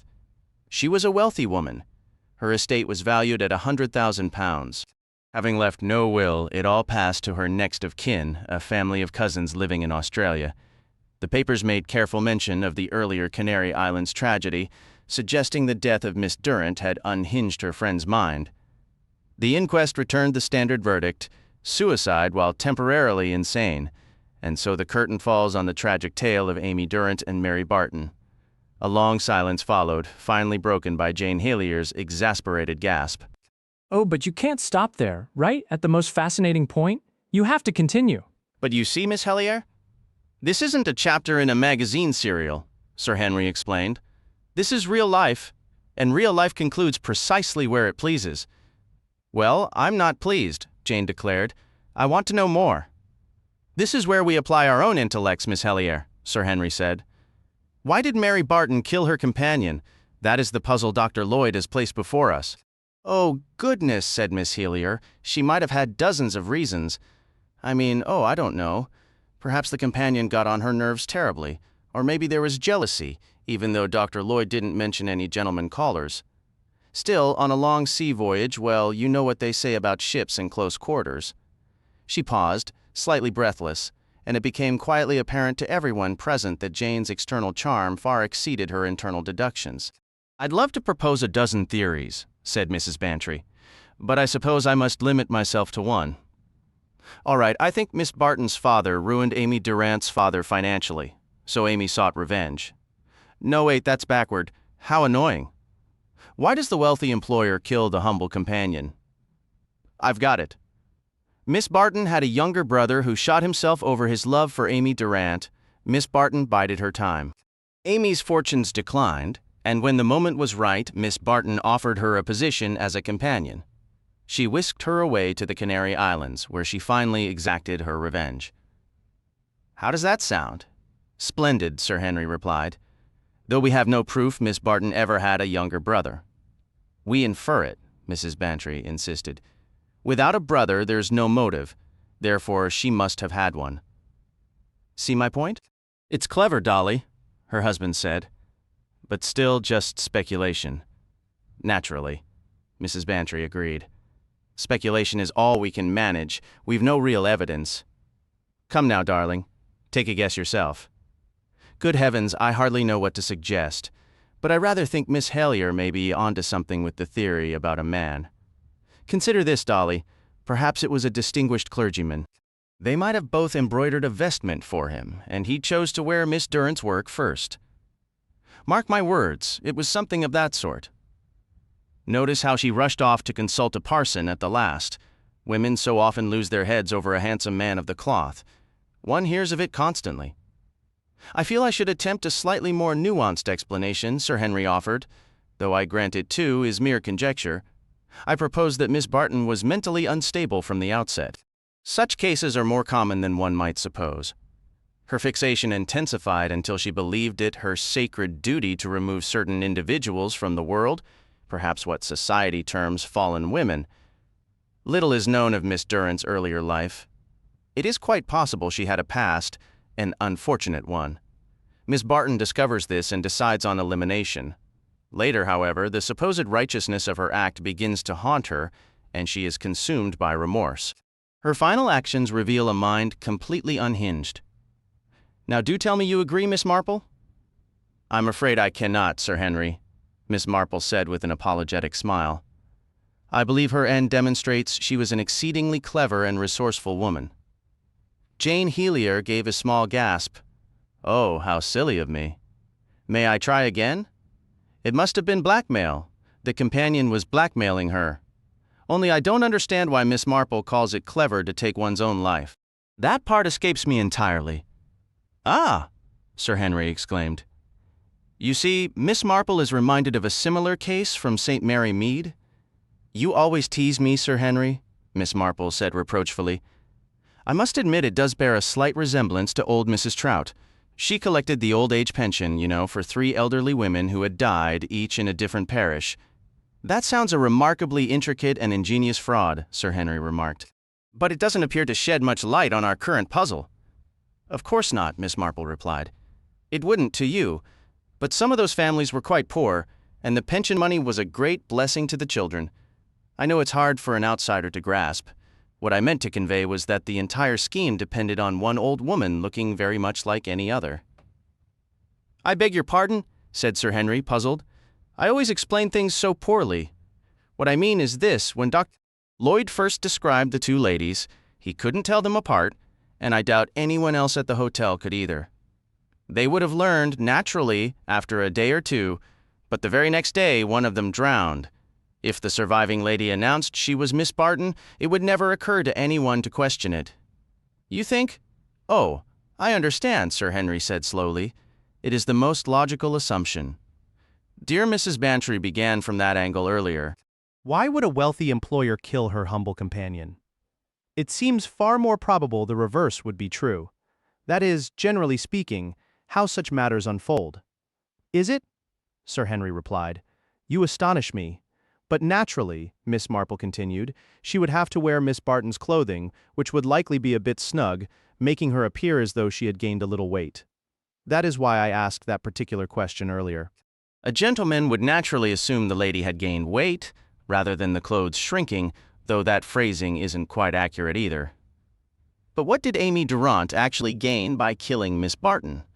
Mrs. Bantry pressed. She couldn't maintain the charade indefinitely. She only needed to sustain it for another few weeks, Miss Marple clarified. During that time, I imagine she traveled, carefully avoiding anyone who might recognize her. That's precisely what I meant about ladies of a certain age resembling one another so closely. I doubt the altered photograph on her passport ever raised an eyebrow. You know how perfunctory those inspections can be.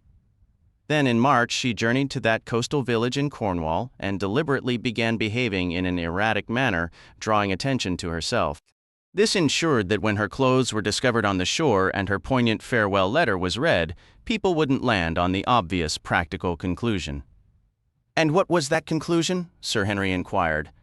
No body, Miss Marple stated with conviction. That is the fact staring everyone in the face, once you brush aside all the distracting red herrings, including the melodrama of foul play and subsequent remorse. No body. That was the truly telling detail. Do you mean to say, Mrs. Bantry began, her voice rising slightly, that there was no remorse at all? That she didn't drown herself? Good heavens, no, Miss Marple exclaimed. It's Mrs. Trout all over again.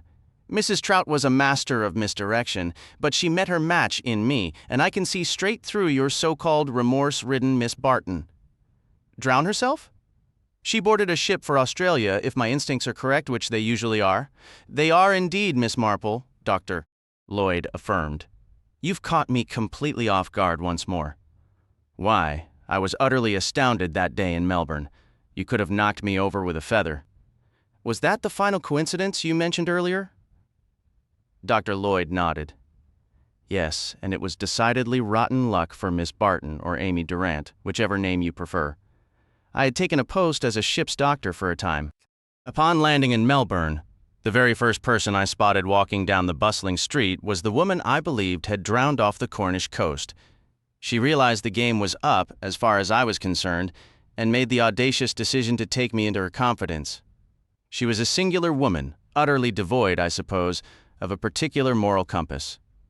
She was the eldest of 9 children, all living in wretched poverty. The family had once appealed for assistance to their wealthy cousin in England, only to be coldly refused after Miss Barton had quarreled with their father. Money was desperately needed, especially for the 3 youngest, who were frail and required costly medical care. It was then and there that Amy Barton apparently conceived her chilling plan. She secured passage to England by working as a nursemaid, obtained the position as companion to Miss Barton under the alias Amy Durant, and even rented a room and furnished it lightly to craft a more believable background for her new identity. The drowning scheme was a sudden inspiration, an opportunity she had been waiting for. After staging that final tragic scene, she returned to Australia. In due course, she and her siblings, as the next of kin, inherited Miss Barton's considerable fortune. A remarkably bold and nearly flawless crime, Sir Henry mused. Almost the perfect one. Had Miss Barton died naturally in the Canary Islands, suspicion might have fallen on Amy Durant and her familial link to the Bartons could have emerged. But the cunning swap of identities, the double crime as it were, effectively erased that trail. Yes, almost perfect. What became of her? Asked Mrs. Bantry! What action did you take, Dr. Lloyd? I found myself in a most peculiar position, Mrs. Bantry, he replied. In terms of legal evidence, I still possessed very little. Furthermore, there were certain indications, clear to me as a physician, that despite her robust appearance, the lady was not long for this world. A profound weariness seemed to have settled in her bones, a quiet expiration of spirit that no amount of inherited money could remedy. I accompanied her home and met her family. A delightful group, utterly devoted to their older sister and completely unaware that she could ever be suspected of any wrongdoing. Since I had no proof, why inflict pain upon them? Her confession to me was made in private with no other witnesses. I decided to let events unfold naturally. Amy Barton passed away half a year after our encounter. I've often pondered whether she remained light-hearted and without remorse until the very end. Surely she couldn't have been, Mrs. Bantry remarked. I rather think she was, Miss Marple replied. Mrs. Trout certainly was. Jane Helier gave a slight shiver. Well, she said, it's all terribly gripping. I'm a bit fuzzy on who exactly drowned whom, though, and how does this Mrs. Trout fit into the story? She doesn't, my dear, Miss Marple clarified. She was merely someone from the village, not a particularly pleasant person. Oh, Jane exclaimed, from the village? But nothing ever really happens in a village, does it? She sighed wistfully. I'm convinced I'd lose all my cleverness if I had to live in one. Chapter 9. The 4 Suspects. The discussion drifted toward crimes that remained hidden and unpunished. Each person offered their view in turn. Colonel Bantry, his cheerful and good-natured wife, Jane Helier, Dr. Lloyd, and even elderly Miss Marple. The individual most qualified to speak, in the eyes of nearly everyone present, remained quiet. Sir Henry Clithering, the former Commissioner of Scotland Yard, sat in silence, thoughtfully smoothing his mustache with a faint, amused smile playing on his lips, as if entertained by some private reflection. Sir Henry, Mrs. Bantry finally said, if you don't contribute something, I shall positively scream. Are there a great many crimes that go unpunished, or aren't there? You're thinking of the newspaper headlines, Mrs. Bantry. Scotland Yard fails again, followed by a litany of unsolved mysteries, which likely represent a very tiny fraction of the whole, correct? Dr. Lloyd suggested. Precisely, Sir Henry agreed. The hundreds of crimes that are solved and the criminals brought to justice rarely make the front page, but that's not entirely the point, is it? When we speak of undiscovered crimes and unsolved crimes, we're discussing two distinct categories. The first includes all the offenses Scotland Yard never hears of, the ones nobody even realizes have been committed. But surely there aren't too many of those? Mrs. Bantry asked. Aren't there? Sir Henry. You can't mean there are? I should imagine, Miss Marple said thoughtfully, her tone as calm and unruffled as ever, that the number must be quite significant. The Colonel looked at her, surprised. My dear Miss Marple. Naturally, Miss Marple continued, many people are rather foolish, and foolish people tend to be found out no matter what they do, but there are a considerable number of people who are not foolish at all, and it's chilling to consider what they might achieve if they lacked firmly held principles. Yes, Sir Henry nodded, there are plenty of intelligent people out there. How often does a crime come to light purely due to some colossal blunder? Each time one wonders, if that mistake hadn't been made, would anyone ever have known? But that's a dreadful thought, Clithering, Colonel Bantry asserted. Truly dreadful, is it? What do you mean, is it? Of course it is. You speak of crime going unpunished. But does it, really? Perhaps not by the courts, but cause and effect operates beyond the law. To claim every crime carries its own punishment may sound like a cliché, yet in my experience, nothing is more accurate. Maybe so, the Colonel conceded, though he still seemed troubled. But that doesn't lessen the gravity, the seriousness, he trailed off, somewhat flustered. Sir Henry smiled. 99 out of 100 people would undoubtedly agree with you, he said. But you see, it isn't guilt that's ultimately the most significant thing. It's innocence. That's the truth nobody seems willing to grasp. I don't follow, Jane Hillier admitted, looking perplexed. I do, Miss Marple said quietly. When a half-crown vanished from Mrs. Trent's purse, the one who suffered most was the daily help, Mrs. Arthur. The Trents, decent folks, suspected her but hesitated to act, knowing her struggles with a large family and a husband fond of the bottle. Their attitude cooled, however. They stopped trusting her with the house during their absences, which cost her dearly, and a cloud of suspicion began to follow her elsewhere. Then by sheer chance, or providence as I'd say, the truth emerged. Mrs. Trent glimpsed the governess in a mirror's reflection. The culprit was the last person anyone suspected, just like in a mystery novel. Yet the real victim was the blameless Mrs. Arthur, whose life was upended. That is your point, isn't it, Sir Henry? Precisely, Miss Marple. Your charwoman was fortunate her name was cleared, but imagine living an entire life burdened by a shadow of unjust suspicion. Mrs. Bantry looked at him keenly. You have a specific case in mind, don't you, Sir Henry? I do, Mrs. Bantry, a most peculiar affair. We are convinced a murder occurred, yet proving it is utterly beyond our reach. Poison, I suppose, murmured Jane. Something undetectable. Sir Henry shook his head, while Dr. Lloyd shifted in his chair. Nothing so exotic, I'm afraid. No rare South American toxins. This was brutally commonplace. An old gentleman who took a fatal fall down a staircase, written off as one of those tragic everyday accidents. But what truly happened? Pressed Mrs. Bantry. Who can say? Sir Henry shrugged. A shove in the dark? A wire stretched across the top step and later removed? We shall never know for certain. Yet you believe it was not an accident. Why? Asked Dr. Lloyd. That requires a bit of a story, but yes, we are fairly sure. The evidence is too fragile for any court. But it illustrates the other aspect perfectly. 4 people had the opportunity. 1 is guilty, but 3 are innocent. Unless the truth is uncovered, those 3 will remain forever under a terrible cloud of doubt. I think, declared Mrs. Bantry, you had better tell us this story of yours. I can make the beginning brief, said Sir Henry. It starts with a German secret society, the Schwarze Hand, operating much like the Camorra, specializing in blackmail and terror. It emerged suddenly after the war and spread like a plague, victimizing countless people. Authorities struggled to combat it, as its secrets were fiercely guarded. While it was little known in England, its grip on Germany was paralyzing. It was finally shattered by one man, Dr. Rosen, formerly prominent in Secret Service work. He infiltrated the innermost circle and was instrumental in its destruction. Consequently, he became a marked man. It was advised he leave Germany for a time. He came to England, and we were briefed about him by Berlin police. He sought a personal interview with me shortly after his arrival.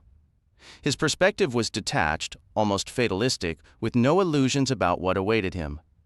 "They will find me, Sir Henry," he declared, his tone leaving no room for doubt. "It is inevitable." He was a large man with a noble bearing, his voice deep and resonant, the faintest trace of a guttural accent hinting at his origins. "That outcome is already decided. It is of no consequence. I am ready. I accepted the danger when I began this work. I have accomplished my purpose. The organization is shattered beyond repair, yet many of its members remain free, and they will seek the only vengeance available to them, my life. It is merely a matter of when. However, I am eager to prolong that interval as much as possible. You understand, I am compiling and editing a rather significant collection of research, the culmination of my life's efforts. I should very much like to finish it if I can." He spoke with a stark simplicity that carried an undeniable dignity, one I couldn't help but respect. I assured him we would implement every possible safeguard, but he dismissed my assurances with a wave. "They will find me one day," he repeated. "When that day arrives, do not trouble yourself. You will, I am certain, have done everything within your power." He then detailed his arrangements, which were straightforward. He intended to retire to a modest country cottage where he could live quietly and continue his work. After some consideration, he chose a remote village in Somerset, Kingsnetone, a place 7 miles from the nearest rail station and remarkably untouched by modern life. He purchased a quaint cottage, oversaw several renovations, and settled there quite happily. His household comprised his niece, Greta, a secretary, an elderly German maid who had served him loyally for nearly 4 decades, and a local handyman and gardener from Kingsnetone itself. "The 4 suspects," murmured Dr. Lloyd. "Precisely. The 4 suspects. There is little more to relate. Life at Kingsnetone proceeded peacefully for 5 months before the catastrophe occurred. One morning, Dr. Rosen was discovered dead at the foot of the staircase, having fallen roughly half an hour earlier. At the estimated time of the accident, Gertrude was in her kitchen with the door shut and claims she heard nothing. Fräulein Greta states she was in the garden planting bulbs. The gardener, Dobbs, alleges he was in the small potting shed having his morning tea. The secretary reports he was out walking, again supported only by his own word. Not a single person has an alibi. No one can verify another's story. Yet one fact is undeniable. An outsider could not have committed the act, as any stranger in the tiny village of Kingsnetone would have been noticed immediately. Both the front and back doors were locked, each member of the household possessing their own key. Thus, it narrows down to those 4, and yet each one appears utterly above suspicion. Greta, his own brother's child. Gertrude, with 40 years of devoted service. Dobbs, a man who had never left Kingsnetone, and Charles Templeton, the secretary. "Indeed," said Colonel Bantry. "What of him?" "He strikes me as the likely candidate. What do you know about his background?" "It is precisely what I knew about him that eliminated him from consideration, at least initially," Sir Henry stated gravely. "You see, Charles Templeton was one of my own agents?" "Oh," exclaimed Colonel Bantry, visibly startled. "I see. I required someone on the premises without arousing village gossip. Rosen genuinely needed a secretary. I assigned Templeton to the position. He is a cultivated man, speaks German fluently, and is an exceptionally capable individual." "But then, whom do you suspect?" asked Mrs. Bantry, her tone perplexed. "They all seem so improbable." "True, it appears that way, yet the situation can be viewed from another angle. Fräulein Greta was his niece and a strikingly beautiful young woman, but the war taught us repeatedly that brother could betray sister or father turn against son. Even the most gentle and lovely girls were capable of astonishing deeds. The same principle holds true for Gertrude, and who could say what other motives might be influencing her situation? Perhaps a disagreement with her employer, a simmering resentment made more potent by years of prior loyalty." Women of her station and age can harbor a startling depth of bitterness. And what of Dobbs?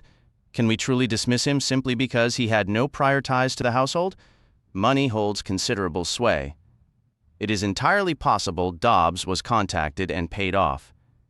One fact appears undeniable: some form of instruction must have arrived from an external source. Otherwise, how do we explain a 5-month period of safety? No, the Society's operatives were undoubtedly at work. Not yet fully convinced of Rosen's betrayal, they waited until his guilt was irrefutably established.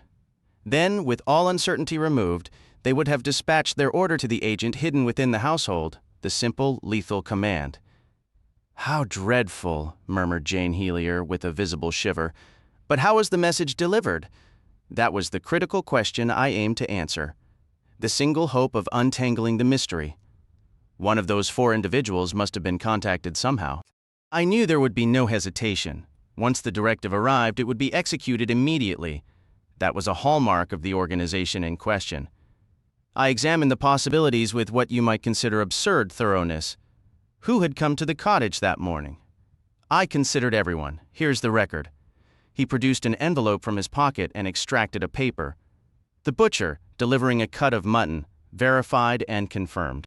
The grocery clerk, delivering corn flour, sugar, butter, and coffee, also verified and confirmed.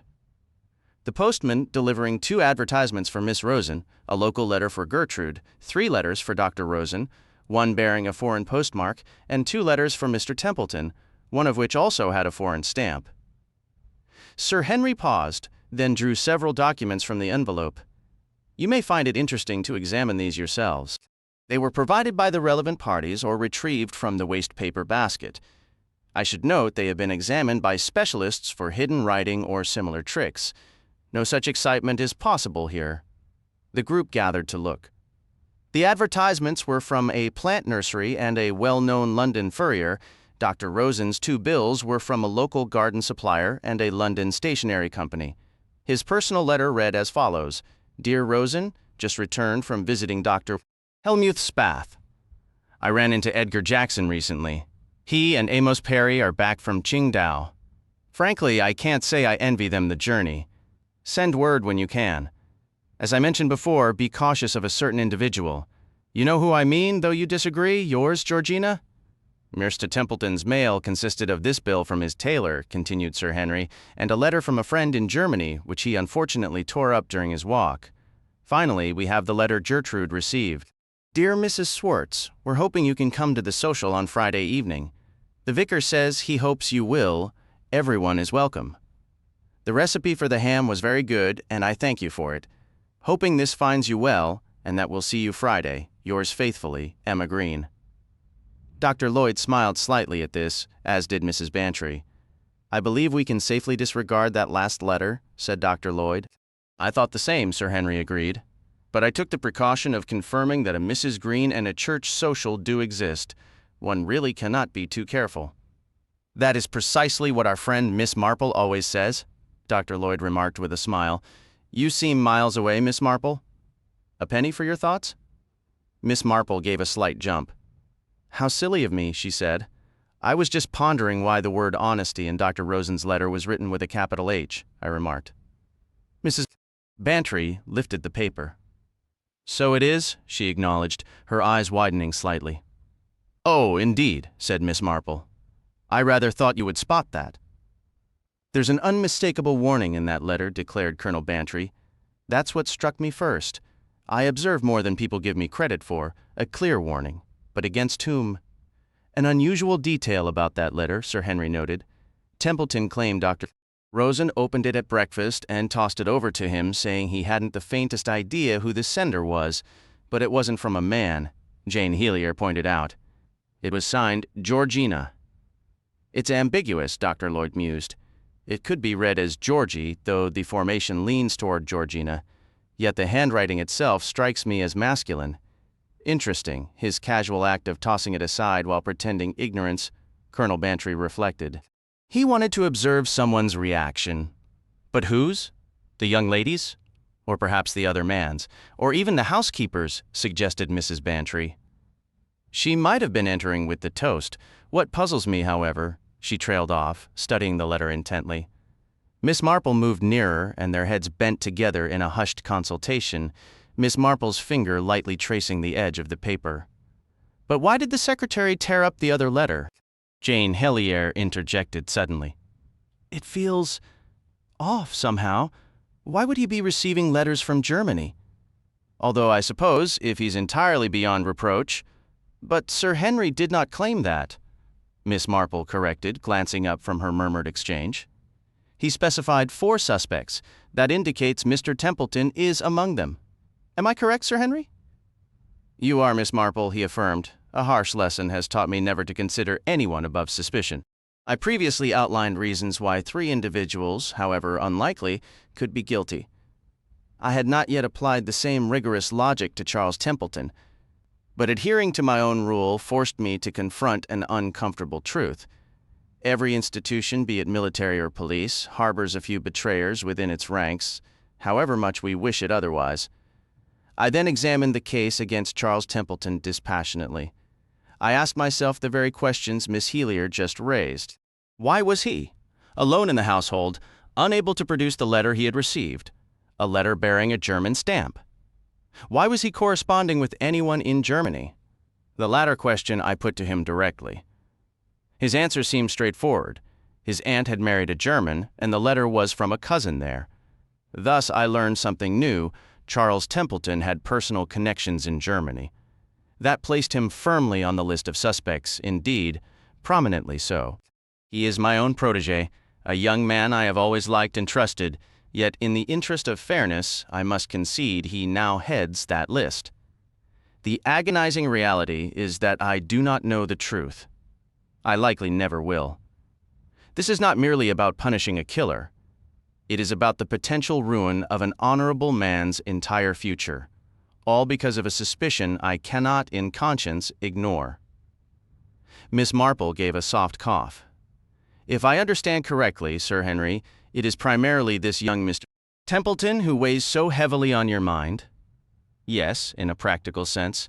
In theory, the burden should be equal for all 4, but reality dictates otherwise. Take Dobbs, for instance. Suspicion may linger in my thoughts, but it will not truly impact his life in the village, where Dr. Rosen's death is still considered an accident. For Gertrude, the effect is somewhat greater. It must inevitably alter Fräulein Rosen's demeanor toward her. Yet perhaps that is not what truly matters to her. Now, regarding Greta Rosen, this is where we reach the heart of the situation. Greta is a lovely young woman, and Charles Templeton is a handsome man. For 5 months, they were constantly together, isolated from the outside world. Naturally, they fell in love, even if they never spoke the words aloud. Then the disaster struck. It was about 3 months ago, just after I had returned, when Greta came to see me. She had sold the cottage and was preparing to go back to Germany, having finally settled her uncle's affairs.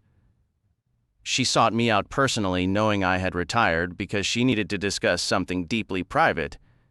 She hesitated at first, but eventually it all poured out. What did I think about that letter with the German stamp, the one Charles had torn up? She had agonized over it, wondering if everything was truly all right. Of course she wanted to believe his story, but, oh, if only she could be certain. You understand? It was that same torment. The desperate desire to trust, shadowed by a nagging doubt pushed to the back of her mind, yet stubbornly lingering. I spoke to her with complete honesty and asked her to do the same. I inquired whether she and Charles had been on the verge of declaring their feelings. "I believe so," she said softly. "Yes, I know it was real. We were so content, each day passing peacefully. We both understood without rushing. It felt as if we had all the time in the world. One day he would have told me he loved me, and I would have said the same. But now everything is different. A dark cloud hangs between us. When we meet, we're awkward, unsure of what to say. Maybe he feels it too. Each of us is thinking, if only I knew for sure. That's why, Sir Henry, I beg you, tell me, whoever harmed my uncle, it was not Charles Templeton.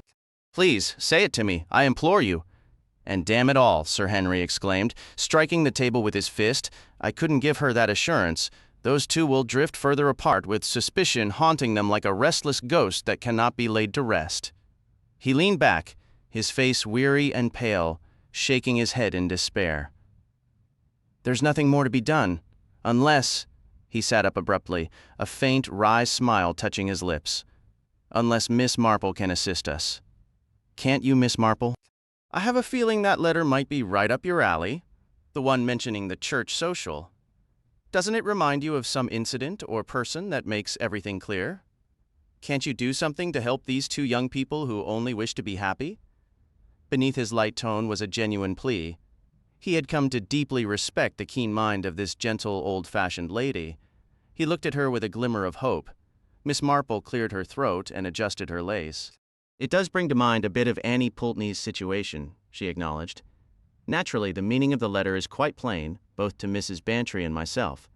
I'm not referring to the church social note, but the other one.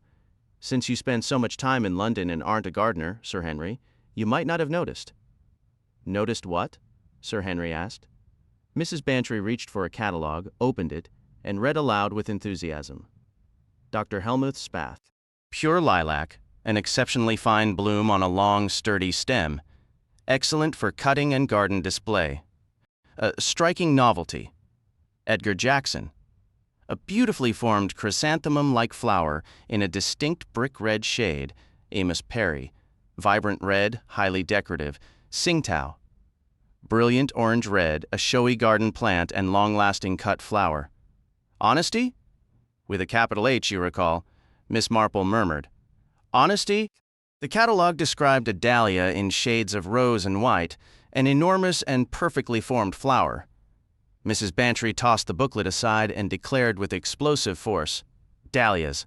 Their initials spell out death," Miss Marple explained, "but the letter was addressed to Dr. Rosen himself," Sir Henry objected. "That was the clever part," Miss Marple replied, along with the warning it contained. Consider what he would do upon receiving a letter from an unknown sender, filled with unfamiliar names. Naturally, he would hand it to his secretary. Then it was the secretary after all. "Oh no," Miss Marple said firmly. "That is precisely what proves his innocence. Had he been guilty, he would never have allowed that letter to be found. Equally, he would not have destroyed a letter addressed to himself bearing a German stamp. His innocence is, if you'll permit the word, positively shining. Then who? It seems almost certain as anything in this world, there was another person at the breakfast table who would, quite naturally under the circumstances, reach for the letter and read it, and that would settle the matter. You recall she also received a gardening catalogue in the same post. Greta Rosen, Sir Henry said slowly. Then her visit to me. Gentlemen so often fail to see through these things, Miss Marple observed, and I fear they sometimes think we old women are merely being catty. But there it is. One does acquire a great deal of insight into one's own sex, for better or worse. No doubt a barrier had arisen between them. The young man felt a sudden, inexplicable repulsion.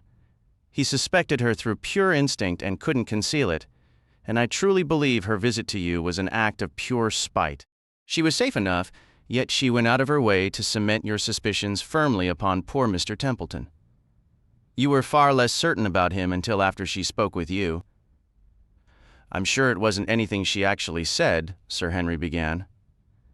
Gentlemen, Miss Marple said calmly, never do see through these things, and that girl, he stopped, his voice tight. She commits a cold-blooded murder and escapes scot-free. Oh, no, Sir Henry, Miss Marple corrected. Not scot-free. Neither you nor I believe that. Remember what you said not long ago, Greta Rosen will not evade punishment. To begin with, she is now entangled with a very dangerous set of people, blackmailers and terrorists. Such associates will do her no good and will likely bring her to a wretched end. As you said, one mustn't dwell on the guilty, it's the innocent who matter. Mr. Templeton, who will probably marry his German cousin, tore up her letter. It looks suspicious, using the word in quite a different sense than we have all evening. A little as though he were afraid the other girl might notice it or ask to see it. Yes, I think there must have been a little romance there, now sadly frayed. And then there is Dobbs, though, as you say, it likely won't trouble him much. His morning tea and biscuits are probably all he concerns himself with. And then there is that poor old Gertrude, the one who reminded me so of Annie Pulteney. Poor Annie. 50 years of faithful service, only to be suspected of destroying Miss Lamb's will, though nothing could be proven. It nearly broke her faithful heart. After she died, the will was found in the secret drawer of a tea caddy where old Miss Lamb had placed it for safekeeping. But it was too late for Annie. That is what worries me so about that poor German woman. When one is old, one becomes embittered very easily. I felt far more sorry for her than for Mr. Templeton, who is young and handsome and evidently quite popular. You will write to her, won't you, Sir Henry, and assure her that her innocence is established beyond any doubt. Her dear old master is dead, and she is no doubt brooding, feeling herself suspected of. Oh, it doesn't bear thinking about. I will write, Miss Marple, Sir Henry assured her. He looked at her with curious intensity. You know, I shall never quite understand you. You always manage to surprise me with your perspective, Sir Henry remarked.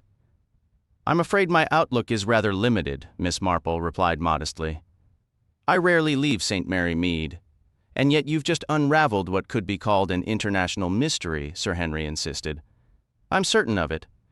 Miss Marple flushed slightly, then straightened with a hint of pride. My education was quite thorough for its time.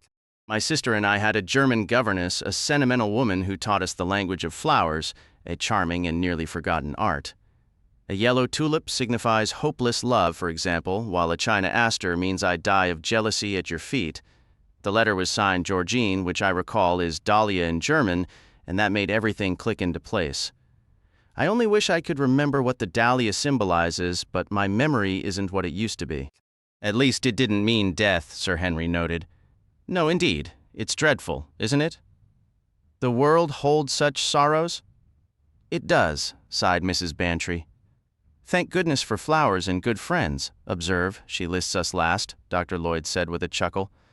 A gentleman once sent me purple orchids every night at the theater, Jane Helier said dreamily. That signifies I await your favors, Miss Marple explained brightly. Sir Henry coughed in a peculiar manner and turned his head away. Suddenly, Miss Marple exclaimed, I've remembered. Dahlias represent treachery and misrepresentation. Remarkable, Sir Henry said. Absolutely remarkable. He let out a thoughtful sigh. A Christmas tragedy. I have a grievance to air, announced Sir Henry Clithering, his eyes twinkling as he surveyed the group. Colonel Bantry, legs extended, was scowling at the mantelpiece as if it were a misbehaving recruit. His wife was sneakily studying a bulb catalogue that had arrived in the evening mail. Dr. Lloyd gazed openly with admiration at Jane Helier, while the beautiful actress herself was contemplatively examining her pink-polished nails. Only the elderly spinster, Miss Marple, sat perfectly upright, her faded blue eyes meeting Sir Henry's with a responsive gleam. A grievance? She murmured. A serious one? He declared. We are a party of 6, evenly divided, and I must protest on behalf of the overshadowed gentlemen. We've heard 3 stories tonight, all told by the men. I object that the ladies haven't contributed their fair share. Oh, Mrs. Bantry retorted with indignation, I think we have. We've listened with the utmost appreciation. We've shown the truly womanly disposition, not eager to push ourselves into the spotlight. A convenient excuse, Sir Henry replied, but insufficient. There's excellent precedent in the Arabian Nights. So, forward, Scheherazade. You mean me? Said Mrs. Bantry. But I don't have anything to tell. I've never been entangled in bloodshed or mystery. I don't strictly require blood, Sir Henry conceded, but I'm sure one of you 3 has a personal mystery. Come now, Miss Marple. The puzzling case of the parish cleaner or the secret of the sewing circle. Don't disappoint me here in St. Mary Mead. Miss Marple shook her head. Nothing that would capture your interest, Sir Henry. We have our small puzzles, of course, like the jar of pickled shrimp that vanished so inexplicably. But that turned out to be quite mundane, though it did reveal a great deal about human nature. You have taught me to cherish the study of human nature, Sir Henry said earnestly. What about you, Miss Helier? Colonel Bantry inquired. You must have had some fascinating adventures. Indeed, agreed Dr. Lloyd. Me, said Jane. You want me to tell you about something that happened to me? Or to an acquaintance, Sir Henry amended. Oh, Jane said vaguely. I don't believe anything of that sort has ever happened to me, not the mysterious kind, I mean. She paused, a distant look crossing her features as if recalling a long-forgotten journey. Perhaps a rainy weekend in a secluded coastal inn where the whispers of the other guests had hinted at a story far darker than any script. Of course, men do send flowers and odd little notes, don't they? But that's simply how they are. I don't believe, she hesitated, seeming to drift into her own thoughts. It appears we are destined for the epic of the shrimps, remarked Sir Henry. The floor is yours, Miss Marple. You do enjoy your little jokes, Sir Henry. The shrimp business is all silliness, but it does bring something else to mind, not a mere incident, but a genuine tragedy. I was, in a manner of speaking, involved, and I have never regretted my part in it, not for a single moment, but it did not occur in St. Mary Mead. That is a blow to my hopes, Sir Henry replied, but I shall strive to endure. I was confident you would not let us down. He settled back, the picture of an attentive listener. Miss Marple's cheeks took on a faint rosy hue. I do hope I can relate it clearly, she said with a trace of worry. I am so terribly prone to digress, wandering off the point without even realizing it. And it is frightfully difficult to keep every fact in its proper sequence. You must all be patient with me. This all took place a great many years ago now. As I mentioned, it was not linked to our village. In fact, it centered around a hydro. Do you mean an airplane on the water? Asked Jane, her eyes wide. You wouldn't be familiar with the term, my dear? Mrs. Bantry interjected, and proceeded to explain. Her husband added his own contribution. Hideous establishments, absolutely hideous. Forced to rise at dawn and drink perfectly vile-tasting water. Crowds of elderly ladies with nothing to do but sit and gossip. Malicious, idle chatter. Good heavens, when I recall. Now, Arthur, Mrs. Bantry said calmly, you know what did you a world of good? A lot of old women sitting around trading rumors, grumbled Colonel Bantry. I'm afraid there is truth in that, Miss Marple admitted. I myself, my dear Miss Marple, cried the Colonel, aghast. I never meant for a single instant, with pink cheeks and a small, graceful wave of her hand, Miss Marple stopped him. But it is true, Colonel Bantry, only I should like to say this if I may gather my thoughts. Yes, talking scandal, as you put it, well, it happens quite frequently, and people are very critical of it, particularly the younger generation. My nephew, who writes books, quite clever ones, I understand, has made some very sharp comments about destroying reputations without a shred of evidence and how wicked it all is. But what I say is, these young people never pause to consider. They don't properly examine the facts. The entire point surely is this: how often is that so-called idle chatter actually correct? And I believe if they truly looked into it, they would discover it proves true 9 times out of 10. That is precisely what makes everyone so irritated by it. The inspired guess, suggested Sir Henry. No, not at all. It is really a matter of practice and experience.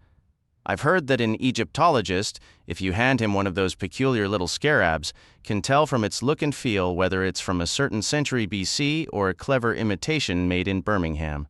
And he can't always give you a strict rule for how he knows. He simply knows.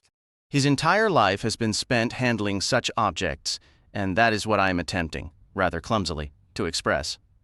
What my nephew labels superfluous women often have considerable time at their disposal, and their primary interest is usually other people. Consequently, they become, one might say, experts. Now, young people today, they speak very openly about matters we never mentioned in my youth, but paradoxically, their minds can be terribly naive. They believe in everyone and everything. And if one tries to offer the gentlest warning, they accuse one of having a Victorian mind, and that, they inform me, is like a kitchen sink. And what, pray tell, is wrong with a sink? Inquired Sir Henry. Precisely, said Miss Marple with enthusiasm. It is the most essential thing in any household, though of course it is not considered romantic.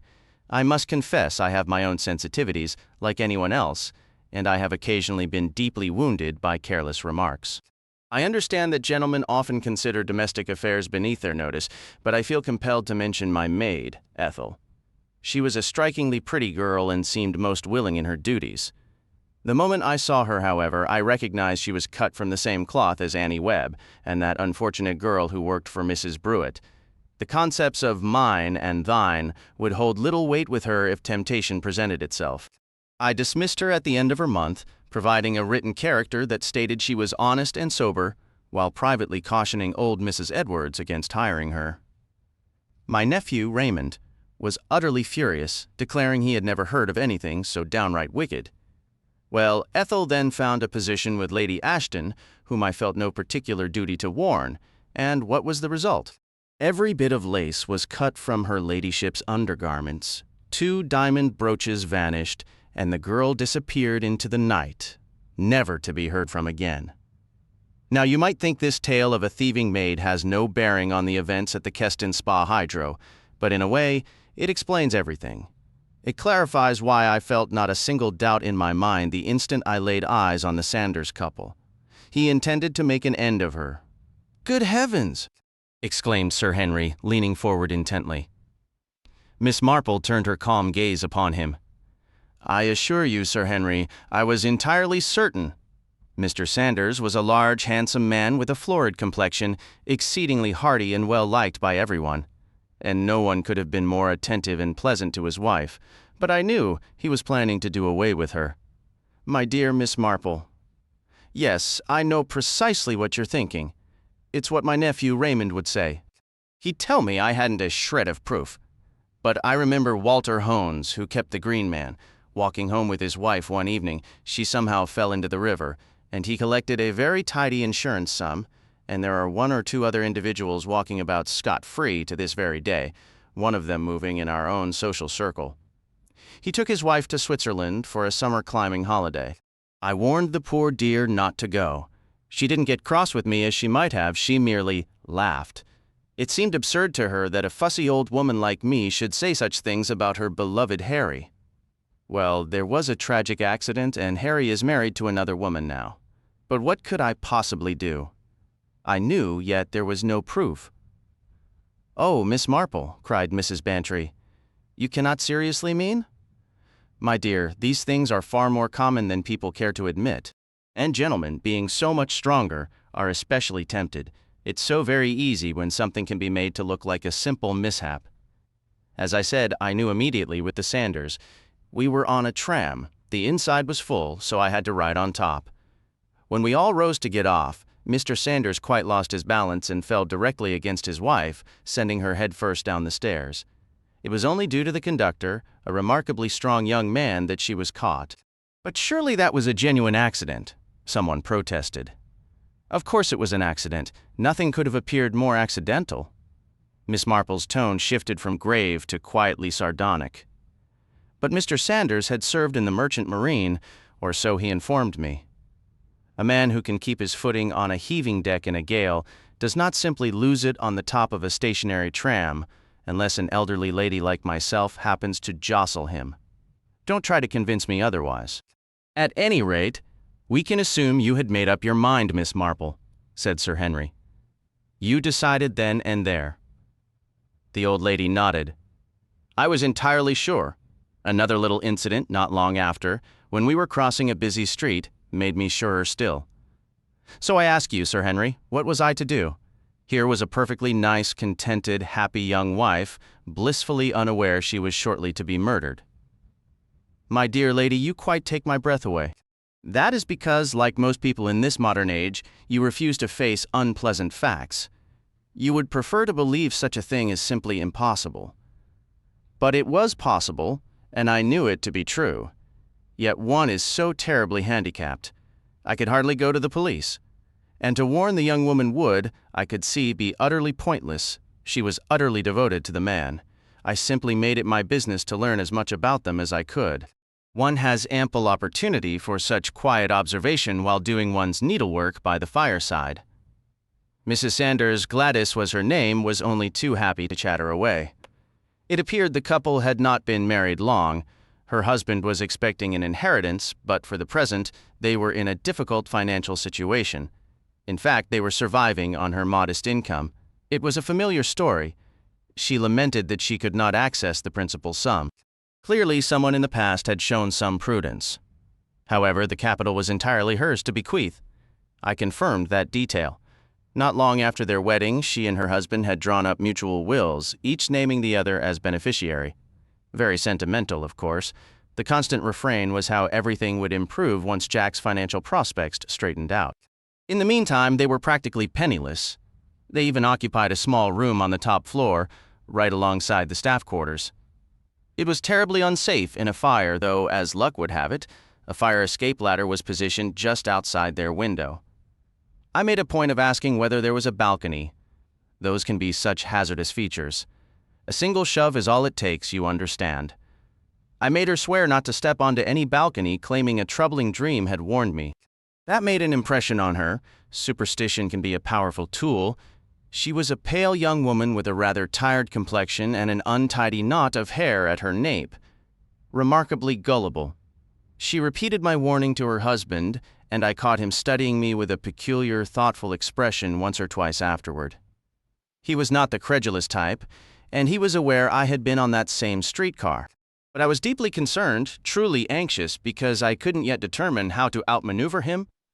I could thwart any immediate attempt at the hydro, simply by dropping a few careful words to show my suspicion, yet that would only delay his plans, not dismantle them. I began to think the only effective strategy was a daring one to somehow set a trap of my own design. If I could lure him into making an attempt on her life under circumstances I controlled, then he would be exposed, and she would be compelled to face the shocking truth, however painful. "You astonish me," Dr. Lloyd remarked. "What sort of plan could you possibly devise?" "I would have devised one, never doubt it," Miss Marple replied, "but the man was too clever for me. He did not wait. He suspected I might be onto him, so he acted before I could be certain. He knew I would be wary of an accident, so he chose murder instead." A collective, sharp intake of breath circled the room. Miss Marple gave a firm nod, her lips pressed into a thin line. "I fear I have stated that rather bluntly. I must explain precisely what transpired. I have always felt a profound bitterness over it, that I should have, in some way, prevented it, though doubtless a higher wisdom prevailed. I did everything within my power. There was a strange, unsettling atmosphere hanging over us all, a palpable sense of impending misfortune. First, there was George, the hall porter. He had been there for years and knew everyone. He developed bronchitis, which turned to pneumonia, and he passed away on the 4th day. It was terribly sad, a genuine loss to the community, and just 4 days before Christmas. Then one of the housemaids, a very pleasant girl, developed a septic finger and was gone within 24 hours. I was in the drawing room with Miss Trollope and old Mrs. Carpenter, and Mrs. Carpenter was being positively macabre, relishing the drama, you know. "Mark my words," she declared, her knitting needles clicking. "This isn't the end, you know the old saying? Never two without three. I've seen it hold true time and again. There will be another death, not a shadow of a doubt, and we shan't have long to wait, never two without three." Just as she uttered those final words, nodding her head emphatically, I happened to glance up. There was Mr. Sanders standing in the doorway. For a fleeting second, his guard was down, and the look on his face was as clear as day. I shall believe until my dying day that it was that morbid Mrs. Carpenter's pronouncement that planted the entire idea in his mind. I could see the gears turning. He stepped into the room with his usual genial smile. "Any Christmas shopping I can do for you ladies?" he asked. "I'm heading down to Keston shortly." He stayed a few minutes, laughing and chatting lightly, before taking his leave. Troubled, I spoke up immediately after he departed. "Where is Mrs. Sanders? Does anyone know what happened next? Mrs. Trollope mentioned she had gone out to visit friends, the Mortimers, for a game of bridge, which eased my mind for a moment. Still, I was deeply troubled and uncertain about what to do. About 30 minutes later, I headed up to my room. On the stairs, I ran into Dr. Coles, my physician, who was just coming down. Since I needed to speak with him about my rheumatism, I invited him into my room right then. While we were talking, he mentioned in confidence, he insisted, the sad news about Mary's passing. He said the manager didn't want word to spread and asked me to keep it quiet. Naturally, I didn't tell him we'd all been discussing little else for the past hour, ever since the poor girl took her last breath. These things always get out immediately, and a man of his experience ought to know that. But Dr. Coles has always been a rather naive, trusting sort, believing whatever suits him, and that's exactly what set off fresh alarms in my mind moments later. As he was leaving, he mentioned that Sanders had asked him to check on his wife, who hadn't been feeling well lately. Indigestion, he said. Now, just that same day, Gladys Sanders had told me herself what an excellent digestion she had and how grateful she was for it. See what I mean? All my earlier suspicions about that man came flooding back, stronger than ever. He was clearly laying the groundwork, but for what? Dr. Coles left before I could decide whether to say anything, though honestly, even if I had spoken up, I wouldn't have known what to tell him. As I stepped out of my room, Sanders himself came down the stairs from the floor above. He was dressed to go out and asked once more if he could run any errands for me in town. It took everything in me to remain civil toward the man. I went straight to the lounge and ordered tea. I remember it was just about 5:30. Now, I want to be very clear about what followed. I was still in the lounge at 6:45 when Mr. Sanders returned. He had 2 gentlemen with him, and all 3 seemed in rather high spirits. Sanders left his companions and walked right over to where Miss Trollope and I were seated. He explained he wanted our opinion on a Christmas gift he was choosing for his wife, an evening bag. You see, ladies, he said, I'm just a rough old sailor. What do I know about these things? I've had 3 sent over on approval, and I need an expert's eye. We agreed, of course, to help him. He asked if we'd mind coming upstairs, since his wife might walk in any moment if he brought the bags down to the lounge. So up we went with him. I'll never forget what happened next. I can still feel a tingling in my fingertips. Mr. Sanders opened the bedroom door and switched on the light. I'm not sure which of us saw it first. Mrs. Sanders was lying on the floor, face down, lifeless. I reached her first, kneeling to take her hand and check for a pulse, but it was no use. Her arm was already cold and stiff. Right beside her head lay a stocking stuffed with sand, the weapon that had struck her down. Miss Trollope, poor flustered thing, stood moaning by the doorway, clutching her head. Sanders let out a raw cry of, my wife, and rushed forward. I stopped him from touching her. In that moment, I was convinced he was responsible, and I worried he might try to remove or conceal something. Nothing must be disturbed, I said firmly. Pull yourself together, Mr. Sanders. Miss Trollope, please go down and fetch the manager immediately. I stayed there, kneeling beside the body. I wasn't about to leave Sanders alone with it, and yet, I had to admit, if the man was acting, he was doing a spectacular job. He looked utterly dazed, bewildered, and frightened out of his wits. The manager arrived promptly. After a quick inspection of the room, he ushered us all out, locked the door, and pocketed the key. Then he went to telephone the police. It felt like an eternity before they arrived. We later learned the phone line had been out of order. The manager had to dispatch someone to the police station, and the hydro is situated just outside town, perched on the edge of the moor. Mrs. Carpenter put us all through a rather trying time, thoroughly pleased that her prophecy of never 2 without 3 had come true so swiftly. I heard that Sanders wandered out into the grounds, clutching his head and groaning, putting on quite a show of distress. Eventually, the police arrived. They went upstairs with the manager and Mr. Sanders and later sent for me. When I went up, the inspector was there, seated at a table writing.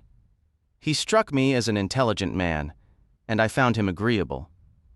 He addressed me, Miss Jane Marple? I confirmed it. I understand, madam, that you were present when the deceased's body was discovered? I stated that I was and provided a clear account of what had transpired. I believe the poor man was relieved to encounter someone who could answer his questions coherently, having previously dealt with Sanders and Emily Trollope, who, I gathered, was utterly demoralized, a typical reaction from such a silly creature. I recall my dear mother teaching me that a gentlewoman should always maintain her composure in public, however much she might indulge her feelings in private. The inspector thanked me, and then said he was afraid he must ask me to look at the body once more. Is that exactly the position in which it was lying when you entered the room? It hasn't been moved in any way? I explained that I had prevented Mr. Sanders from moving it, and the inspector nodded in approval. The gentleman seems terribly upset, he remarked. He seems so, yes, I replied. I don't believe I placed any particular emphasis on the word seems, but the inspector gave me a rather keen look. So we can take it that the body is exactly as it was when found, he said. Except for the hat? Yes, I answered. The inspector looked up sharply. What do you mean the hat? I explained that the hat had been on poor Gladys's head, whereas now it was lying beside her. I had assumed, naturally, that the police had done this. The inspector, however, denied it emphatically. Nothing had been moved or touched as yet. He stood looking down at that poor prone figure with a puzzled frown. Gladys was dressed in her outdoor clothes, a substantial dark red tweed coat with a gray fur collar. The hat, an inexpensive red felt one, lay just by her head. The inspector stood in silence for several minutes, frowning to himself. Then an idea occurred to him. "Can you by any chance remember, madam, whether there were earrings in the ears or whether the deceased habitually wore earrings?" Fortunately, I am in the habit of observing closely. I remembered noticing a glint of pearls just below the hat brim, though I had paid no particular attention to it at the time. I was able to answer his first question in the affirmative. "Then that settles it," he said. "The lady's jewel case was rifled, not that she had anything much of value, I understand, and the rings were taken from her fingers. The murderer must have forgotten the earrings and come back for them after the murder was discovered. A cool customer. Or perhaps—" He stared around the room and said slowly, "He may have been concealed here in this room all the time, but I dismissed that idea. I myself, I explained, had looked under the bed, and the manager had opened the wardrobe doors. There was nowhere else a man could hide. It is true the hat cupboard was locked in the middle of the wardrobe, but as that was only a shallow affair with shelves, no one could have been concealed there." The inspector nodded slowly while I explained all this. "I'll take your word for it, madam," he said. "In that case, as I said before, he must have come back, a very cool customer indeed." "But the manager locked the door and took the key," I pointed out. "That's nothing," he replied. "The balcony and the fire escape, that's the way the thief came. Why, as likely as not, you actually disturbed him at his work." He slipped out the window, and after everyone had left, he returned to carry on with his business. "Are you certain," I asked, "that there was a thief at all?" He replied with a dry tone. "Well, it certainly appears that way, doesn't it?" Yet something in his voice reassured me. I sensed he wasn't taking Mr. Sanders' performance as the grieving widower too seriously. You see, I confess it openly. I was completely in the grip of what the French so aptly call an idée fixe. I was convinced that Sanders had planned for his wife's death. What I failed to consider was that bizarre and unpredictable twist of fate known as coincidence. My judgment of Mr. Sanders was, I remained certain, entirely correct. The man was a villain. But even though his hypocritical display of sorrow didn't fool me for a second, I distinctly recall thinking at the time that his shock and confusion were remarkably convincing. They felt utterly genuine, if you understand my meaning. I must admit, after speaking with the inspector, a nagging sense of doubt began to creep in. Because if Sanders had committed this terrible act, I couldn't fathom any conceivable reason why he would sneak back via the fire escape to remove the earrings from his wife's ears. It wouldn't have been a rational move, and Sanders was such a profoundly rational man, which is precisely why I always believed him to be so dangerous. Miss Marple glanced around at her listeners. You may begin to see now where my thoughts were leading? So often in this life it is the unforeseen that occurs. I had been so utterly sure, and that certainty, I believe, is what clouded my vision. The outcome came as a profound shock to me. For it was established, beyond any shadow of a doubt, that Mr. Sanders could not possibly have been the one to commit the crime. A soft gasp of surprise escaped from Mrs. Bantry. Miss Marple turned toward her. "I know, my dear, this isn't the conclusion you anticipated when I began this tale. It wasn't what I expected either. But facts are stubborn things, and when one is proven mistaken, one must simply be humble and start the puzzle anew. That Mr. Sanders possessed the heart of a murderer, I still knew, and nothing ever shook that firm conviction of mine. And now, I expect you would like to hear the actual facts of the case. Mrs. Sanders, as you are aware, spent the afternoon playing bridge with friends, the Mortimers. She left their home around 6:15. The walk from their house to the hydro was about 15 minutes, less if one hurried. She must have arrived, then, at approximately 6:30. No one observed her return, so she likely entered through the side door and went straight up to her room. There she changed her clothes. The fawn-colored coat and skirt she wore to the bridge game were later found hanging in the wardrobe, and was evidently preparing to go out again when the attack happened. The authorities believe she probably never even saw who struck her. The sandbag, I'm told, is a brutally efficient weapon. This suggests the assailant was already concealed in the room, possibly inside one of the large wardrobe cupboards, the one she did not open. Now, regarding Mr. Sanders' movements, he went out, as I mentioned, around 5:30 or shortly after. He did some shopping at a couple of stores, and at about 6 o'clock he entered the Grand Spa Hotel where he met two acquaintances, the same men with whom he later returned to the Hydro. They played billiards, and I gather, shared a considerable number of whiskeys and sodas. These two gentlemen, named Hitchcock and Spender, were with him continuously from 6 o'clock onward. They walked back to the Hydro together, and he only parted from them to come over and speak with Miss Trollope and myself. That, as I told you, was at about 6:45, by which time his wife must have already been dead. I should add that I spoke with these two friends of his myself. I did not care for them. They were neither pleasant nor particularly refined individuals, but I was absolutely certain of one thing. They were telling the complete truth when they stated Sanders had been in their company the entire time. There was just one other minor detail that emerged during the bridge game. Mrs. Sanders was summoned to the telephone. A man identifying himself as Mr. Littleworth wished to speak with her. She returned from the call visibly excited and pleased, which unfortunately led to several uncharacteristic errors in her play. She departed the gathering earlier than anyone had anticipated. When questioned, Mr. Sanders stated he had never heard of anyone named Littleworth, a claim seemingly supported by his wife's initial confusion at the name. Yet her flushed and smiling demeanor upon returning suggested the caller had used a pseudonym, which certainly raises a question, wouldn't you agree? Thus, we are left with the puzzle. The unlikely tale of a burglar, or the alternative possibility that Mrs. Sanders was preparing to meet someone secretly. Did that individual arrive via the fire escape? Was there a confrontation that turned violent or a deliberate, treacherous assault?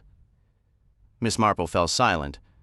"Well," prompted Sir Henry, "what is the solution? I was curious if any of you might deduce it." "I'm dreadful at guessing games," admitted Mrs. Bantry. "It's unfortunate Mr. Sanders had such a solid alibi, though if it satisfied you, it must have been legitimate." Jane Helier tilted her head thoughtfully. "Why?" she inquired. "Was the hat cupboard locked?" "How astute of you, my dear," Miss Marple said, her face brightening. "That is precisely what I wondered. The explanation, however, was quite mundane. Inside were a pair of embroidered slippers and some handkerchiefs the poor girl was working on as a Christmas gift for her husband. She locked the cupboard for safekeeping, and the key was in her handbag." "Oh," said Jane, her interest waning. "Then it isn't very significant after all."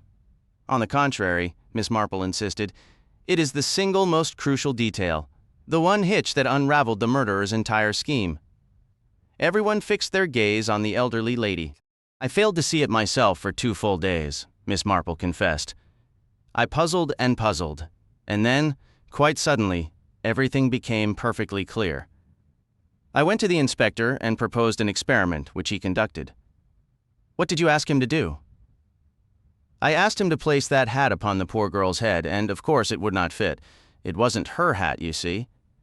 Mrs. Bantry stared in confusion. "But it was on her head when we found her." "Not on her head." Miss Marple paused, allowing the implication to settle. "We all simply assumed the body was Gladys's. We never properly examined the face. It was turned downward, remember, and the hat obscured everything." "But she had been killed?" "Yes, but later. At the very moment we were telephoning the police, Gladys Sanders was, in fact, alive and well." "You mean someone was impersonating her?" "But surely when you touched the body—" "It was undoubtedly a corpse," Miss Marple stated gravely. "Good heavens!" exclaimed Colonel Bantry. "One can't just procure dead bodies whenever one likes. What did they do with the original body afterward?" "He returned it," Miss Marple said. "It was a wicked notion, but a brilliantly clever one. Our conversation in the drawing room that evening planted the seed. The body of Mary, the housemaid, why not use it? Recall, the Sanders room was near the servants' quarters. Mary's room was just 2 doors away. He counted on the undertakers not arriving until after dark. Under cover of the early winter dusk, he carried the body along the balcony, dressed it in one of his wife's dresses and her distinctive red coat. And then he encountered the locked hat cupboard. His only recourse was to fetch one of the poor girl's own hats. He placed the sandbag beside the body and then departed to cement his alibi. He had telephoned his wife earlier, posing as Mr. Littleworth. I cannot say what tale he spun for her. She was, as I mentioned, a trusting and impressionable young woman. He managed to convince her to slip away from the bridge party early and skip returning directly to the hydro. Instead, he arranged a secret meeting with her near the fire escape in the hotel grounds at 7 o'clock. He likely promised some delightful surprise. After that, he rejoined his friends at the hydro and carefully orchestrated the scene so that Miss Trollope and I would be the ones to stumble upon the grim discovery with him. He even feigned a move to turn the body over, and I was the one who stopped him. Once the police were called, he made a show of staggering out into the gardens. No one thought to question his whereabouts after the crime. He met his wife, led her up the fire escape, and they entered their room together. He must have spun her some tale about the body already lying there. As she bent over it, he seized his sandbag and struck. Even now, the very thought turns my stomach. Then, working quickly, he removed her coat and skirt, hung them up, and dressed her in the clothes taken from the other victim. But the hat refused to cooperate. Mary's hair was cut short in a shingle, while Gladys Sanders, as I mentioned, had worn hers in a large pinned bun. Forced to abandon the hat beside the body, he could only hope no one would notice the discrepancy. He then carried poor Mary's body back to her own room and arranged it with a dreadful semblance of peace. "It feels almost unbelievable," remarked Dr. Lloyd. "The sheer number of risks he took. The police could have arrived much sooner." "Recall that the telephone line was out of order," Miss Marple reminded him. "That was his doing. He couldn't risk the police appearing too quickly." When they finally did arrive, they spent considerable time in the manager's office before proceeding to the bedroom. The weakest point was the chance someone might notice the difference between a body dead for 2 hours and one dead for barely half an hour, but he gambled on the fact that the first people on the scene would lack any expert medical knowledge. Dr. Lloyd nodded in agreement. "The crime would presumably be placed around 6:45 or so," he said. "In reality, it was committed at 7 or a few minutes after. By the time the police surgeon examined the body, it would be 7:30 at the earliest. He'd have had no way to tell the precise timing." "I am the one who should have known," Miss Marple admitted, a note of regret in her voice. "I felt that poor girl's hand and it was ice cold. Yet shortly afterward, the inspector spoke as if the murder had just occurred before we arrived, and I said nothing." "I believe you saw a great deal, Miss Marple," said Sir Henry. "This case preceded my time. I don't even recall hearing of it." "What was the outcome?" "Sanders was hanged," Miss Marple stated crisply. "And a good thing, too. I have never regretted my role in seeing that man face justice. I've little patience for modern humanitarian qualms about capital punishment." Her stern expression softened slightly. "Yet I have often reproached myself bitterly for failing to save that young woman's life. But who would have listened to an old woman jumping to conclusions? Perhaps it was for the best. Maybe it was kinder for her to die while life still seemed happy, rather than to live on, disillusioned and heartbroken, in a world that would have suddenly revealed its horror. She loved that scoundrel and trusted him completely. She never discovered the truth about him." "Well then," said Jane Hellyer, "she was all right, perfectly all right. I wish." She stopped abruptly. Miss Marple looked at the famous, the beautiful, the immensely successful Jane Hellyer and gave a gentle, understanding nod. "I see, my dear," she said very softly. "I see." Chapter 11, The Herb of Death. "Now then, Mrs. B," Sir Henry Clithering began encouragingly. His hostess, Mrs. Bantry, fixed him with a look of cool reproof. "I've told you before I will not be called Mrs. B. It isn't dignified." "Scheherazade, then. And I'm certainly not she, whatever that name is. I can never tell a story properly. Ask Arthur if you don't believe me." "You're rather good with the facts, Dolly," offered Colonel Bantry, "but somewhat poor at the embroidery." "That's precisely the problem," said Mrs. Bantry. She flapped the bulb catalog she had been holding on the table in front of her.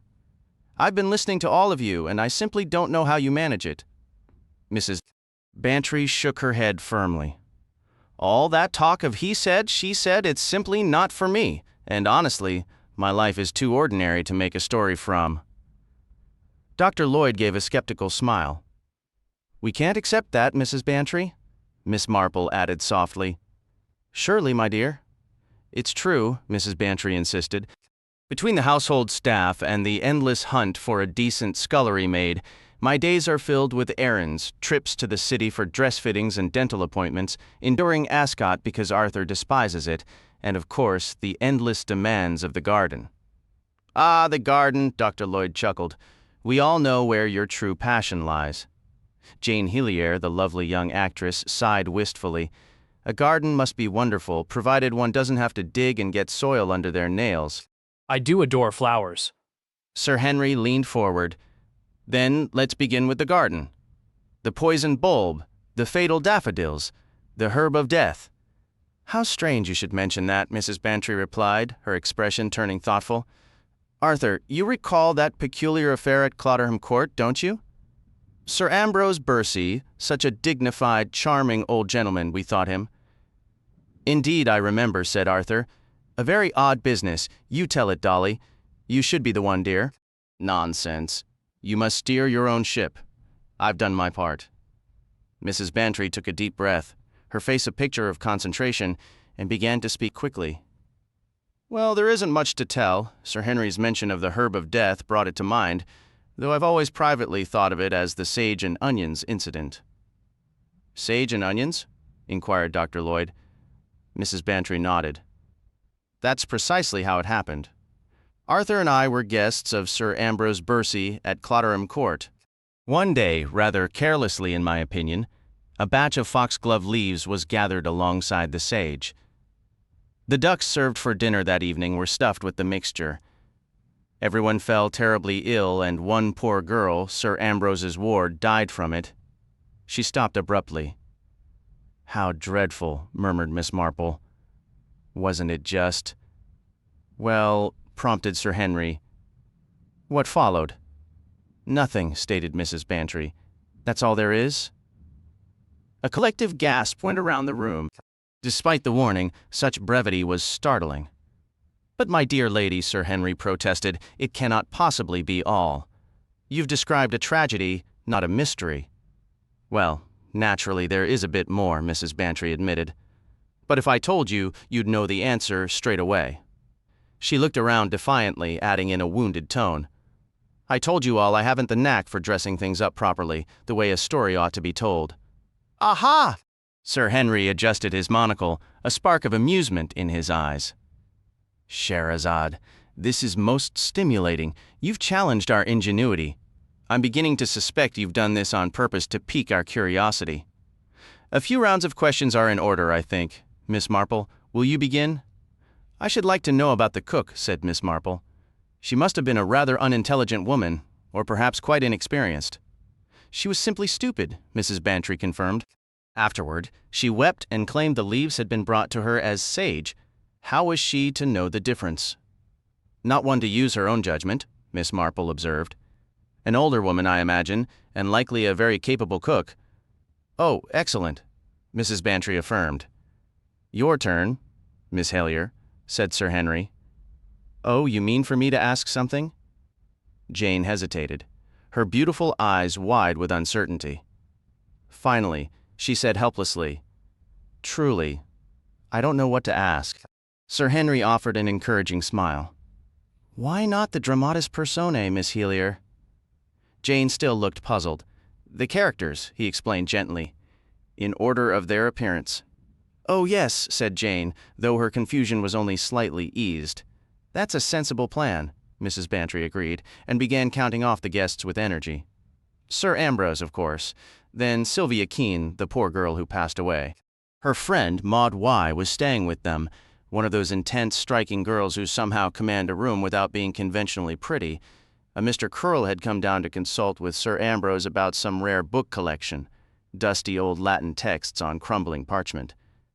Jerry Lorimer lived nearby. His property Fairleys bordered the estate, and Mrs. Carpenter, a soft-spoken, persistent widow who had neatly secured a role as Sylvia's companion. She was the sort who always lands comfortably on her feet. "If it's my turn," said Sir Henry, "and I believe it is, since I'm beside Miss Helier, I shall ask for a full sketch. A brief verbal portrait of each person, if you please." Mrs. Bantry hesitated, but Sir Henry pressed on. "Begin with Sir Ambrose. What was he like?"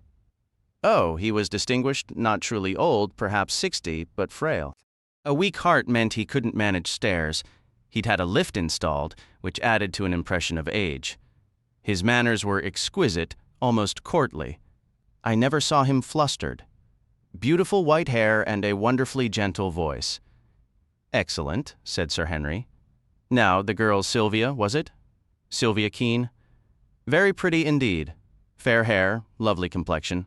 Not terribly clever, I'm afraid. Frankly, rather vacant. Now, Dolly," her husband protested.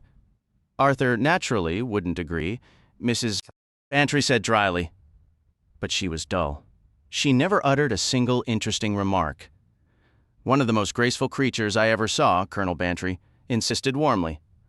"Watching her play tennis was a delight, full of fun, too. A lively little thing. She had a charming manner. I'm sure all the young men thought so." "That's precisely where you're mistaken," Mrs. Bantry retorted. "Youth alone doesn't captivate young men these days. It's only sentimental old gentlemen like you, Arthur, who go on rhapsodizing about young girls." "Being young isn't enough," Jane remarked. "You've got to have essay," Miss Marple inquired. "What is essay sex appeal?" said Jane. "Ah, yes," Miss Marple nodded. "In my day we called it having the come-hither look." "Not a bad phrase," Sir Henry acknowledged. "And the companion you called a pussy, Mrs. Bantry?" "I didn't mean a cat," Mrs. Bantry clarified. "It's a type. A plump, soft, purring sort of person. Always very sweet. That was Adelaide Carpenter." "What age?" "About 40, I'd say. She'd been with the family for years, since Sylvia was a child. A tactful widow, well-connected but without means. I never cared for her myself. I distrust people with very pale, long hands, and I don't care for pussies. Mr. Curl, an elderly, stooping scholar. They all look alike, don't they?" He only grew animated when discussing his dusty books. I doubt Sir Ambrose knew him well. "And Jerry, the neighbor?" "A truly delightful young man. He and Sylvia were engaged. That's what made the whole affair so particularly tragic." Miss Marple began. "I wonder," then stopped. "What is it, dear?" "Nothing, nothing." Sir Henry studied the old lady thoughtfully before asking. "So the young couple were engaged. For how long?" "Nearly a year." Sir Ambrose had initially objected, saying Sylvia was too young, but he'd relented, and the wedding was set for the near future. It made the sudden loss feel even crueler, as if a bright future had been snatched away just as it came into view. "Ah," said Sir Henry, his tone shifting to one of mild, weary sarcasm. "How very convenient for everyone else involved. A tidy little tragedy that neatly absolves all the living from further scrutiny. Nothing prompts polite evasion quite like a sorrowful engagement cut short. Did the young woman have any inheritance?" "Almost none. Just a couple $100 a year at most." "No hidden fortune there, Clithering," Colonel Bantry remarked with a chuckle. "It's the doctor's turn to pose a question," Sir Henry said. "I'll step aside." "My interest is largely medical," Dr. Lloyd explained. "I'd be curious to hear what the autopsy revealed, assuming our hostess recalls or even knows the details." "I remember the gist of it," Mrs. Bantry replied. "It was poisoning from digitalin, is that correct?" Dr. Lloyd nodded. "The active compound in foxglove, digitalis, affects the heart. In fact, it's a valuable medication for certain cardiac conditions. An altogether peculiar case. I would never have thought consuming prepared foxglove leaves could prove fatal. These notions about eating toxic plants are often overstated. Few people understand that the potent alkaloid must be carefully extracted and processed. Mrs. MacArthur sent some unusual bulbs over to Mrs. Toomey just the other week," Miss Marple mentioned, "and Mrs. Toomey's cook mistook them for onions, so the entire Toomey family became quite ill. But they didn't die from it," Dr. Lloyd noted. "No, they didn't die," Miss Marple conceded. "A girl I once knew died from ptomaine poisoning," Jane Helier added. "We should return to examining the crime," Sir Henry interjected. "Crime?" Jane asked, surprised. I assumed it was an accident. If it were merely an accident, Sir Henry said gently, I doubt Mrs. Bantry would have shared this story with us. No, as I see it, the accident was only a surface appearance. Behind it lies something far more sinister. I recall another case where guests at a house party were chatting after dinner. The walls were decorated with antique weapons. As a joke, one guest grabbed an old horse pistol and pretended to fire it at another man. The pistol was loaded and discharged, killing him. In that instance, we had to determine, first, who had secretly loaded the weapon, and second, who had steered the conversation so that the final bit of horseplay occurred, because the man who fired was completely innocent. We face a similar puzzle here. Those digital and leaves were deliberately mixed in with the sage, knowing exactly what would happen. Since we've ruled out the cook, we are ruling out the cook, aren't we? The question becomes, who picked the leaves and brought them to the kitchen? That part is fairly straightforward, Mrs. Bantry answered. At least the last step is, it was Sylvia herself who carried the leaves to the kitchen. Gathering items like salad greens or herbs, bunches of young carrots, all the things gardeners never pick properly, was part of her daily routine. Gardeners always wait for things to become impressive specimens. They hate giving you anything young and tender. Sylvia and Mrs. Carpenter often handled those tasks themselves. And there was foxglove actually growing right among the sage in one corner, so the mistake was perfectly natural. But did Sylvia actually pick them herself? No one ever knew for certain. It was simply assumed. Assumptions, Sir Henry warned, are dangerous things.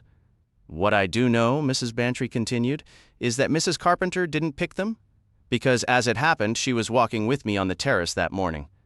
We went out right after breakfast. It was unusually mild and pleasant for early spring. Sylvia went down into the garden alone, but later I saw her walking arm in arm with Maud Y. So they were close friends, then? Miss Marple inquired. Yes, Mrs. Bantry said. She seemed about to add something but held back. Had Miss Y been staying there long? Miss Marple asked. About 2 weeks, Mrs. Bantry replied, a note of unease entering her voice. You didn't care for Miss Y, Sir Henry suggested. I did. That's just the problem. I truly liked her. The unease in her tone had deepened into clear distress. You're holding something back, Mrs. Bantry? Sir Henry said pointedly. I had a thought earlier, Miss Marple admitted, but I hesitated to voice it. When was this? Sir Henry inquired.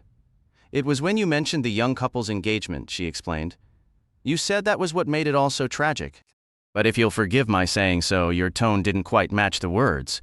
It lacked conviction. You are a terribly perceptive person, Mrs. Bantry replied. You always notice? Yes, I was holding something back. I simply wasn't sure if I should mention it. You must tell us, Sir Henry insisted. Whatever your reservations, we cannot have information withheld. Very well, said Mrs. Bantry. It was one evening, the very night before the awful event, in fact. I had stepped out onto the terrace before dinner. The drawing-room window was open, and by chance I witnessed Jerry Lorimer and Maud Y together.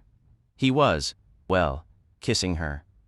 Naturally, I couldn't tell if it was merely a fleeting moment or something more.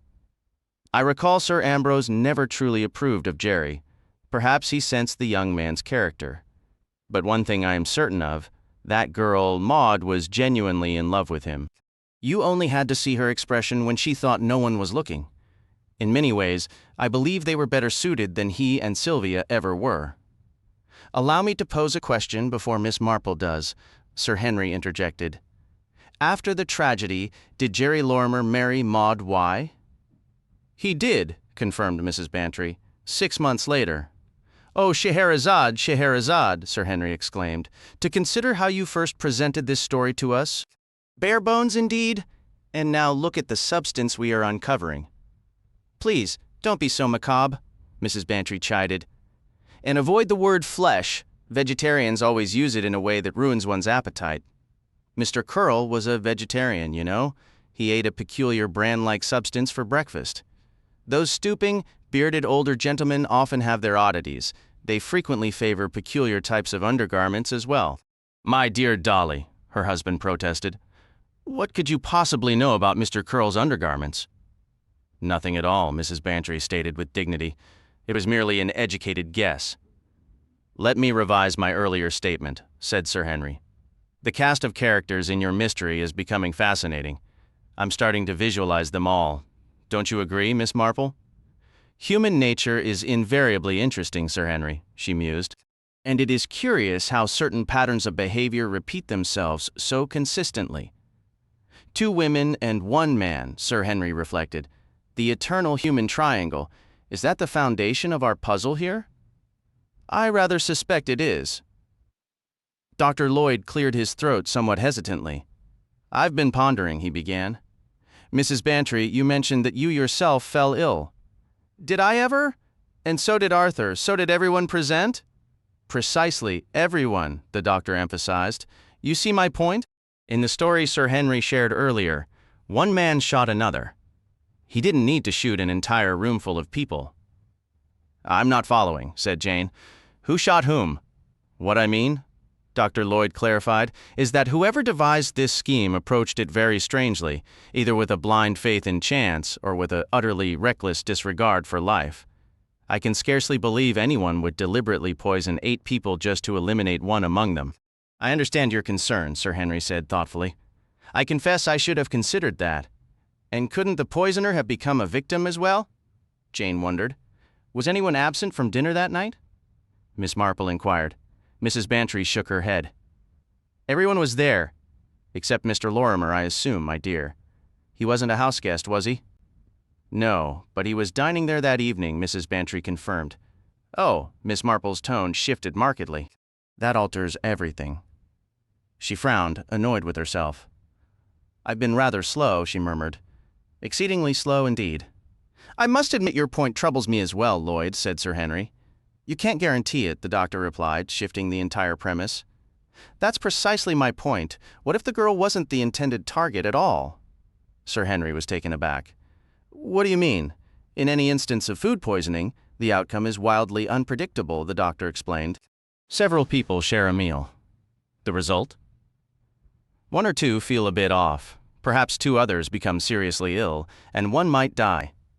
It's a gamble, there are no sure things. But consider a scenario where another factor is at play. Digitalin targets the heart directly, as I mentioned. It's prescribed for specific conditions.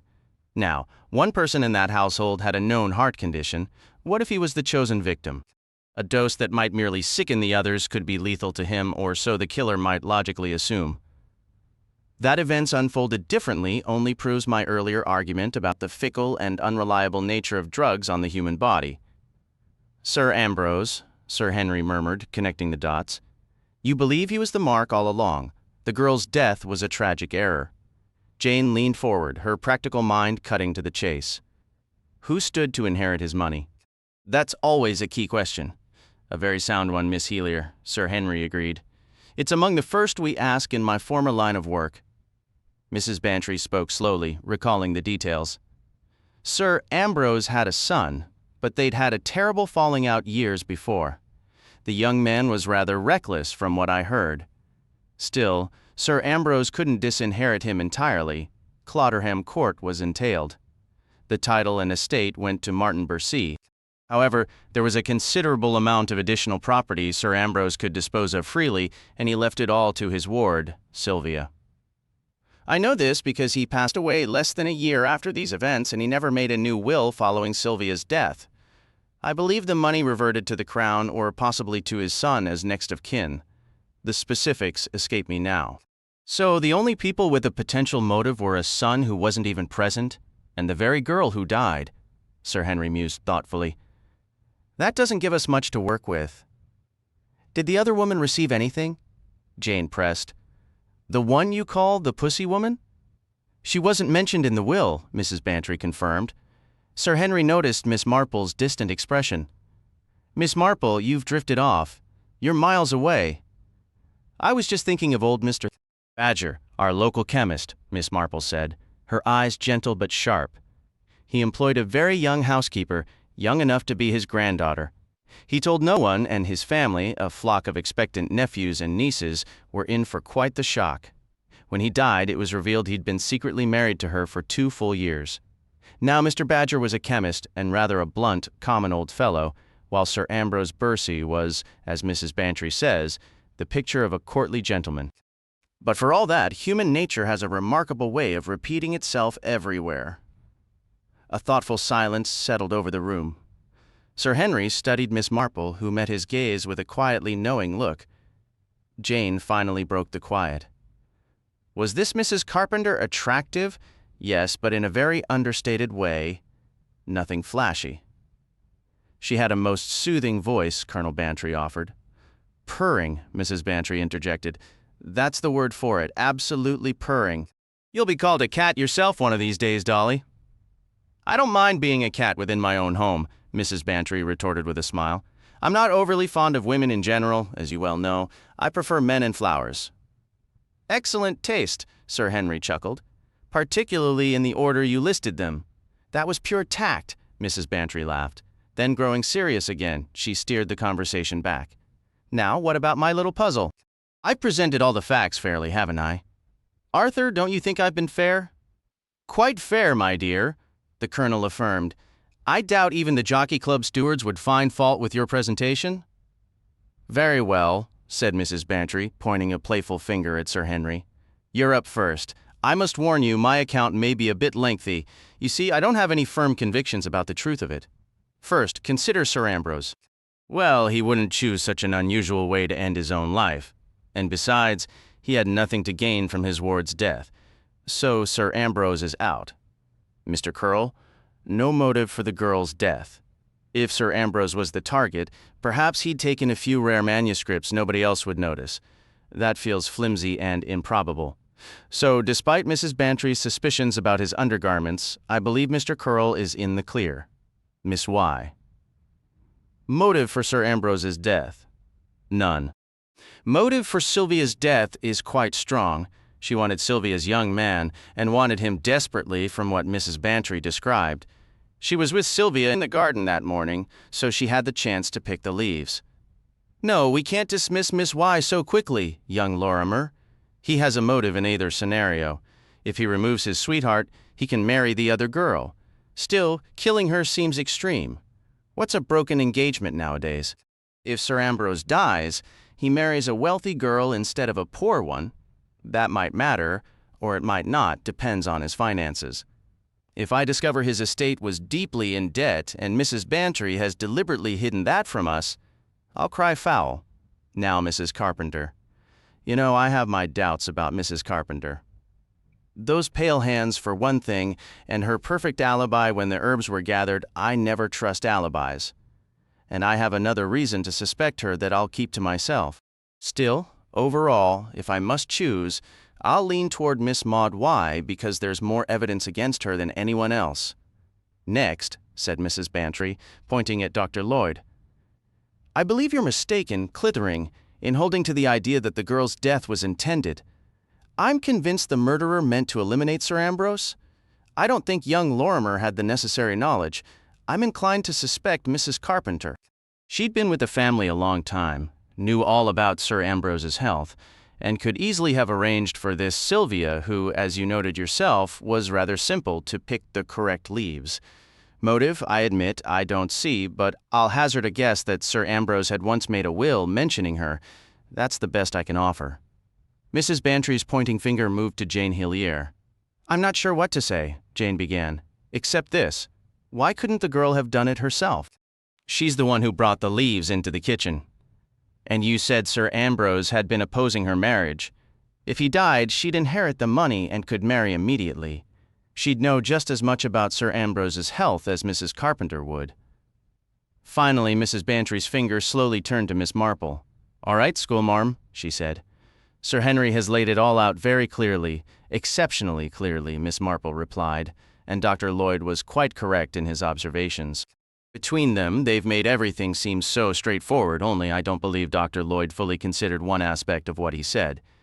You see, not being Sir Ambrose's personal physician, he couldn't know the precise nature of Sir Ambrose's heart condition, could he? I'm not certain I follow, Miss Marple, said Dr. Lloyd. You're assuming, aren't you, that Sir Ambrose had the type of heart that digitalis would harm?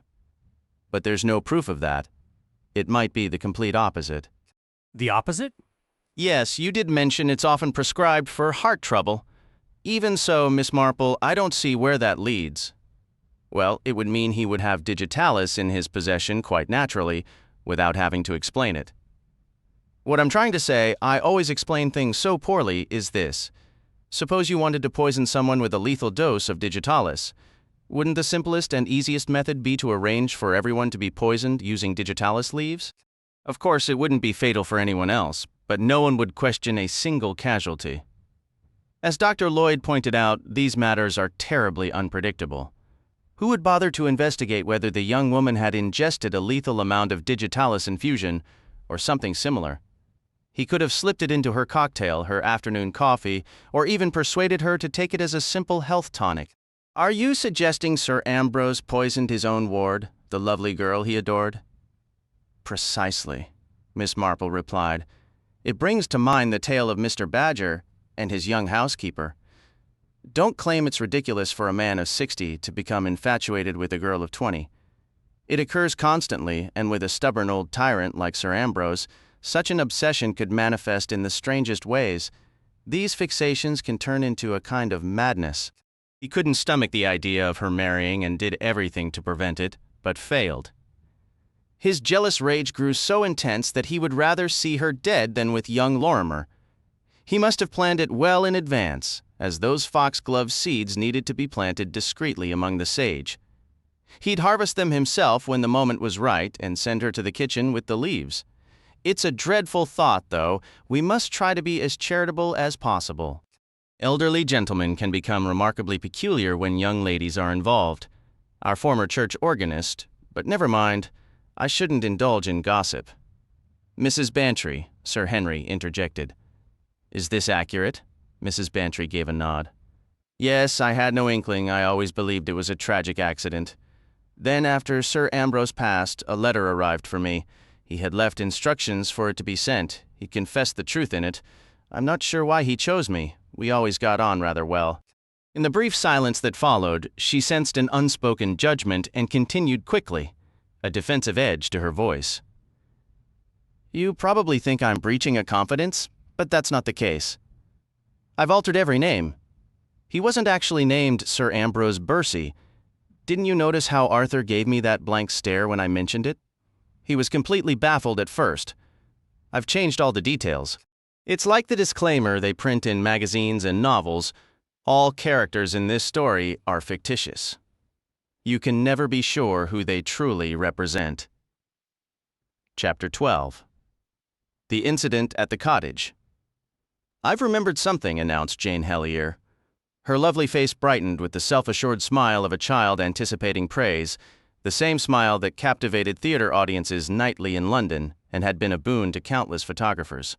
It happened, she continued with deliberate care, to an acquaintance of mine. The group offered encouraging, if slightly insincere, murmurs of interest. Colonel Bantry, Mrs. Bantry, Sir Henry Clithering, Dr. Lloyd, and dear old Miss Marple were all privately convinced that Jane's acquaintance was none other than Jane herself. She was notoriously incapable of recalling or caring about anything that didn't directly involve her. My friend, Jane went on, I won't mention any names, was an actress, quite a famous one. Nobody looked surprised. Sir Henry Clithering thought to himself, I wonder how long it will take before she forgets the charade and starts saying I instead of she. My friend was touring with a production in the provinces. This was a year or two back. I suppose I shouldn't name the actual town. It was a quiet place on the river, not too far from London. Let's call it? She paused, her forehead wrinkled in concentration. Inventing even a simple pseudonym seemed a tremendous effort. Sir Henry came to her aid. Shall we say Riverton? He suggested with perfect seriousness. Oh yes, Riverton will do nicely. I can remember that. Well, as I was saying this, my friend was in Riverton with her company, and a most peculiar incident occurred. She furrowed her brow again. It's so difficult, she complained, to get the story out in the right order. One gets everything tangled and tells the end before the beginning. You're doing splendidly, Dr. Lloyd encouraged. Please, go on. Well, this odd thing happened. My friend was summoned to the local police station, and so she went. It appeared there had been a break-in at a bungalow by the river, and the police had taken a young man into custody. He told a rather peculiar tale, which led them to send for her. She had never visited a police station previously, but they treated her very kindly, exceptionally so, in fact. I'm certain they would, remarked Sir Henry. The officer, whether a sergeant or an inspector, she couldn't quite recall, offered her a seat and explained the situation. Naturally, she realized immediately it was all a misunderstanding. Ah, Sir Henry thought to himself. There it is. I suspected as much. My friend pointed that out, Jane continued, blissfully unaware she had given herself away. She explained she had been rehearsing with her understudy at the hotel and had never even heard of this Mr. Faulkner. Then the officer said, Miss Hell? She stopped short, her cheeks coloring. Miss Hellman, Sir Henry suggested, his eyes twinkling. Yes, that would work. Thank you. He said, Well, Miss Hellman, I felt it had to be a mistake, especially knowing you were staying at the Bridge Hotel. Then he asked if I would object to confronting. Or was it being confronted? I can't remember exactly. The wording hardly matters, Sir Henry reassured her. Essentially with the young man, so I said, Of course not. They brought him in and announced, This is Miss Hellier, and... Oh, Jane broke off, her mouth agape. Don't fret, my dear, Miss Marple said comfortingly. We were bound to figure it out. You haven't revealed the location or anything truly critical? Well, Jane sighed. I did intend to tell it as if it happened to someone else. But it's so difficult, isn't it? One forgets the plan. Everyone agreed it was a challenging task, and once soothed, she resumed her slightly tangled story. He was quite a nice-looking young man with reddish hair. His jaw practically dropped when he saw me. The officer asked, Is this the lady? And he replied, No, it certainly isn't. What a fool I've been. I gave him a smile and said it was all right. I can easily imagine the scene, said Sir Henry. Jane Hellier frowned in concentration. Now, how should I proceed? Perhaps you could tell us what the whole matter was concerning, dear? Miss Marple suggested gently, her tone devoid of any trace of irony. I mean, what the young man's error was and about the burglary. Oh, yes, said Jane. You see, this young man, Leslie Faulkner was his name, had written a play. Actually, he'd written several, though none had ever been produced. He had sent this particular script for me to read. I wasn't aware of it because I receive hundreds of plays and I read very few personally, only those I already have some interest in. In any case, the play was there, and it seems Mr. Faulkner received a letter from me, except it wasn't really from me, you understand? She paused, looking anxious, and they all nodded their understanding. The letter stated I had read the play, liked it very much, and would he come down to discuss it with me. It provided the address, the bungalow, Riverbury. So Mr. Faulkner was delighted. He traveled down and arrived at this bungalow. A maid answered the door. He asked for Miss Hellier, and she said Miss Hellier was in and expecting him, then showed him into the drawing room. A woman came to meet him there. He accepted her as me without question, which seems odd because he had seen me perform, and my photographs are quite widely known, aren't they? Across the length and breadth of the country, Mrs. Bantry chimed in promptly. But there's often a significant difference between a photograph and the real person, my dear Jane, and there's a vast difference between being on stage under the lights and meeting someone in an ordinary room. Not every actress withstands that transition as well as you do, remember. Well, said Jane, somewhat appeased. That may be true. Anyway, he described this woman as tall and fair, with large blue eyes and very attractive, so I suppose the resemblance must have been close enough. He certainly had no suspicions at the time. She settled into her chair and launched into a discussion of his play, expressing her eagerness to perform in it. As they spoke, cocktails were served, and Mr. Faulkner accepted one without a second thought. That drink, he would later claim, was the last thing he clearly remembered. When he finally regained his senses, waking up, or coming to, however you phrase it, he found himself lying near a hedge at the side of a country road, safely out of the path of any traffic. He felt disoriented and unsteady, so much so that he simply got to his feet and stumbled along without any real sense of direction. In hindsight, he admitted he should have returned to the bungalow to piece together the events, but his mind was foggy and confused, leaving him to wander aimlessly. He was just beginning to gather his wits when the police took him into custody. Dr. Lloyd leaned forward. But why did the police arrest him? Jane's eyes widened in mock surprise. "Oh, how silly of me. I forgot to mention the burglary." Mrs. Bantry chimed in. "You did mention a burglary, my dear, but not a single detail about where it happened or what was taken." Jane explained that the bungalow he visited wasn't hers at all. It belonged to a wealthy businessman from the city, a knighted gentleman. Sir Henry offered, "Shall we call him Sir Herman Cohen?" Jane smiled. "Perfect. He had rented the place for a lady, an actress who was married to another actor. Sir Henry supplied the names effortlessly. The actor can be Claude Leeson, and the lady, using her stage name, Miss Mary Kerr." Jane admired his quick thinking. "You make it sound so simple." Anyway, this was Sir Herman's discreet weekend retreat, and his wife, naturally, knew nothing about it. Sir Henry dryly added, "A common enough arrangement. The actress had been given a considerable amount of jewelry, including a remarkable set of emeralds." Dr. Lloyd perked up. "Now we're getting to the heart of it." The jewels were kept in a locked case at the bungalow, a practice the police later called reckless.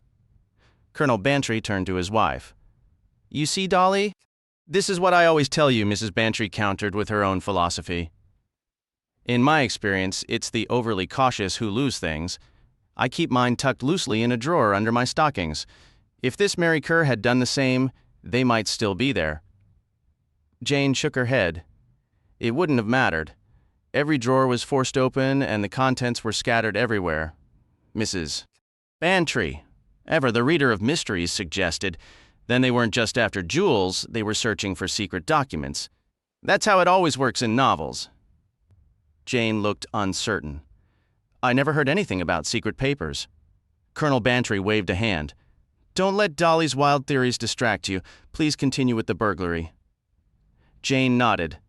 The police received a call from a woman claiming to be Miss Kerr. She reported the break-in and gave a detailed description of a red-haired young man who had come to the door that morning. Her maid had found him suspicious and turned him away, but later they allegedly saw him climbing from a window. The description was so precise that the police arrested him within the hour. He told his story, showed them the letter from Sir Henry, and when Sir Henry was brought in, Mr. Faulkner insisted it wasn't the same man at all. Dr. Lloyd murmured that it was a very strange tale. Did Mr. Faulkner know Miss Kerr? Jane replied that he claimed he did not. But here's the strangest part. When the police went to the bungalow, they found everything exactly as described. Drawers ransacked, jewels missing, yet the place was completely deserted. It was several hours before Mary Kerr returned, and when she did, she insisted she had never made that telephone call and knew nothing about the incident. She explained that she had received a telegram that morning from a theater manager, offering her a leading role and requesting an urgent meeting. Naturally, she hurried into the city to attend it. Upon arrival, she discovered the entire message was a fabrication. No such telegram had ever been sent. "A classic trick to get her out of the house," observed Sir Henry. What of the maid? A similar deception occurred there. Only one servant was employed, and she received a phone call, purportedly from Mary Kerr, claiming she had forgotten a vital item. The maid was instructed to fetch a specific handbag from a bedroom drawer and to take the earliest train to deliver it. She complied, securing the house before leaving. But when she reached Miss Kerr's club, where she was told to meet her employer, she waited without success. "Interesting," Sir Henry murmured. "So the house was left unattended.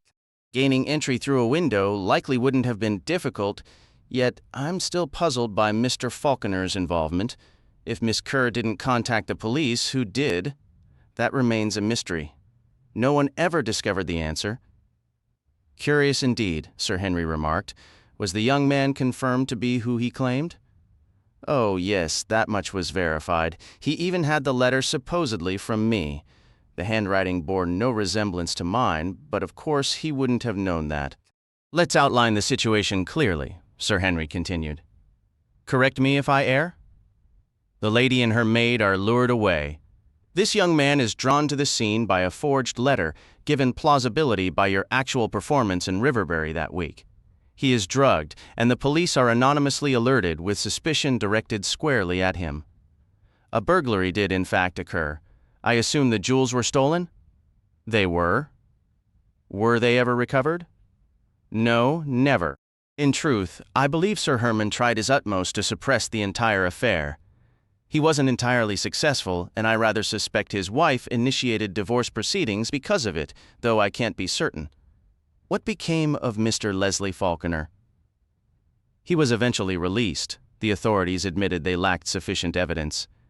Don't you find the whole episode rather peculiar? Distinctly so, Sir Henry agreed. The primary question is whose account to trust.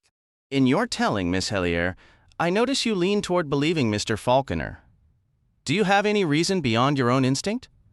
No, I suppose not, Jane admitted reluctantly. But he was so courteous and so genuinely remorseful for having mistaken someone else for me that I felt convinced he must be truthful. I understand, Sir Henry said with a faint smile, yet you must acknowledge he could have fabricated the story quite easily. He might have written the letter himself, posing as you. He could even have drugged himself after committing the burglary. But I confess, I don't see the purpose of such an elaborate scheme. It would be simpler to enter the house, take what he wanted, and slip away quietly, unless perhaps he was seen by someone in the area and knew he had been observed. Then he might have hastily concocted this plan to divert suspicion and explain his presence there. Was he financially comfortable? Miss Marple inquired. I don't believe so, Jane replied. No, I think he was rather short on funds. The entire matter is perplexing, Dr. Lloyd added. I must say, if we accept the young man's story as true, it complicates the case considerably. Why would this unknown woman impersonating Miss Helier involve a stranger? Why stage such an intricate performance? Tell me, Jane, Mrs. Bantry began. Did Faulkner ever actually meet Mary Kerr during all this? Jane asked, her brow furrowed in thought. I'm not entirely certain, she replied slowly. Mrs. Bantry leaned forward. Well, if he didn't, the mystery is solved. It's perfectly simple. You pretend you have to go to the city. You call your maid from the train station, and while she heads into town, you double back home. The young man arrives as planned, is drugged, and you stage the entire burglary scene, perhaps laying it on a bit thick. Then you call the police, give a description of your chosen patsy, and return to the city on a later train, arriving home to play the shocked victim. But why would she steal her own jewelry, Dolly? Jane inquired. They often do, Mrs. Bantry stated confidently. I can think of plenty of reasons. Perhaps she needed immediate cash and old Sir Herman was being stingy, so she fakes the theft to sell them quietly. Or maybe she was being blackmailed by someone threatening to expose the affair to her husband or Sir Herman's wife. Another possibility is she'd already sold them, and Sir Herman was getting suspicious, demanding to see them, forcing her hand. That's a common plot in novels. Or she could have had replicas made, planning to reset the originals. Here's a good one, not so common in stories. She pretends they're stolen, works herself into a state, and he buys her a whole new set. Double the jewels for a clever woman, and I'm sure she was terribly clever. You are brilliant, Dolly, Jane said with admiration. I never considered any of that. You may be brilliant, but she hasn't said you're correct, Colonel Bantry interjected. I'm more inclined to suspect the businessman from the city. He'd know exactly what kind of message would draw the lady away, and he could manage the rest easily enough, likely with a new companion's help. No one seems to have asked for his alibi. Turning to the silent old lady with a puzzled expression, Jane asked, What do you think, Miss Marple? My dear, I really am at a loss. Miss Marple began, Sir Henry will tease me, but no village comparison comes to mind this time, although several questions do arise. The servant matter, for one. In such an irregular household, the hired help would certainly be aware of the situation. A truly respectable girl wouldn't take such a position. Her mother wouldn't allow it. So we might assume the maid wasn't entirely trustworthy. She could have been conspiring with the thieves, leaving the house unlocked and traveling to London to bolster the fake telephone story, thus diverting suspicion. That seems the most logical answer. Yet, if common thieves were involved, it feels odd, suggesting more knowledge than a maid would typically possess. Miss Marple paused, her gaze becoming distant. I can't shake the feeling there was something personal behind it all. A grudge, perhaps? A young actress he'd mistreated? Doesn't that seem to fit better? A deliberate attempt to cause him trouble. That's what it resembles.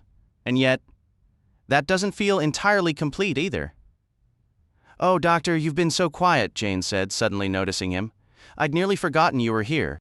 "I'm rather used to being overlooked," the gray-haired doctor said with a wistful smile. "I must have a very forgettable presence." "Not at all," Jane insisted. "Please tell us your thoughts." "I find myself in the peculiar position of agreeing with bits of everyone's theories, yet not wholly with any," he confessed. "I have my own rather far-fetched and probably incorrect notion that Sir Herman's own wife might have been involved somehow.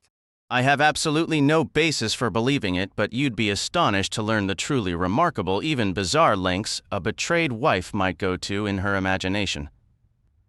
"Oh, Dr. Lloyd," Miss Marple exclaimed, her eyes lighting up. "How very astute of you, and it never occurred to me to think of poor Mrs. Pebmarsh." Jane simply stared at her, utterly confused. "Mrs. Pebmarsh? Who on earth is Mrs. Pebmarsh?" "Well," Miss Marple began, hesitating slightly, "I'm not entirely certain she's relevant. She worked as a laundress. She once stole an opal brooch that was fastened to a blouse and planted it in another woman's home." Jane looked more bewildered than ever. "And that somehow clarifies everything for you, Miss Marple?" Sir Henry asked, his eyes twinkling with amusement. To his genuine surprise, however, Miss Marple shook her head. "No, I'm afraid it does not. I must admit I am completely perplexed. What I do understand is that women must support one another in a crisis. One ought to stand by one's own sex. I believe that is the moral of the tale Miss Hillier has shared with us."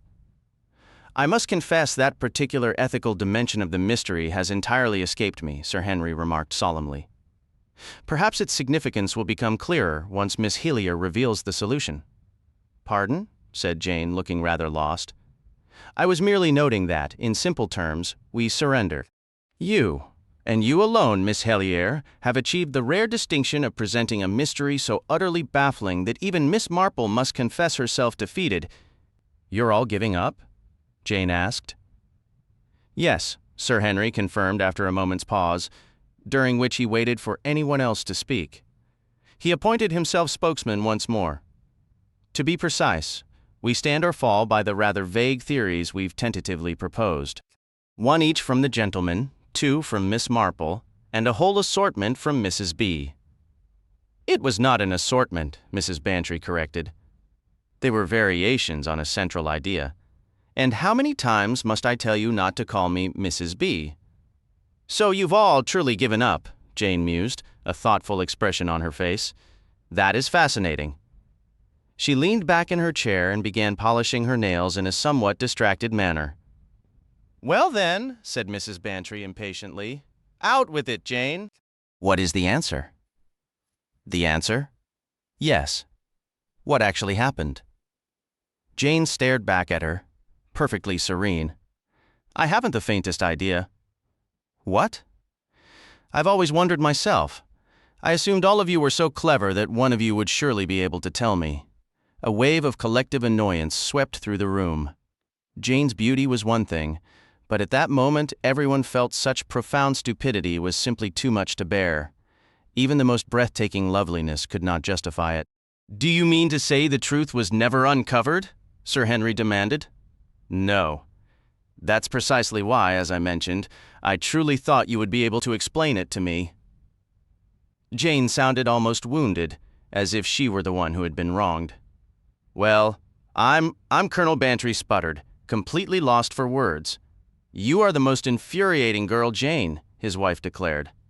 "Regardless, I remain convinced and always will be that my theory was correct.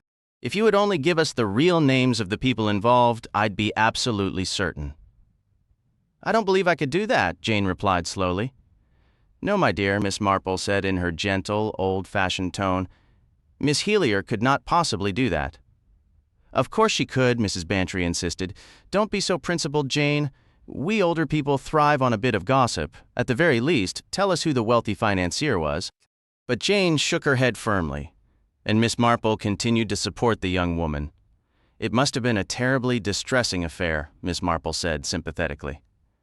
"No," Jane answered honestly, a faint, unexpected smile touching her lips as she recalled a sudden sharp memory of the financier's wife coolly rearranging flowers during the whole ordeal. I think I think I rather enjoyed it in a strange way. Well, perhaps you did, Miss Marple conceded. I suppose it provided a break from the routine. Which play were you performing in at the time? Smith.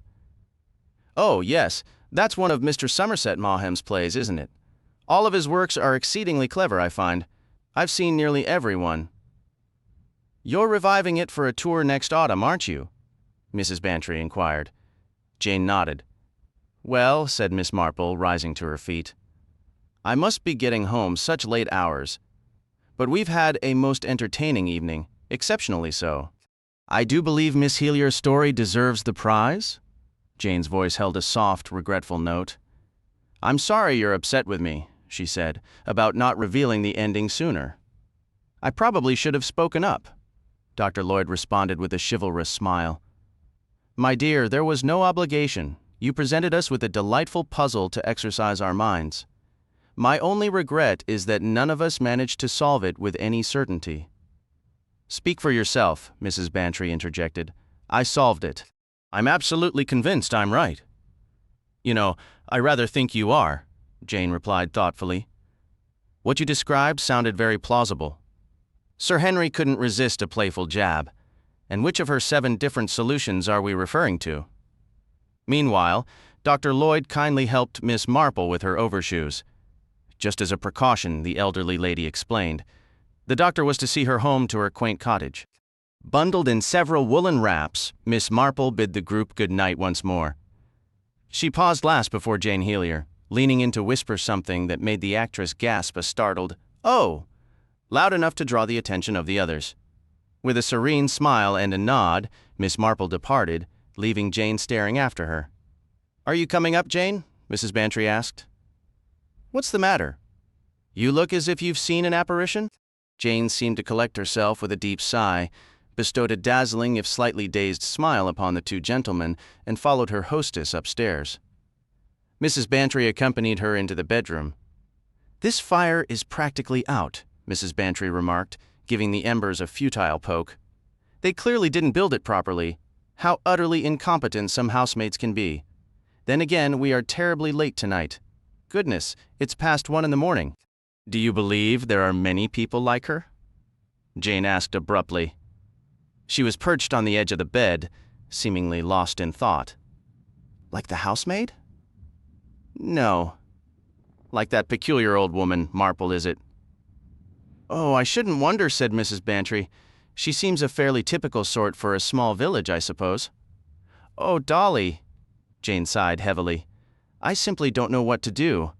What on earth is the matter? I'm terribly worried. About what?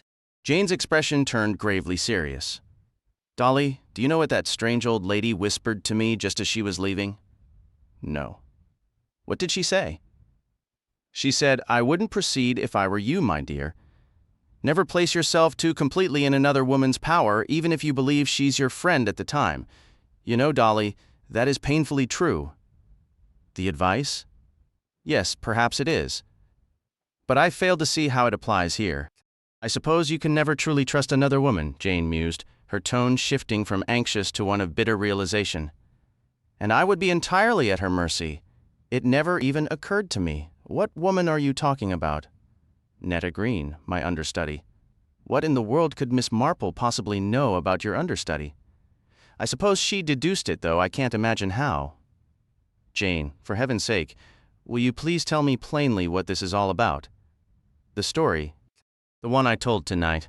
Oh, Dolly, that woman, you remember, the one who stole Claude from me? Mrs. Bantry nodded, quickly recalling Jane's first unfortunate marriage to the actor, Claude Avebury. He married her, Jane continued, and I could have predicted exactly how it would turn out.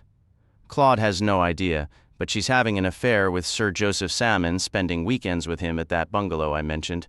I wanted her exposed. I wanted everyone to know exactly what kind of person she is. And you see, with a burglary, the whole sordid affair would inevitably come to light. Jane, Mrs. Bantry gasped, the pieces falling into place. Did you fabricate this entire story you told us? Jane gave a solemn nod. That's precisely why I chose the play Smith. I wear a parlour maid's uniform in it, so I'd have the costume ready. When summoned to the police station, it's the simplest thing to claim I was rehearsing my part with my understudy at the hotel. In reality, of course, we would be at the bungalow. I would just need to answer the door and serve the cocktails, with Netta pretending to be me. He'd never see her again afterward, so there'd be no risk of him recognizing her. It all seemed so perfectly straightforward until that old woman saw right through it. I can make myself look entirely different as a housemaid. After all, people hardly see servants as individuals. Our plan was to get him outside, take the jewelry box, call the police, and return to our hotel. I wouldn't want the young man to be blamed, but Sir Henry didn't seem to think he would be, did he? And she would be in all the papers. Claude would finally see her for what she truly is. Mrs. Bantry sank into a chair with a groan. Oh, my head is spinning. And all this time, Jane Helier, you deceptive creature, telling us that story with such conviction. I am a skilled actress, Jane said with a satisfied smile. I always have been, whatever anyone says. I never slipped up, did I? Miss Marple was correct, Mrs. Bantry murmured. The personal motive. Oh, yes, the personal motive. Jane, my dear girl, do you understand that theft is a crime? You could have ended up in prison. Well, none of you suspected a thing, Jane replied, except Miss Marple. A troubled look crossed her face again. Dolly, do you honestly believe there are many people like her? To be frank, I don't, said Mrs. Bantry. Jane sighed. Still, it's better not to take the chance. And of course, I would be in Netta's power, that's certainly true. She might turn on me or try to blackmail me. She helped me plan everything and claimed to be loyal, but you never really know with some people. No, I believe Miss Marple was right. I shouldn't risk it. But my dear, you already have risked it. Oh, no. Jane's blue eyes opened wide with innocence.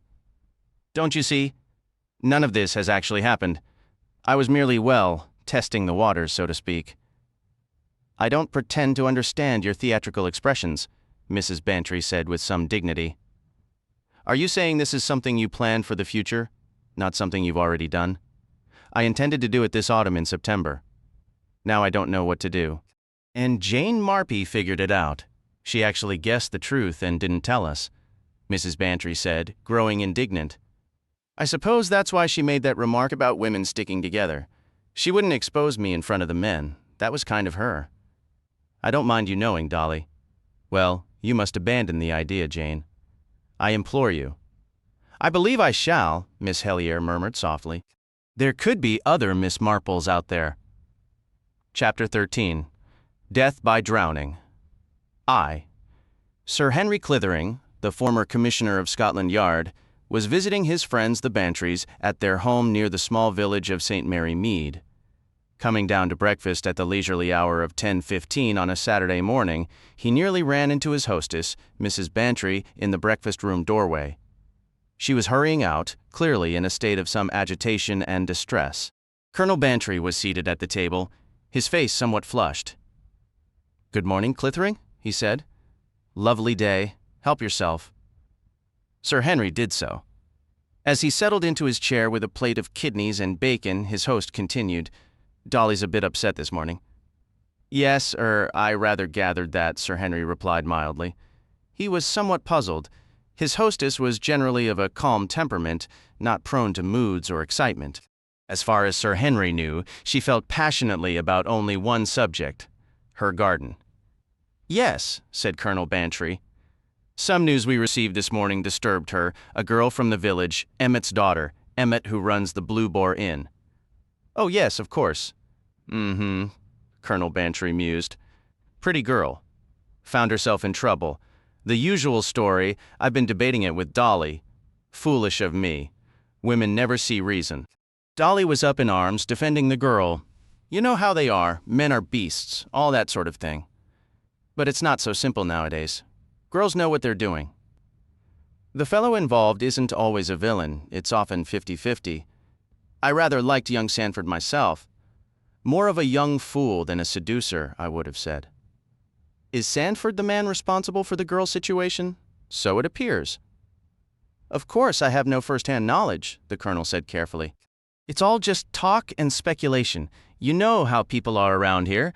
As I mentioned, I'm completely in the dark, and I'm not like Dolly, jumping to wild conclusions and tossing around accusations left and right. Good heavens! A person has to mind their words, you understand, with an official inquiry and everything. An inquiry? Colonel Bantry looked surprised. Yes, didn't I mention that? The girl drowned. That's what all this fuss is about. That's a terrible thing, Sir Henry remarked. Absolutely dreadful. I hate to even think about it. Poor young thing. By all accounts, her father is a stern man. I suppose she simply felt she couldn't face what was coming. He paused briefly. That's what has Dolly so upset. Where did it happen? In the river. Just downstream from the old mill, where the current runs swift. There's a footpath and a small bridge there. They believe she jumped from it. Ah, well, it's too grim to dwell on, with a significant rustle. Colonel Bantry unfolded his newspaper and proceeded to distract himself from the unpleasant topic by immersing in the latest political scandals. Sir Henry found the village tragedy only mildly interesting. After breakfast, he settled into a comfortable chair on the lawn, tipped his hat over his eyes, and considered life from a tranquil perspective. It was nearly 11:30 when a tidy parlor maid hurried across the grass. "Pardon me, sir, but Miss Marple has called and would like a word." "Miss Marple?" Sir Henry sat up and adjusted his hat. The name took him by surprise. He remembered Miss Marple quite well, her gentle, quiet, somewhat old-fashioned manner, and her astonishing perceptiveness. He recalled a dozen puzzling and hypothetical cases, and how in each one this quintessential village spinster had unerringly identified the true solution. Sir Henry held a profound respect for Miss Marple. He wondered what had prompted her visit. Miss Marple was waiting in the drawing-room, sitting very straight as usual, a brightly colored market basket of foreign make beside her. Her cheeks were rather flushed, and she seemed somewhat agitated. "Sir Henry, I'm so relieved, so fortunate to find you at home. I happened to hear you were staying in the area. I do hope you'll forgive the intrusion." "This is a genuine pleasure," said Sir Henry, taking her hand. "I'm afraid Mrs. Bantry is out." "Yes," Miss Marple replied. "I saw her speaking with Mr. Foote, the butcher, as I came by. His son, Henry, was nearly run over yesterday. That was his dog. One of those wiry fox terriers, rather plump and bad-tempered, the sort butchers always seem to keep." "Indeed," said Sir Henry politely. "I was actually glad to find her not at home," Miss Marple continued, "because it was you I wished to see regarding this unfortunate matter." "Henry Foote?" asked Sir Henry, slightly confused. Miss Marple gave him a mildly reproving look. No, Rose Emmett, of course. You've heard?" Sir Henry nodded. "Bantry told me. Very tragic." He was somewhat puzzled. He couldn't imagine why Miss Marple would want to discuss Rose Emmett with him. Miss Marple sat back down. Sir Henry did the same. When the elderly lady spoke again, her tone had shifted. It was solemn and carried a certain dignity. "You may recall, Sir Henry, that on several occasions we engaged in what was really a rather enjoyable pastime. Presenting mysteries and proposing solutions. You were kind enough to say that I managed reasonably well. You outshone us all," Sir Henry said warmly. "You demonstrated an absolute gift for uncovering the truth, and you always cited, I remember, some parallel from village life that had provided you with the essential clue." He smiled as he spoke, but Miss Marple did not return the smile. She remained entirely serious. "What you said then has given me the courage to come to you now. I feel that if I share something with you, at least you will not dismiss it." He realized suddenly that she was in deadly earnest. "I assure you, I will not dismiss it," he said gently. "Sir Henry, this girl, Rose Emmett, she had not taken her own life in the water. She was killed, and I am aware of the person responsible." Sir Henry was struck utterly speechless for a long moment. Miss Marple's tone remained calm and even as if she were commenting on the weather. When he found his voice again, he said, "That is an extraordinarily grave accusation, Miss Marple." She gave a few gentle nods. "I am quite aware that is precisely why I have sought you out. But, my dear lady, I am hardly the proper authority now. I am merely a private citizen. If you possess the information you suggest, you must take it to the police." "I fear that is not possible," Miss Marple replied. "Why ever not?" "Because, you understand, I do not possess what you would term evidence." "You mean this is merely a suspicion of yours?" You may call it that if you wish, though it is rather more than suspicion. I know I am in a position to know, but if I presented my reasons to Inspector Druitt, well, he would only laugh. And in truth, I could scarcely blame him. It is very difficult to convey what might be called specialized understanding. Such as? Sir Henry prompted. Miss Marple offered a faint smile. If I told you I know because a man named Peasgood once left turnips when he ought to have delivered carrots years ago when he sold vegetables from his cart to my niece, she let the sentence hang meaningfully. A rather fitting name for a greengrocer, Sir Henry murmured. You are drawing a conclusion from a comparable situation, then? I understand human nature, stated Miss Marple.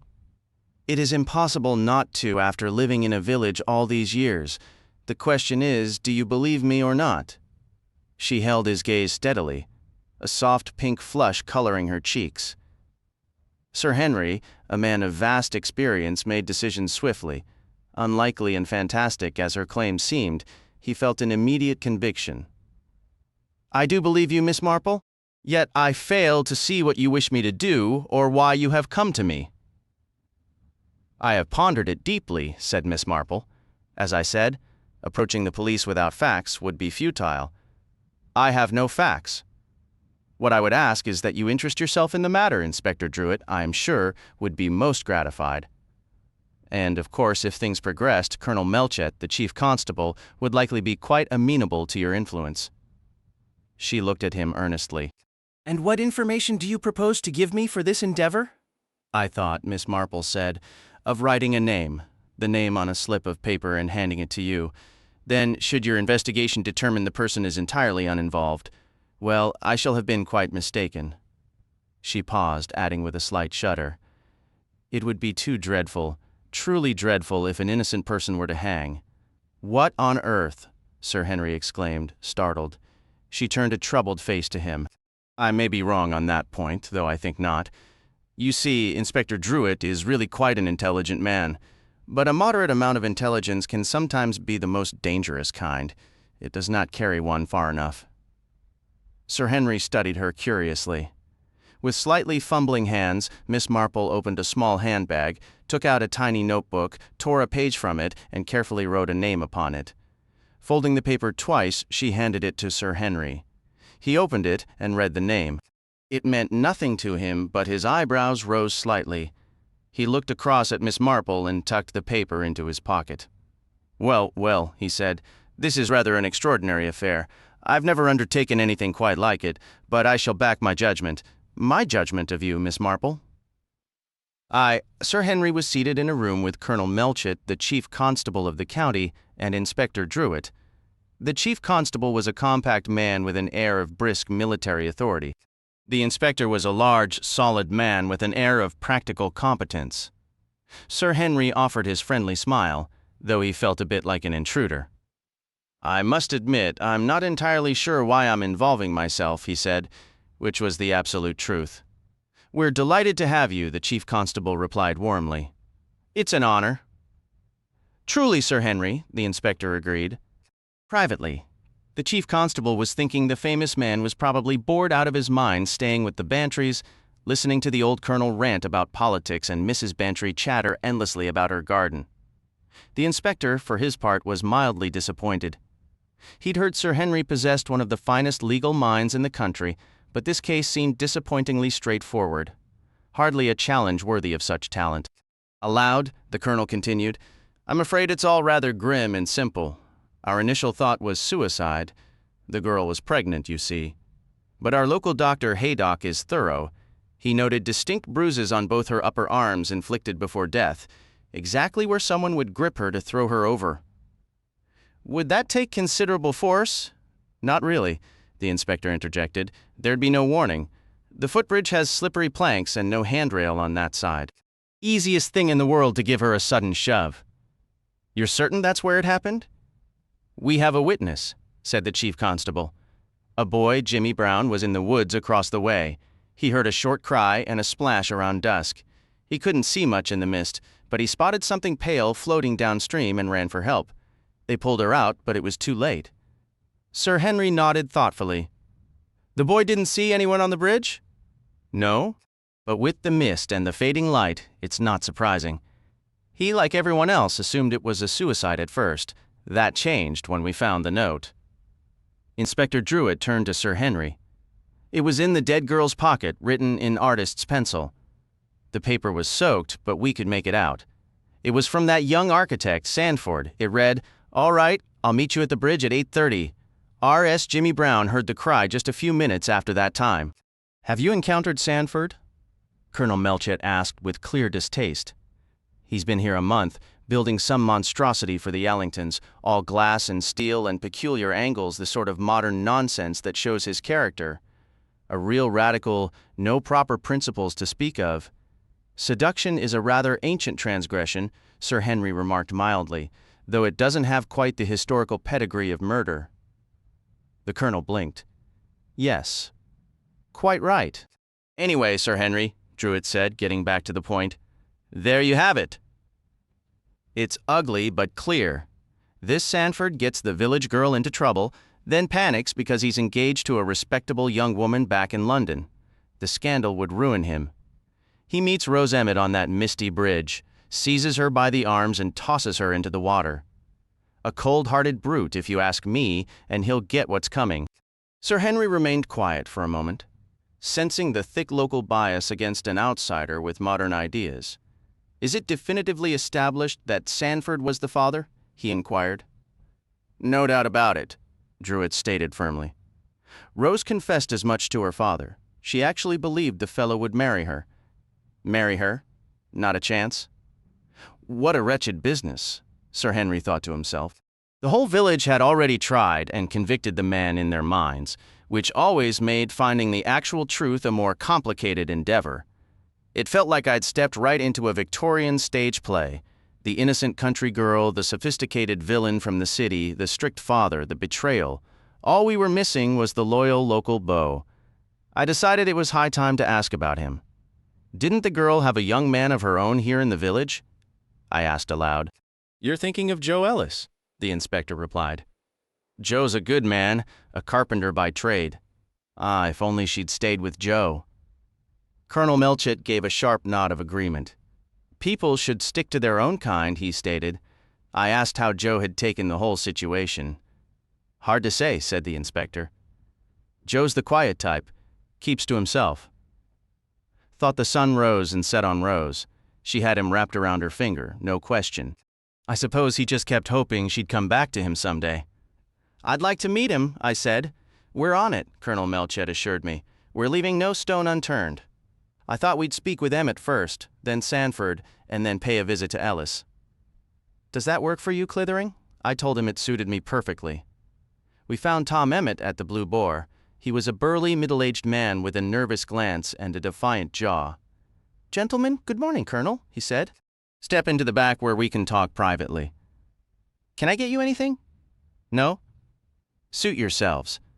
You're here about my poor girl. She was a good girl, Rose was. Always was until that rotten swine came along. And pardon my language, but that's what he is. He promised to marry her, but I'll have the law on him. He drove her to it, murdering bastard. Brought shame on all of us, my poor girl." "Did your daughter explicitly tell you that Mr. Sanford was the father?" Melchett asked bluntly. "She did, right here in this room." "And what was your response?" I inquired. "My response, the man seemed momentarily thrown. Well, I was upset, naturally anyone would be, but I certainly didn't threaten to throw her out. I'd never do a thing like that." He adopted an air of wounded virtue. "No, that's what the law is for, I say. He had to do right by her, and if he refused, by God, he was going to pay." He slammed his fist on the table for emphasis. Melchett asked what time he had last seen his daughter. "Yesterday, around tea time." "And how did she seem?" "Same as usual. I didn't notice anything off, if I'd only known." "But you didn't know," the inspector cut in, his tone dry. "We took our leave. Emmett doesn't make a very positive impression," I mused. "Complete scoundrel," Melchett agreed. "He'd have drained Sanford dry given half a chance." Our next visit was to the architect. Rex Sanford was nothing like the mental image I had formed. He was a tall, slender young man with very fair hair and distant blue eyes. His hair was tousled and a bit too long, and his manner of speaking was almost delicately refined. After introductions, Colonel Melchett came straight to the point and asked for an account of his movements the previous evening, issuing the standard warning about his rights. I don't understand, Sanford stammered. You are aware that Rose Emmett drowned last night? I know. It's too awful, too distressing. I haven't slept a wink. I've been utterly useless for work today. I feel responsible. Horribly responsible. He ran his hands through his hair, making it even messier. I never meant for any of this, he said, his voice pleading. I never dreamed she would react this way. He collapsed into a chair at the table and buried his face in his hands. Mr. Sanford, am I to understand you are refusing to provide an account of your whereabouts last night at 8:30? No, not at all. I was out. I went for a walk. To meet Miss Emmett? No, I went alone, through the forest. A considerable distance. Then how do you explain this letter, sir, discovered in the deceased girl's pocket? Inspector Druitt read its contents aloud without inflection. Now, sir, he concluded, do you deny authoring this? No, you are correct. I wrote it. Rose demanded I meet her. She was insistent. I was at a loss. So, I wrote that note. Ah, that's an improvement, remarked the inspector. But I did not go. Sanford's voice grew shrill and agitated. I did not go. I decided it was far wiser not to. I was returning to the city tomorrow. I believed it better to avoid a meeting. I intended to write from London and establish some form of settlement. You are aware, sir, that this girl was expecting a child and had identified you as the father. Sanford groaned, offering no reply. Was that claim accurate, sir? Sanford buried his face deeper into his hands. I suppose so, he uttered, his voice muffled. Inspector Druitt could not conceal his satisfaction. Now, concerning this walk of yours, is there anyone who can corroborate your presence last night? I don't believe so. To the best of my recollection, I encountered no one. That is unfortunate. What are you implying? Sanford stared at him, wild-eyed. What possible difference does it make whether I was walking or not? How does that relate to Rose drowning herself? Ah, said the inspector. But you see, she didn't. She was placed in the water deliberately, Mr. Sanford. She was. It took him a moment to absorb the full horror. My God, then. He collapsed into a chair. Colonel Melchett moved to depart. You understand, Sanford, he stated. You are not to leave this property under any circumstances. The three men exited together. Outside, the inspector and the chief constable exchanged a look. That should suffice, I believe, sir, said the inspector. Agreed. Secure a warrant and take him into custody. Pardon me, said Sir Henry, I've forgotten my gloves. He swiftly re-entered the house. Sanford remained as they had left him, staring blankly ahead. I have returned, Sir Henry announced, to inform you that I personally am keen to offer any assistance within my power. The reason for my interest is not something I can disclose, but I am going to ask you to tell me as concisely as possible exactly what transpired between you and this girl Rose. She was strikingly beautiful, Sanford began, his tone shifting from despair to a bitter, almost sarcastic recollection. Unbelievably pretty and impossibly tempting. And she launched a full-scale campaign. I swear that's the truth. She would not be ignored. It was lonely here. Nobody particularly warmed to me, and, well, as I said, she was astonishingly pretty and seemed so worldly, so knowing. His voice trailed off. He looked up, the momentary bitterness fading back into dread. Then this occurred. She wanted marriage. I was paralyzed. I'm engaged to a woman in London. If she ever hears of this, and she will, inevitably, it's finished. She won't comprehend. How could she? And I am, of course, a complete cad. I avoided Rose entirely after that. I thought I'd retreat to the city, consult my solicitor, arrange financial support for her. What an absolute fool I've been. And now the evidence against me is perfectly clear. But they are mistaken. She must have done it herself. Did she ever threaten to end her life? Sanford shook his head. Never. I would not have described her as that type. What about the man named Joe Ellis, the local carpenter? Solid, old village stock. A rather dull fellow, but utterly infatuated with Rose. I remember once seeing him watching her from his workshop. The look on his face was one of pure, quiet devotion. It was almost painful to witness. He might have been driven by jealousy, suggested Sir Henry. I suppose it's possible, but he always struck me as the stoic, silent type. He would suffer without a word. Very well, said Sir Henry. I must be going, he rejoined the others. You know, Melchett, he said, I feel we ought to examine this other individual, Ellis, before proceeding with anything irreversible.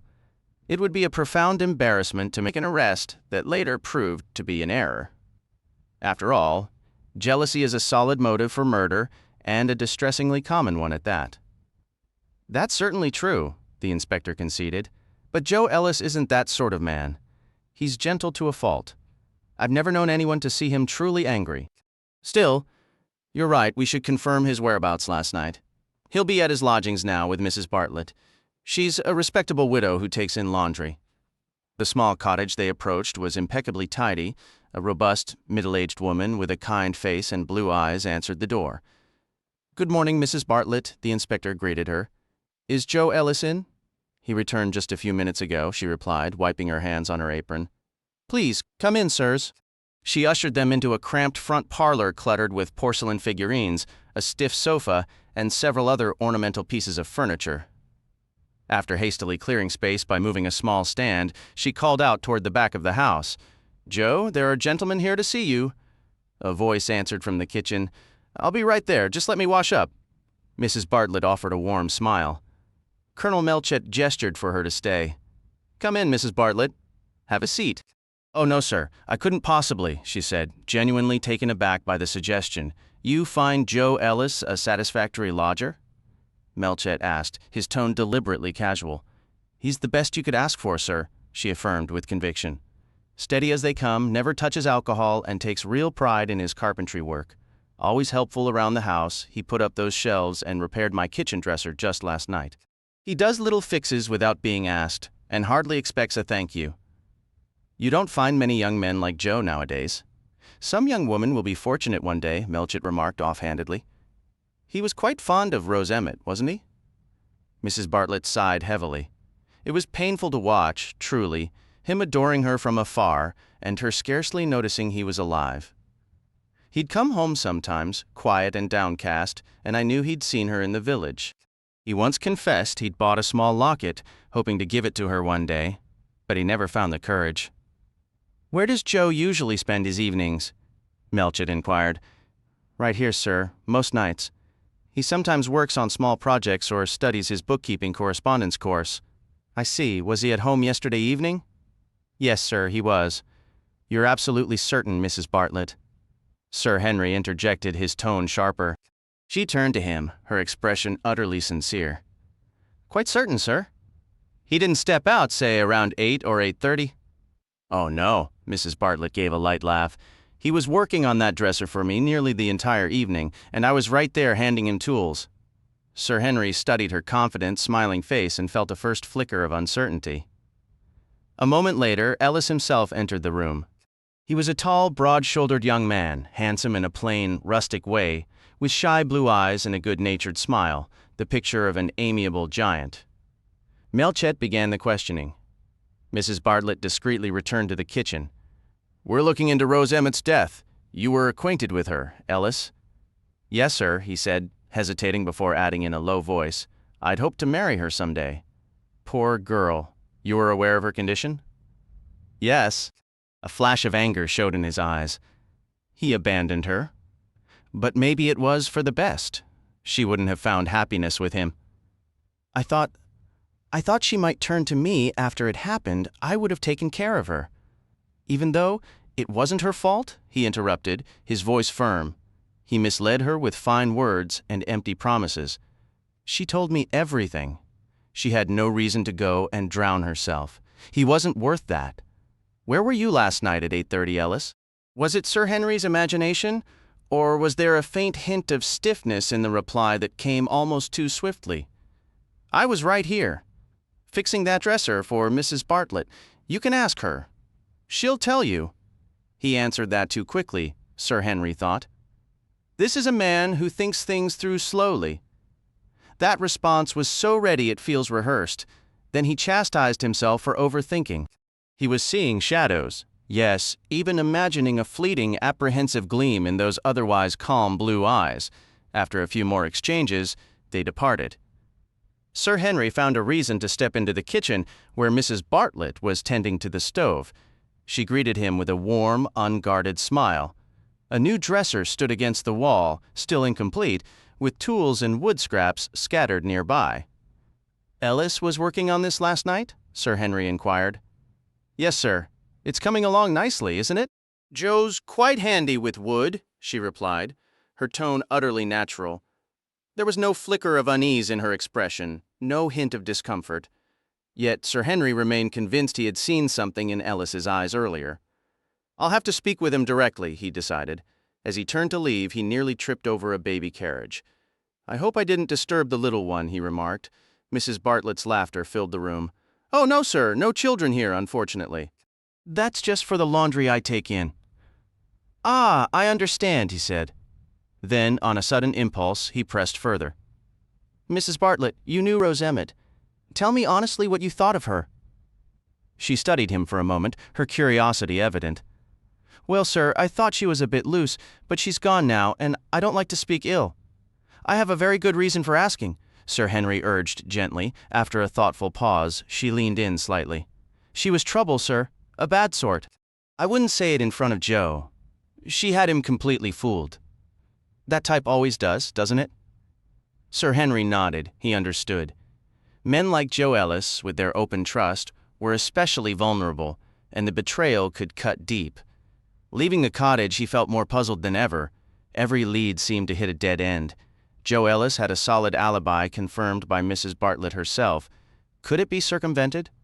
Only Ellis's almost too perfect, rehearsed manner of answering gave him pause. Well, Superintendent Melchett said later, that seems to settle it, doesn't it? It does, sir, the inspector agreed. Sanford is our man. He hasn't a leg to stand on. It's plain as day. My guess is the girl and her father were trying to squeeze him dry.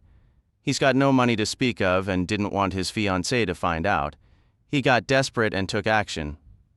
What's your view, sir? He asked, turning to Sir Henry. It appears that way, Sir Henry conceded, though he added, Yet I have a hard time imagining Sanford as a violent man. Even as he said it, he knew the objection was weak. Even the meekest creature, when trapped, can act out of character. Suddenly, Sir Henry requested to speak with the boy who had reported hearing the cry. Jimmy Brown was a sharp, somewhat cunning lad, slightly small for his age, who was clearly disappointed when they cut short his dramatic retelling. You were on the far side of the bridge, away from the village, Sir Henry clarified. Did you see anyone over there before you heard the cry? Yes, sir. Someone was walking up in the woods. I think it was Mr. Sanford, the architect building that odd house. The three men exchanged a look, and that was about 10 minutes before the cry? The boy nodded. Did you see anyone on the village side? A man was walking along the path there, moving slow and whistling. Might have been Joe Ellis. You couldn't possibly have identified anyone in that mist at dusk, the inspector interjected sharply. It was the whistle, Jimmy insisted with a touch of youthful scorn. Joe Ellis always whistles that same old tune, I Want to Be Happy. It's the only one he knows. Melchett dismissed it. Anyone could whistle a tune. Was he heading toward the bridge? No, the other way, toward the village. I don't think this unknown man merits our concern, Melchett concluded, brushing the detail aside. You heard the cry, then the splash, and a few minutes later you spotted the body floating downstream. You ran for help, heading back to the bridge, crossing it, and making a beeline for the village. As you ran, did you notice anyone near the bridge? I believe there were 2 men with a wheelbarrow on the river path, but they were quite a distance off. I couldn't tell if they were coming or going, and Mr. Giles's place was closest, so I ran straight there. You acted very well, young man, said Melchett. You showed real presence of mind. You're a scout, aren't you? Yes, sir. Excellent. Truly excellent. Sir Henry fell silent, deep in thought. He pulled a slip of paper from his pocket, studied it, and shook his head. It seemed impossible, and yet he decided to pay a visit to Miss Marple. She welcomed him into her charming, slightly cluttered drawing room, furnished in the old style. "I've come to report on our progress," Sir Henry began. "I'm afraid from our perspective things are not looking favorable. They intend to arrest Sandford. And I must admit, I believe they have grounds. So you have found nothing to support my theory, then?" She looked both troubled and anxious. "Perhaps I have been entirely mistaken. With your broad experience, you would surely have recognized it if it were true. For one thing," Sir Henry replied, "I can scarcely believe it. And for another, we are confronted with an unbreakable alibi." Joe Ellis was repairing shelves in the kitchen all evening, and Mrs. Bartlett was there watching him work. Miss Marple leaned forward, drawing a sharp breath. "But that cannot be right," she said. "It was Friday evening." "Friday evening?" "Yes, Friday. On Friday nights, Mrs. Bartlett delivers the laundry she has finished to her various clients." Sir Henry settled back in his chair. He recalled young Jimmy's account of the whistling man, and yes, it would all align. He stood, taking Miss Marple's hand warmly. "I believe I see a path forward now," he said. At the very least, I can make an attempt. Within 5 minutes, he was back at Mrs. Bartlett's cottage confronting Joe Ellis in the little parlor among the collection of china figurines. "You lied to us, Ellis, about where you were last night," he stated crisply. "You were not in this kitchen fixing the dresser between 8 and 8:30. You were seen walking along the river path toward the bridge just minutes before Rose Emmett was killed." The man gasped. "She wasn't murdered. She wasn't. I had nothing to do with it. She threw herself in. She did. She was desperate. I wouldn't have harmed a single hair on her head. I swear it." "Then why did you lie about your whereabouts?" Sir Henry pressed keenly. The man's eyes darted away, lowering uncomfortably. "I was scared. Mrs. B. saw me around there, and when we heard right afterward what had happened, well, she thought it might look bad for me. We agreed I'd say I was working here, and she promised to back me up. She's a rare one, she is. She's always been good to me without another word." Sir Henry left the room and walked into the kitchen. Mrs. Bartlett was at the sink, washing dishes. "Mrs. Bartlett," he said, "I know everything." I think you had better confess, unless, of course, you want Joe Ellis hanged for a crime he did not commit. No, I see you don't want that. Let me tell you what happened. You were out returning the laundry. You came across Rose Emmett. You believed she had rejected Joe and was now involved with that stranger. Here she was in trouble, and Joe was ready to rescue her, even to marry her if necessary, if she would have him. He has lived in your house for 4 years. You've fallen in love with him. You wanted him for yourself. You hated this girl. You couldn't bear the thought that this careless young woman would take your man from you. You are a strong woman, Mrs. Bartlett. You seized the girl by the shoulders and pushed her over into the stream. A few minutes later, you met Joe Ellis. The boy Jimmy saw the two of you together in the distance, but in the darkness and the mist, he mistook the perambulator for a wheelbarrow and assumed there were 2 men wheeling it. You convinced Joe he could be under suspicion, and together you crafted what seemed like his alibi, but in truth it was always meant to shield you. I have that correct, don't I? He waited, breath held, having risked everything on this single accusation. She stood before him, her hands rubbing slowly against her apron as she weighed her decision. Finally, she spoke in that quiet, restrained tone of hers, a tone Sir Henry now sensed held a dangerous undercurrent. "It's exactly as you say, sir," she admitted. "I can't explain what came over me." She was without shame, utterly brazen. The thought just seized me. She would not take Joe from me. "My life hasn't been a happy one, sir. My husband was a difficult man, frail and perpetually ill-tempered. I cared for him faithfully, year after year. Then Joe came to board here. I may have gray hair, sir, but I'm not so old. I've just turned 40. Joe is 1 in a million. I would have done anything for him, absolutely anything. He was like a trusting child, so gentle and believing. He was mine to protect and care for, and this woman—" She paused, swallowing hard, mastering the surge of emotion. Even now, her strength was evident. She straightened her posture and looked at Sir Henry with a curious, almost analytical gaze. I'm ready to go with you, sir. I never imagined anyone would uncover the truth. I don't understand how you knew. I truly don't. Sir Henry gave a gentle shake of his head. It wasn't I who knew, he said, his mind drifting to the slip of paper still tucked in his pocket. The neat, old-fashioned handwriting spelling out the clue, Mrs. Bartlett, with whom Joe Ellis lodges at 2 Mill Cottages. Once again, Miss Marple had been right.